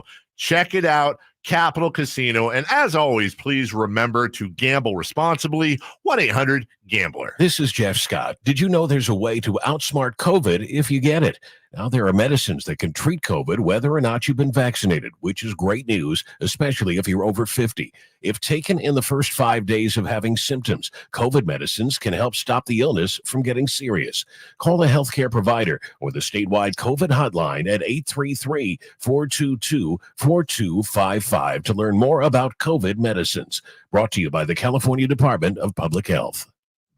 Ew, gotta get rid of this old Backstreet Boys t-shirt. Tell me why. Because it stinks, boys. Tell me why. I've washed it so many times, but the odor won't come out. Tell me why. No, you tell me why I can't get rid of this odor. Have you tried Downy Rinse and Refresh? It doesn't just cover up odors, it helps remove them. Wow, it worked, guys. Yeah. Downy Rinse and Refresh removes more odor in 1 wash than the leading value detergent in 3 washes. Find it wherever you buy laundry products. Did you know one of the worst things you can do is turn on your furnace after it's been sitting there all summer, gathering dust, without giving it a thorough tune-up first? Think about it. What if your car had been sitting in the garage for 6 months without ever running? Any piece of machinery that's been sitting needs to be tuned up. So call Bell Brothers. We'll tune up your furnace for just $87 and guarantee the results. We guarantee that your tuned-up furnace will save you $87 on your energy bills. And we guarantee that your tuned-up furnace won't break down during the season, or we'll immediately refund your money. No questions asked. Don't delay. Small problems that are easy and inexpensive to fix can quickly turn into big, expensive problems. Call Bell Brothers right now to schedule your furnace tune-up at 916-444-1234 or find us online at thenosurpriseguys.com. That's 916-444-1234 or online at thenosurpriseguys.com. The No Surprise Guys, Bell Brothers. From the Power Business Technology Toshiba Studios. Your home for Kings basketball for over 25 seasons. No look, Bibby to Weber down the lane, flying jam. There's your play of the night right there. It's inside is Sabonis, a two-hand rip, a brilliant pass from De'Aaron Fox. KHTKAM Sacramento, KYMX HD2 Sacramento. Sactown Sports. The Sacramento Kings conquered the Thunder, the Spurs, the T-Wolves, and Warriors for an undefeated run through Group C of the in-season tournament. Tough ball away, bank shot is good. The lead bump somehow banks it home. 7.4 seconds to go. Now it's the knockout stage and a matchup with the New Orleans Pelicans. Losers out. Winners off to Las Vegas. Join us for Kings and Pelicans, Monday at 7 on Sactown Sports and the Sactown Sports app. It's time for game night, getting you ready for Sacramento Kings basketball. He's got the bucket. Game night is presented by Power Business Technology, your locally owned and managed Toshiba copier dealer. Contact them at 844-POWER-BZ or visit them at powercopiers.com. Here's your host, Scott Marsh, alongside the high flyer, Henry Turner. And a pleasant good evening to you. Welcome inside the Golden One Center. It's game night. Coming to you live right here on Sactown Sports 1140. Scott Marshall along with the high flyer Henry Turner. We have got a blowout tonight inside the arena. The in-season tournament T-shirts are out and on all the seats. If you're coming out tonight, another nice collector's item. Put those on tonight as the Kings get ready to take on the Pelicans. It's the knockout phase of the in-season tournament. Survive and advance. The winner goes to Vegas. The loser continues on with their NBA schedule someplace else. Either it'll be in LA or Phoenix, whoever loses that game tomorrow night. And Henry, I've got to say, there is another special vibe in this building tonight. This tournament has become something, and this knockout phase means something to the players and everybody else coming out tonight. No doubt, Scott. It's definitely special. I really think that the guys are starting to buy in now, and especially since it's getting closer to the knockout round. Yeah. I think a lot of these players, they're like, whoa, well, we're right next to going to Vegas for the whole thing. Yeah. So they're really making it. They're really amping it up and making it something special. No doubt, they can feel a trip to Vegas coming. They can feel maybe their bank accounts getting larger in a few games too. Yeah. Hey, that's the most important thing. If you guys can go and get that, man, I'm gonna be at the doorstep acting for a whole lot of brothers for long. Hey, man, let me hold some young fella. No doubt, $500,000 to every player on the winning team when this thing's all said and done on Saturday night. But obviously, the test is a third one for the Kings tonight. The Pelicans coming in. It's the third meeting already between these two teams. We know how it went in New Orleans. Not well for the Kings. They lost twice there. They played on back-to-back games in the Bayou City, and certainly the Kings have their work cut out for them tonight. Zion Williamson will be in the house, and he certainly had his way with Sacramento down in New Orleans. Oh, didn't he? I mean, that was one of the first times I had really a good look at how strong and how powerful Zion actually is. Trey Lyles is not a small guy. He's 6'8". He's got some size on him. He has some girth. And Trey Lyles bounced off of Zion all night. When this dude plants, Scott, I mean, we laugh and we call him a little baby Hulk, but that's exactly what he is. When he gets into that lane and he plants and he gets all of his strength and girth together, man, it's tough to stop him from getting to the rim. No doubt. And he did something for the first time we have not seen in a very, very long time on Saturday night, albeit in a loss. He played on the second night of a back-to-back on Saturday, so he's getting healthy, and he's starting to feel good about things. Yeah. And if you talk about Trey or Zion. Zion, excuse me. Yeah. And Trey is back, too, of course. Right. Yes. Yeah, you don't want Zion to get comfortable.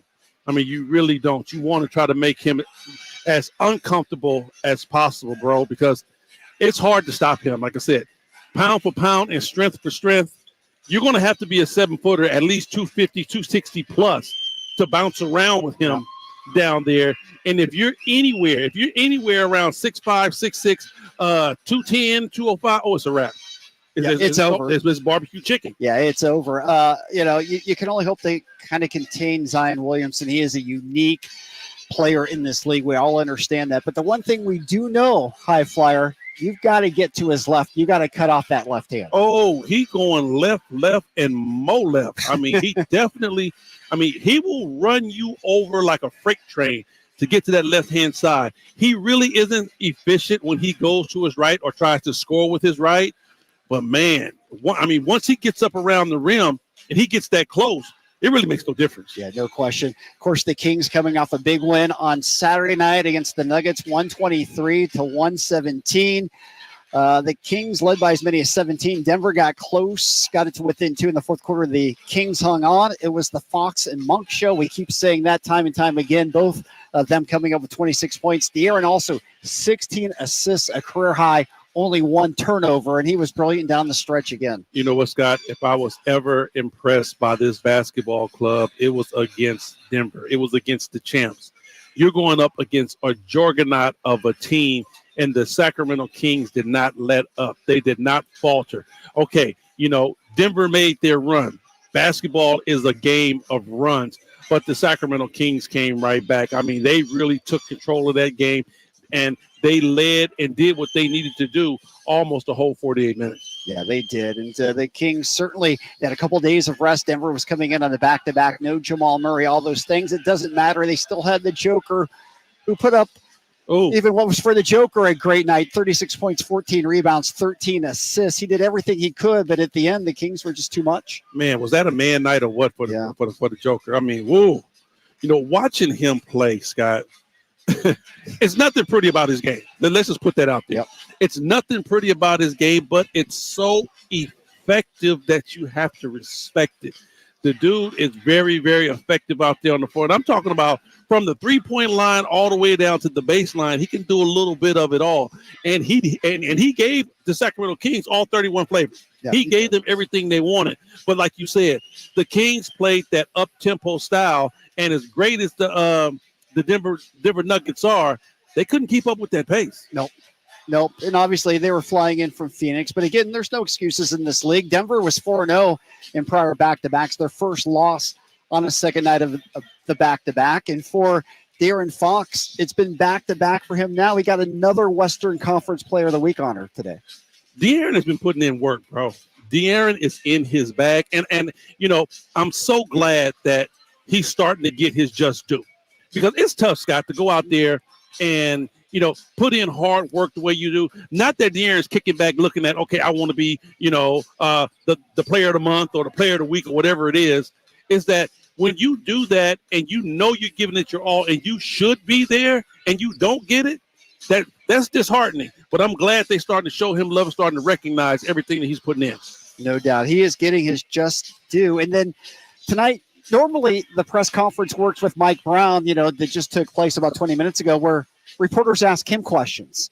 He came into the presser tonight. He had two questions for everybody else. The first question was, do you know who the back-to-back defending Western Conference Player of the Week is? Everybody answered that. And then his second question was, who's the one guy who's not getting mentioned for MVP who should be in this league right now? Hey, I think we know the answer to that one as well. You know what? That's a very good question. If Mike Brown asks that one, that's a very good question because D Fox is doing everything that he needs to do, just like all the other players that are on the list. D Fox is just effective with his team, and his team is winning. Before it used to always be, well, he's on a bad team. They're not playing well. The Kings are in fourth, and they're playing good basketball. So why is this dude named not in the conversation? No question. For the week in getting the honors, Fox, all he did was average 31.7.6 rebounds, 8.7 assists, while the Kings went 2-1 during the week. Julius Randle was the Eastern Conference Player of the Week. But for De'Aaron Fox, I don't think there's much that isn't being said about De'Aaron nationally now. He's on everybody's radar, obviously. He needs to be. But Scooter, he still isn't on the list, so he ain't on everybody's radar. That's true. I'm very disappointed in that because this dude is playing MVP style ball. So why does he have to shoot through the stratosphere to actually be just named on this list? And we're not saying he needs to be number one. Yeah, we just say he needs to be on the list. Yeah, he needs a seat at the table. Well, if Vegas lines mean anything coming into this for the in-season tournament, De'Aaron Fox is second on the line in terms of being named the in-season tournament MVP, if that means something. I mean, Mike Brown didn't think it meant anything at all. He didn't want to hear about it, but it kind of means something in terms of De'Aaron and where the 8 teams are and where they think about De'Aaron Fox right now. I'm with that, but it's kind of like a consolation prize. We're not going to put you on the main one for the season, but we got this in-tournament thing. Consolation. Yeah, we're going to throw you in on that one. Yeah, it sounds like consolation. I hear that.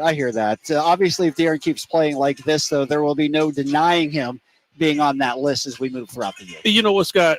De'Aaron is in the same boat as this team is. Okay, in order for this team to get the just due that they deserve, they've been knocking on the door. Now you have to kick the door down. And that's the same thing with De'Aaron. You're knocking on the door. They're not trying to pay attention to you. So now you got to kick it open. Yep, no doubt. And that's exactly what he is doing. As the Kings 11-7, it's the quarterfinal round, the knockout stage. We are here for the in-season tournament. Kings and Pelicans.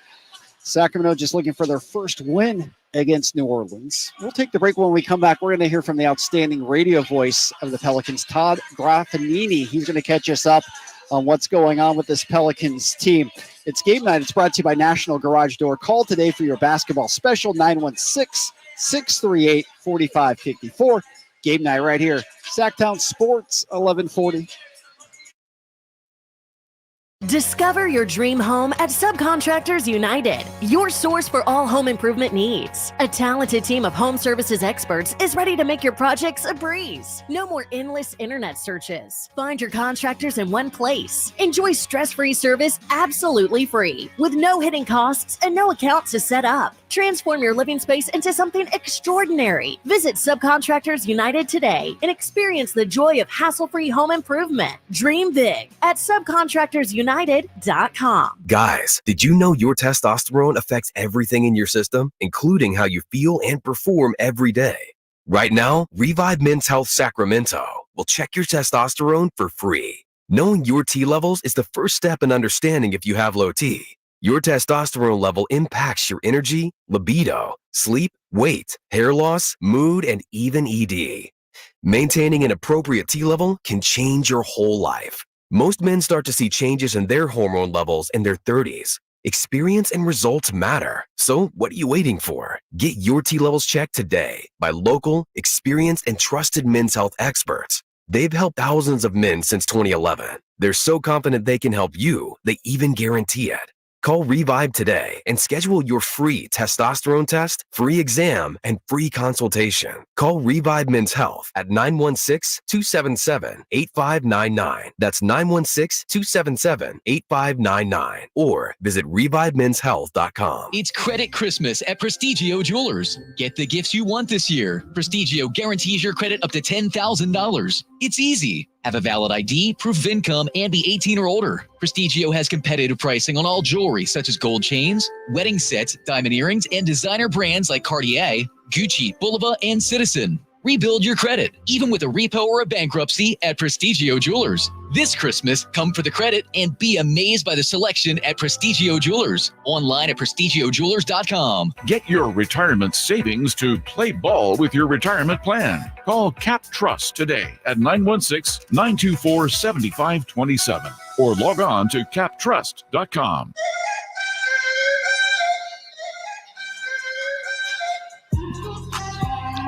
Welcome back in the game night right here, Sactown Sports, 1140. Scott Marshall on with the high flyer, Henry Turner. It's the knockout round of the in-season tournament, the quarterfinal game. Kings and Pelicans tonight, special vibe, special court. It's a sea of blue out here with the blue T-shirts on all the seats. If you're coming out tonight, you're in for a treat, and it'll be a first-time experience. We haven't felt what it's like to actually play in the regular season, and what's kind of a do-or-die situation tonight, high flyer. No doubt. I mean, this here's the big time now is win or go home. And, and I honestly think, Scott, that our guys know that. And I like it's even fitting that we get a chance to kind of redeem ourselves against New Orleans, because we went down there, man, and they beat us like a drum both days. I mean, it was really an embarrassment for this club. So for the Kings to come out here and get another chance to get some redemption and to move on, I think these guys are going to be really pumped. They're going to be pumped, and it's obviously going to be tough taking on the Pelicans, a team that beat the Kings twice back in New Orleans. First time absolutely blew them out. Second time came back from a large deficit but couldn't get the win. We're joined now by the outstanding play-by-play voice on the radio side for the Pelicans, Todd Graffagnini. Todd, thank you as always. It's always good to catch up with you when you're here in Sacramento. No doubt about it. It's great to be here.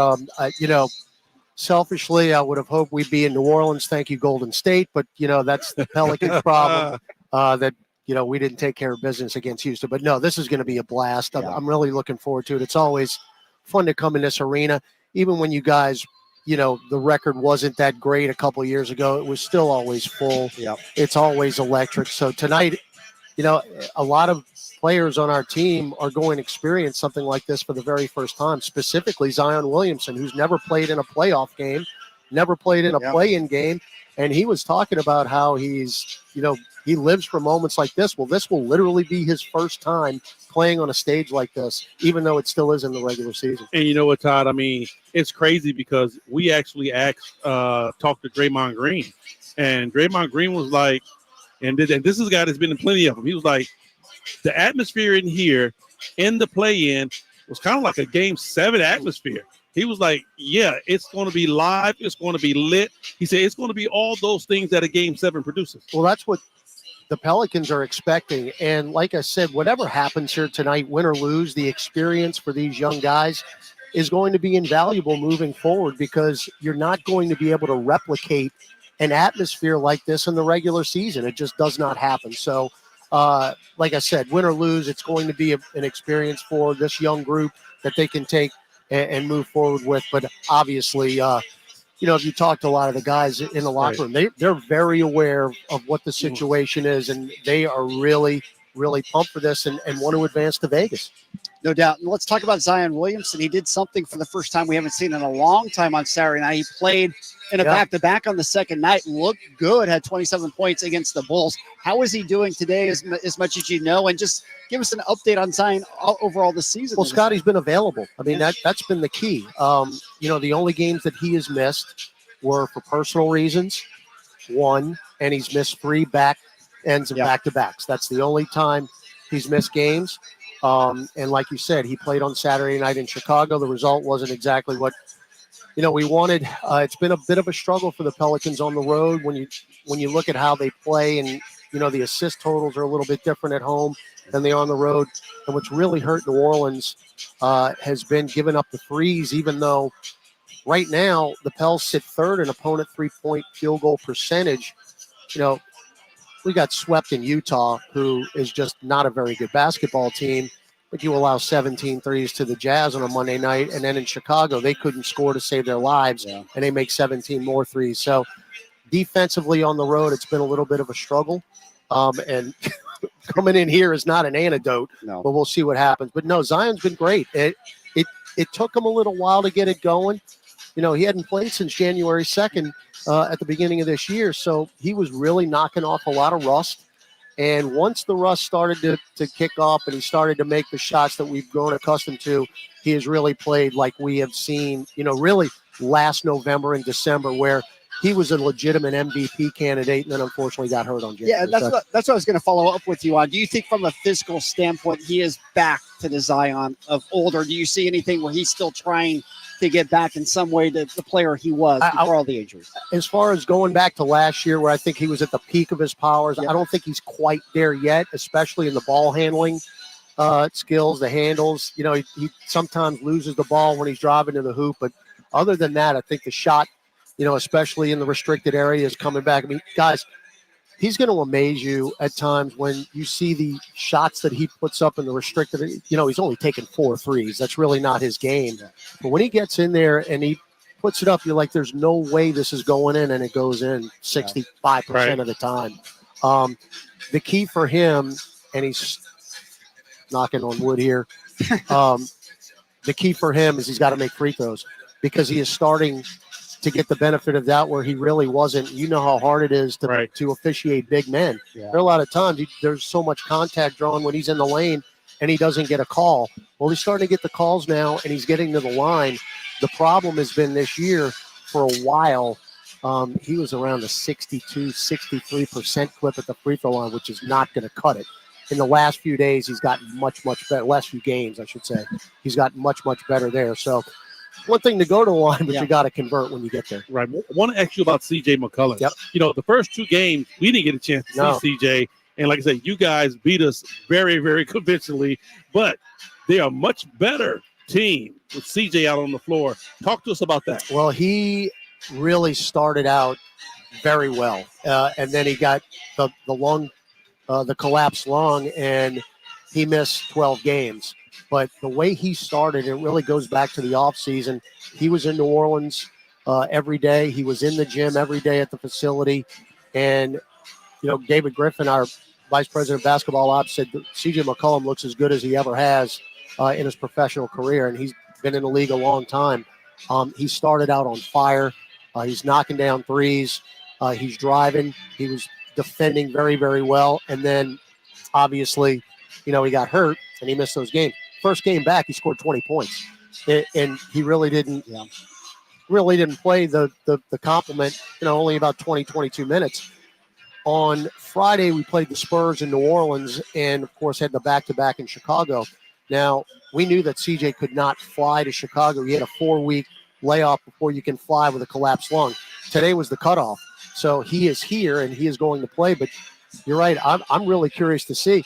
It's amazing, but if you look at our injury list, this is about as healthy as we've been in years. Yep. I mean, years. Wow. And I'm talking about tonight. The drive and kick opportunities are going to be phenomenal when you're talking about getting CJ back. Trey Murphy, who you guys did not see in New Orleans, is back. He came back. He had meniscus surgery in the offseason and missed the first 19 games. Well, the first game he comes back, he makes 4 threes and scores 18 points off the bench. and the Pels are just not a very good volume three-point shooting team. That has been so key to get him back and CJ back. I'm curious to see, because the big problem right now for Willie Green and the coaching staff is trying to get the rotations right, because it's been really the lack of mix and match because of the depth. Now we've got it again, and how these guys are going to be integrated back in the lineup is going to be, I'm as curious as anybody else to watch it. We're going to find out tonight. We talked with Todd Graffinini, the voice of the New Orleans Pelicans. By the way, on McCollum, did they ever announce how that happened, the collapse? He got elbowed. We were playing the Hawks on a Saturday night in New Orleans, and we're up here like in the Smoothie King Center, and he's driving to the left, and all of a sudden I see him do this, and I'm like, I wonder what happened to him. Well, Trae Young elbowed him in the side of the ribs. Got it. And that's what happened to him. Wow. So a bony elbow by Trae Young. That'll do it every time. Got cost 12 games, but he's back, and like I said, he looked really good in his return. Didn't play on Saturday night, so he should be rested and ready to go tonight. Well, obviously, BI, Brendan Ingram, has been playing outstanding for you guys so far this year. He really feels like he's in his groove right now. Well, and I've talked about this with Willie Green in the pregame presser. Brandon's leading the Pelicans in total points and total assists. Wow. So he's doing it both. And look, he's a master of the mid-range. They want him to take more threes than he is, but now with those other guys coming back, he really doesn't have to, even though he will at some point. But in that game in Chicago, he scored 24 points and did not attempt the three. It was really mid-range and Zion in close. And like I said, the big issue for the Pelicans this year has just been blitzed at the three-point line. Yeah. The Pels were really good points in the paint team, and now we're really creeping up the free throws attempted mark. I believe we're fifth in the league now in free throws attempted. But when other teams are plus 27, like Chicago was the other night, and plus 30, like Utah was a couple of Mondays ago, and you lose by 2 points and 6 points, it's like, my goodness gracious, 3 doesn't go into 2. Right. And it's more about volume, but with Jordan Hawkins and Trey Murphy and CJ McCollum, hopefully that gap is going to be closed. You're going to love watching Jordan Hawkins too, by the way. What about the unsung hero who very rarely gets any love? And I'm talking about the big fella down low, Big Tunis. Look, go ahead. I love Jonas, and that guy is in a war every single night. And you look up and he's got a double-double. He's just and he's available. He is there every single night. He is so physical, and I just love the guy. And he's you look at him, you're like, man, that guy would be such a mean dude to talk to, and he's a teddy bear. I mean, he is one of the funniest guys on the team, but he comes to play every single night, and he gets it done. And you were talking about unsung heroes. I was going to talk about Herb Jones. I mean, Herb Jones to me is the MVP of this team. Wow. And when the Pels were struggling early in the season, we were in Denver, had a 20-point lead and lost by 18. And in the third quarter of that game, Jokic rolled up on Herb and really hurt his leg. And Herb wound up missing 3 games. And the Pels had no chance in those 3 games. He means that much to this team. Defensively, he's the only player in the NBA that's averaging 1.9 steals and 1.5 blocks a game. He's one of one. But now his offense is starting to take hold. He is not shy about driving. He has made 40% of his threes in the last 10 games. And he's a good free throw shooter as well. So he scored 17 in Chicago the other night. But Herb Jones, to me, he's the guy. Wow. He is the guy. Why is free throws a lost art in the league nowadays? Because everybody's shooting threes, man. But you would think that if you can knock it down from beyond that white line, seeing the other white line should be a gimme. We have been a really rough free throw shooting team this year, which is crazy because last year we were top 5, top 7 all year long. I mean, there was a point earlier on this year we were dead last, as in 30. Yeah, it's like you can't get to the line like this and miss 10 to 15 free throws in a game and expect to win in a league like this where every game basically goes down to the wire. Todd, we had the number 1 offense last year, and we couldn't score from the free throw line. Yep. Add that up. Doesn't make sense. We had a game where De'Aaron was 11 of 20 in that Warriors game last week, and they still were able to pull out the game against. How did Malik Monk make that shot, by the way? I mean, we're at home. We're still trying to figure it out. We had that night off. Like, well, we got help from Dallas. We know we're going to be in it, and then all of a sudden, are we going to play at home or are we going to play in Sacramento? And man, Malik Monk, are you kidding me? He called it a floater. Oh, come on, man.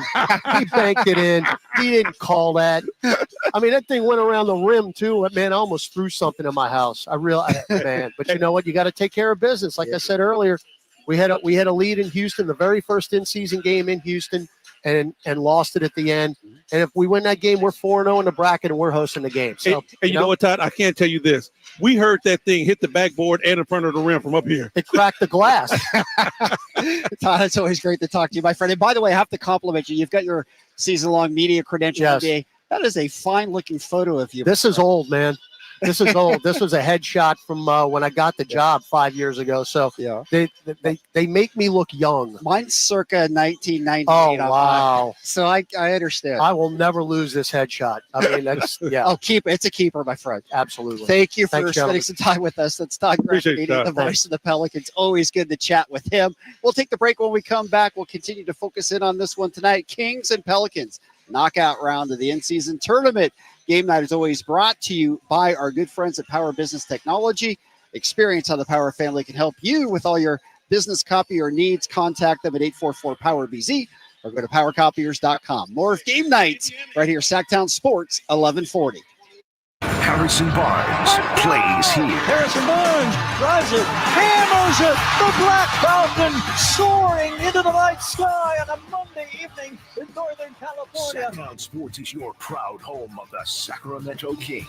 Sacramento weather is brought to you by Bonnie. I'm Mark Finan in the KCRA 3 Weather Center. Skies will stay clear through the night tonight. There will be fog developing overnight. We will have some areas of dense fog tomorrow morning. Look for afternoon sun with highs in the low 60s. Get the latest forecast on the KCRA 3 News and the KCRA 3 app. Imagine taking a nice warm bath in your shower. Let us fix that. Right now, get that clogged drain unclogged for just $97. Bonnie, plumbing, sewer, electrical, heating, and air. Bonnie.com. Some restrictions apply. License 696-355.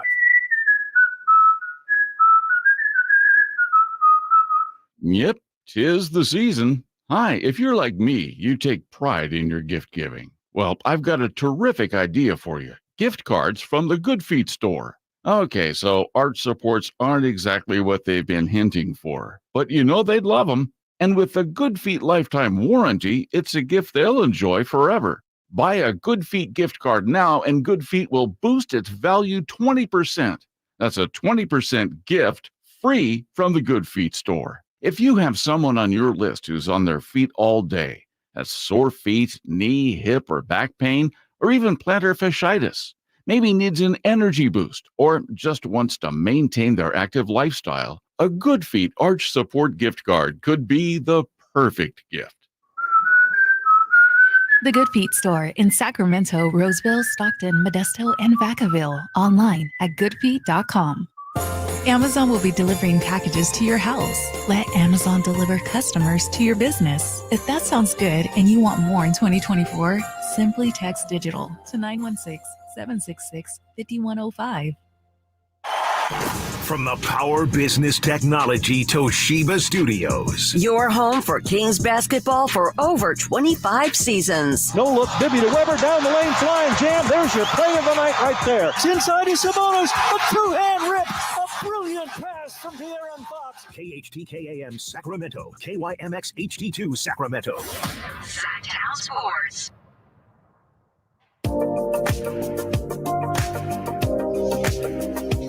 Welcome back into Game Night right here. Sactown Sports, 1140. Scott Marshall with the High Flyer Henry Turner. I tell you what, all the stars are coming out tonight. High Flyer. You know what? Even Harold Presley's here tonight. The stars and me.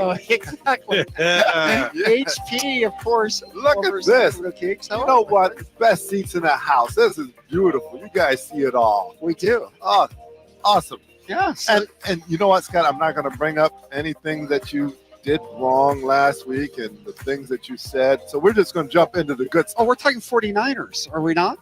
we're going to talk on our show, our roundtable show we did over the weekend. I don't know if you want to do that. I mentioned it already. It's okay. Okay, good. You had been wrong for 11 straight years. You know so what? It's okay if I'm wrong every once in a while. Change is wonderful. Hey, what type of feud we got going on here, man? What's wrong with y'all two, man? You see how he starts? I said we old friends, right? Earl and I have never been friends. Let's get that straight. Ooh, okay. Except for the time that he came in and started shoveling everything. They shots fired. Pew, pew, pew, pew, pew. Harold, what do you make of the in-season tournament? Would this have been something you would have dug when you were playing with the Kings? This is, you know what? Actually, Henry has experienced this over in Europe as well. And I really, the first year that I played in it, I was like, why are you doing this? This doesn't make any sense. But the crowd gets into it and bonus money. Yeah, exactly. The money. They're going to get $500,000. Yeah. That was bigger than your contract as a first-round pick. Exactly. The bonus money. You got to play for the bonus money. If nothing else, you play for the love of the game, but there's bonus. It's in the word. Bonus. Yes. And Scott, the thing about it is that, and I've been trying to explain this to everybody, is that when you're in Europe and you're playing in a cup, I mean, we got the EuroLeague Cup, Harold and I both played in. Yep. You got the Courage Cup. And then, you know, if you play in Spain, you got the Spanish Cup. I had the Turkish Cup and the Greek Cup. So we're used to playing these type of games that, you know, but the only difference is that when you play in a cup in Europe, the cup games don't factor into your regular season. These games here factor into the Kings' regular season. And that's actually, I love that about the NBA. You can't add more games over in Europe playing in those Cup of Europa and or all the different cups that you're playing there. They just get you up to 60 games for the season and then playoffs. Whereas if you added an extra 10, 12 games in this, it would destroy your legs. It just destroy your whole season. Yeah. So, and you're always worried about injuries. But this is the normal regular season game. You're just cutting it off. It was brilliant. Whoever came, I know somebody came up with it. It definitely wasn't Scotty Marsh, but whoever came up it with was not my idea. That's true. It was. You know what it is, though, Harold? I think it was a situation like this. It was a lot of criticism the NBA took for, you know, not having meaningful games before All-Star break. Yes. That's where it was. You know, a lot of people said, well, the NBA really don't start until after All-Star break. So introducing the cup, make guys be in tune early on. Think about it. We ain't even 20 games in. We're talking about must-win situation. It's so beautiful because they're absolutely right. There was when you are in football season, you're talking about college football, you're talking about NFL. There's other things to watch. But now it's a must-see thing. You want to know who's going to win this. You see the cup on at half court. That you want to know what's going to happen, and the players themselves are more into it. So I remember you and I. My last year, we heard, hey, guys, we know it takes time to get into shape, and we just want to take this slow. We're going to get there, and we're going to be fine when we get to December. Well, now it's no. You got to come in ready. You got to be here on time, ready to play. It's really a beautiful thing. I'm truly enjoying it. You know, and then like you say, with the bonus money is great. But I'll tell you what, that trip to Vegas ain't bad. The trip to Vegas hang out ain't bad. I mean, because got a feeling you're going to Vegas. Because here's the thing, HP, you know, and they've been down in the Kings locker room because like the $500,000, which would be huge to us, means nothing to Sabonis and De'Aaron Fox. You know what? In the scheme of things. Although it does because they all have family. But everybody has family. Hey, let me tell you something. Nobody in the Fox family gonna be standing on the corner hollering while we're working food. Okay, their family's taken care of, and some of the mid-level guys, the younger guys. But De'Aaron and Sabonis has bought in because they want those younger guys to have that. Yes, and when you look at those two guys in particular, you know that they are all for their teammates. Whatever they do, they're doing it for their teammates. And that's what a good teammate does. He grabs you, he welcomes you, and he wants you to do well. And I've seen that from the first time I took a look at Fox. I was like, that guy is special. Before he even got it, you could tell he's special just to hear his interview when he first came to Sacramento. And knowing about his grandmother and him playing piano and all that kind of stuff, you could tell he's got a heart. And he loves people. So you can see it on the court. He loves basketball and he loves people. That's beautiful. What happened to my welcoming man back in '89? Well, you came in at a bad time.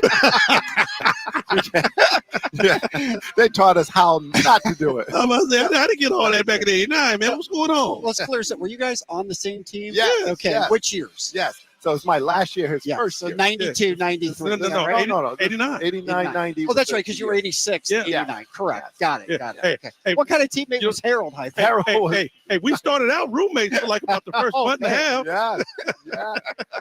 Yeah. It was fun to see Henry come in and as you call him, the high flyer. Yep. I got to see him play the summer before that, and I was a victim of a couple of dunks of his. But you could. Did you ever dunk on him? I'm pretty sure I got him on a consistent basis. Did you ever dunk? Maybe not. He got a couple 3-pointers from the corners though. Right. Oh, for sure. In any case, Henry came in and he was eager. He was ready to go. He was in shape. He was hungry. You could tell he really wanted to do well, and you love that because we had a team that we didn't know what was going on. We lost coaches. I had 4 coaches in 4 years, and things were kind of stagnant, and it was a weird type of situation. So when Henry came in, he brought up some energy, and it was a revival. So I was excited. Unfortunately, I got hurt early. And you know what, HP? The one thing though, man, that really had me fired up, like I said, I came down here and played the summer before they signed me, but I was so hyped when because first it was just an invite to come to camp, and then I was so hyped to come to camp because I was going to be reunited with Ricky Berry. Ricky was my dude. Oh yeah. You know, Rick was my guy. I had talked to Rick on the phone. Rick was like, "Hey man, check this out. They brought you to camp. We're gonna be working out, man. We're gonna get you on this team," and I was just ready to go. And then when all of that went down, I was just so crushed. But I really put my focus in. I said, you know what? He would want me to be here. He would want me to be here, man. And I came into camp and I gave it everything I had. Yeah, you sure did. And that's a touchy subject. So sad. So sad. Ricky, that was yeah. So I'm gonna let that go. Yes, because we'll it talk about still hurts. the good times. So that year that you hit the 3-pointer to win the game, the day that you made Jerry. Wait, hold on, which one? No, it was one time, if I remember correctly. That was from the. What year was that? Was that the year that you were on the team high flyer? Was that your last year, or was that? No, he wasn't here. That was actually okay. That was prior to that. Okay. That was the year before. Kenny and Wayman were on the court at the time. Did they faint too? They actually, the ball wasn't supposed to come to me, so they were like, "What? Why did he get the ball?"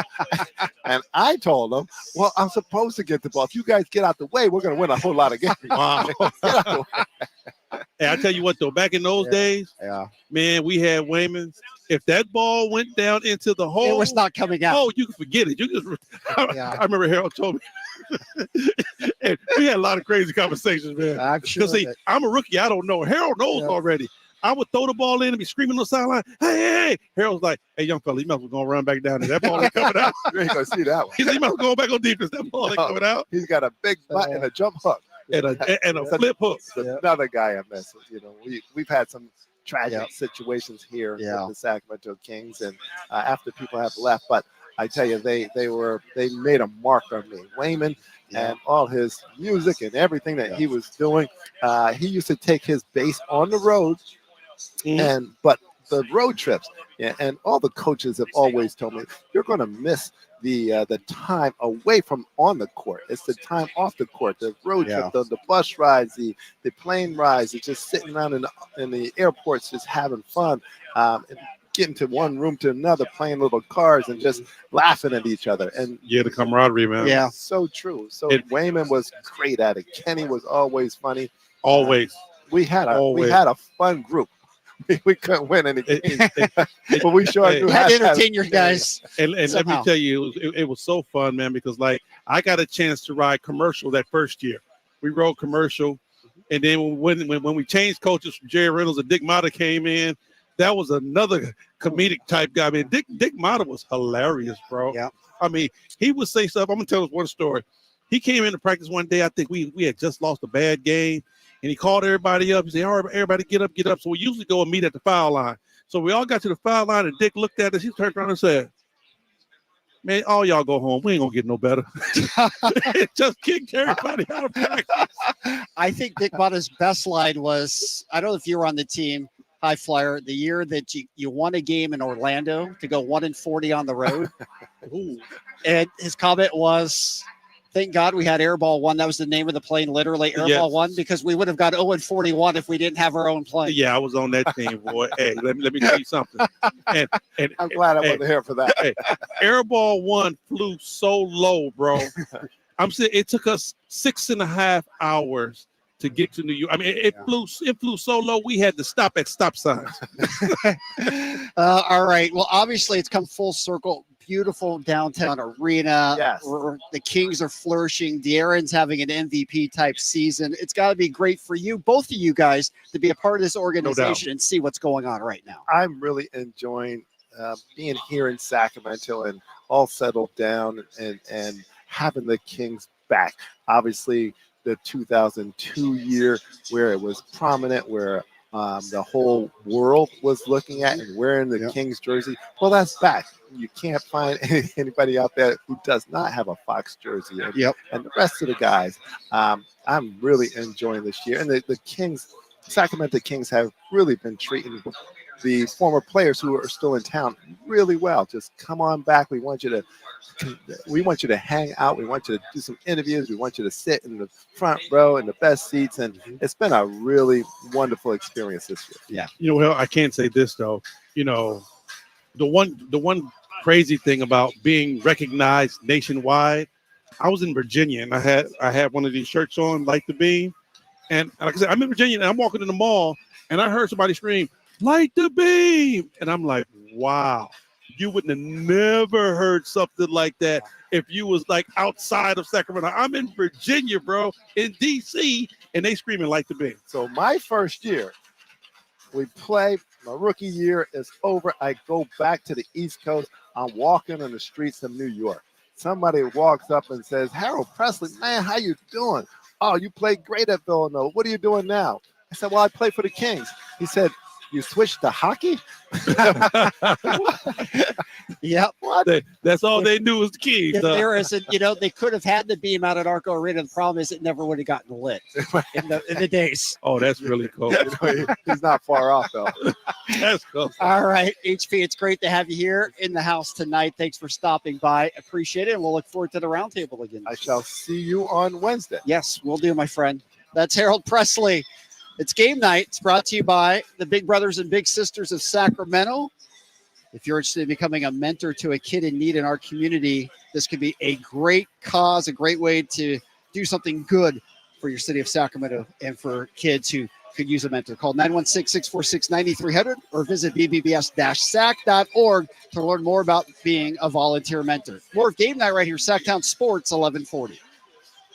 Last season, the Sacramento Kings gave us a little bit of everything. A Pacific Division type, GM of the Year, Coach of the Year, Clutch Player of the Year, All-Stars and all NBA performers. Plus, we got to light the beam. Here's a steal by Fox, a breakaway. He's got the rip with the left hand. What does this season have in store? Find out. Each and every Sacramento Kings game can be heard right here on your proud home of the Beam team, Sactown Sports and SactownSports.com.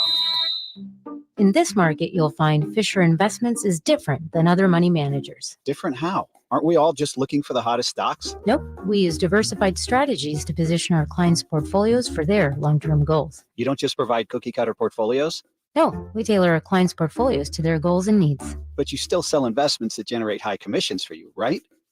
No, we don't sell commission-based products. We're a fiduciary, the highest standard of care for a financial advisor. It means we're obligated to act in our clients' best interest. So when do you make more money? Only when your clients make more money?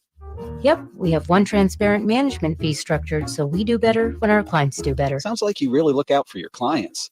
We do, because our priority is helping them achieve a comfortable retirement. That might be why most of our clients come from other money managers. Visit FisherInvestments.com to find out why investors like you switch to us. Fisher Investments. Clearly, different money management. Investments in securities involve the risk of loss. I always approach the holidays with a sense of excitement and a time to be with family. Hi, this is Frank LaRosa for Naturewood Home Furnishings. For me, the best times were when there were 3 generations all celebrating together. Today, we're the grandparents, and the holiday spotlight shines on my grandson. And I hope he'll remember holidays the way his papa does. Right now, Naturewood Home Furnishings will help you create your own kind of holiday memories during their holiday home sale. Unique gifts found only at Naturewood, like hall trees, curios, chairside tables, and more, are available at savings of 20% off. During Naturewood's holiday home sale, you'll find savings all around the store for every room in your home. Find your perfect bit of Christmas for your home at Naturewood Home Furnishings Holiday Home Sale, going on right now. The memories you make with your family will live with you forever. Naturewood Home Furnishings off Highway 50 at Hazel. Look for the water wheel. Jerry and Kenny here from Bell Brothers. And if you've even thought of replacing your old, outdated, inefficient windows, now is the time to take action. Right now at Bell Brothers, when you buy one window, you'll get the second one for 30% off. That's right. Buy one, get the second one 30% off. That's real savings, up to $6,000. You have to buy at least 4 windows to qualify, and you can't mix windows and doors. But beyond that, every second window is 30% off. For example, when you buy 10 windows, you will get 5 windows at 30% off. We also have 0% interest financing available for qualified buyers. Call for details. To take advantage of our buy one, get one 30% off sale, call Bell Brothers now at 916-444-1234 or find us online at theNoSurpriseGuys.com. The No Surprise Guys, Bell Brothers. Hey, it's Carmichael Dave letting you know Capital Casino, Sacramento's #1 poker room and primetime football location is back. Cap Casino giving away $500 per game in high hand bonuses for every Sunday, Monday, and Thursday night primetime game, offering the best food, best service, and the best action with the most variety of games in the region and conveniently located in downtown Sacramento. Check it out. Capital Casino. And as always, please remember to gamble responsibly. 1-800-GAMBLER. Welcome back into game night right here, Sactown Sports 1140. Scott Marshall on with the high flyer, Henry Turner.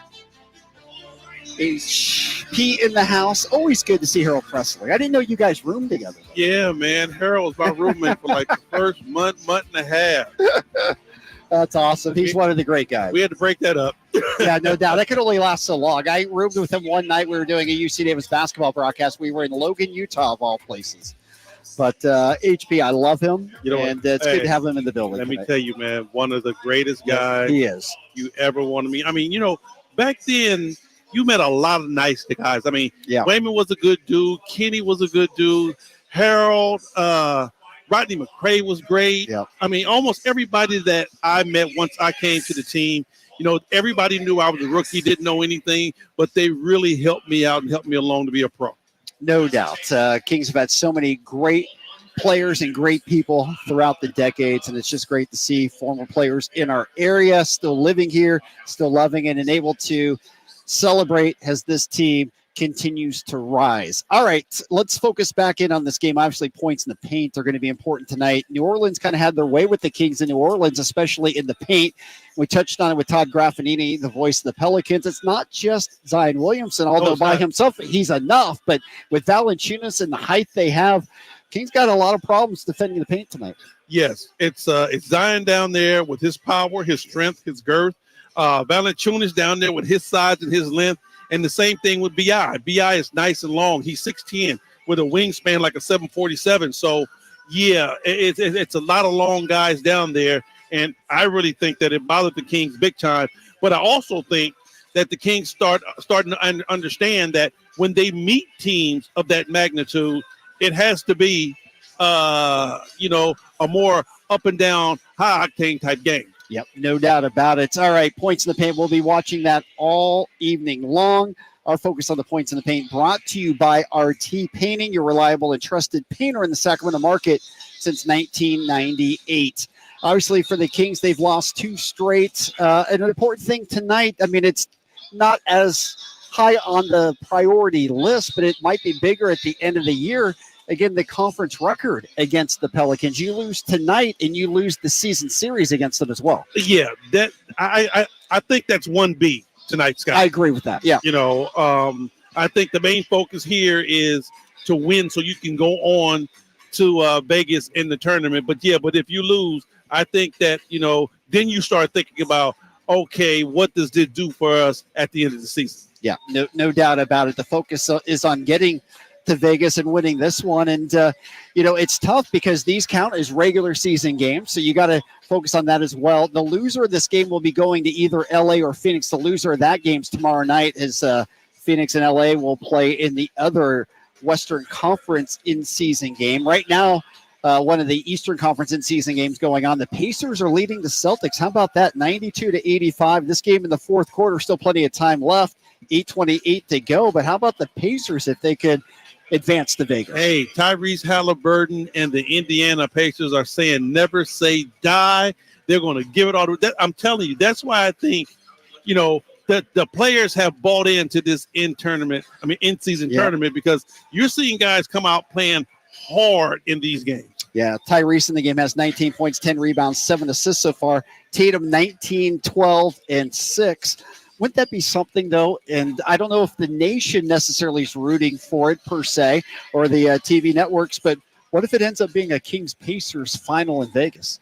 Would that be something? That would be something else. Of course, with Tyrese and Sabonis and all that, buddy. I think it would be more bigger. Well, no, not really, because I'm about to say, because Sabonis left there. Yep. And then all of a sudden, Sabonis get to go against his old team. Buddy and Tyrese get to go against their old team.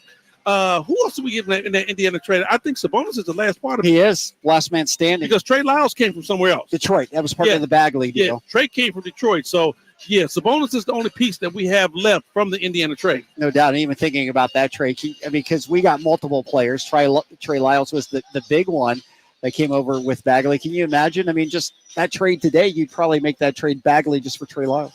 Wow. Number 2. Mm-hmm. Yep. Number 2.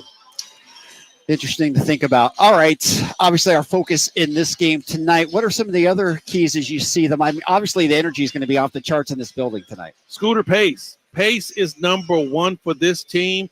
They have to get up and down. That's the only way the Kings are going to be able to combat that size, strength, and length is get up and down, keep them in the game between free throw line to free throw line, get deflections, get out in transition, and get easy buckets. It's interesting. We were talking about free throws. The Pelicans aren't good at shooting free throws. The Kings haven't been very good either this year. Neither team has been gangbuster at the free throw line, but I think for the Sacramento Kings, they understand that they can utilize that. Like I said, if you can get out in transition, you can create some contact, Scott, and get to the free throw line. De'Aaron Fox had that one game where he struggled, and that was the first thing came out of his mouth in the press conference. He was like, well, if I could have hit a better clip from the free throw line, it's not a 1 point game. Yeah, he was like, you guys' blood pressure, is a little bit lower. No question. And you heard also from the Pels are not shooting the threes very well. McCollum back, that will help. The Kings obviously won the game against the Nuggets in large part because of how well they shot the three on Saturday night. We'll see if that's a factor here tonight as well. All right, that's going to do it for game night. As always, Henry, a pleasure to work with you and have a great call tonight. This will be a fun one. Yes, sir. All right, game night, as always, being brought to you by Mercedes-Benz of Stockton. Check out their full line of luxury vehicles at mbofstockton.com. Coming up next, Kings Live pregame, 7 o'clock tip. The G-Man with the call. Keep it tuned all evening long right here. Kings basketball, Sactown Sports, 1140. It's that time of year again. Sactown Sports is welcoming Santa back to town for the 40th annual Santa Parade, Saturday, December 9th in downtown Sacramento. Grab the family and join us as we celebrate Santa's arrival with marching bands, superheroes, cheer squads, and more. Parade starts at 10 a.m. at 14th and N. We'll see you Saturday, December 9th in downtown for the Santa Parade with Shriners Children's Northern California, California National Guard, and Attic Man Heating and Air Conditioning. Get more information at SactownSports.com.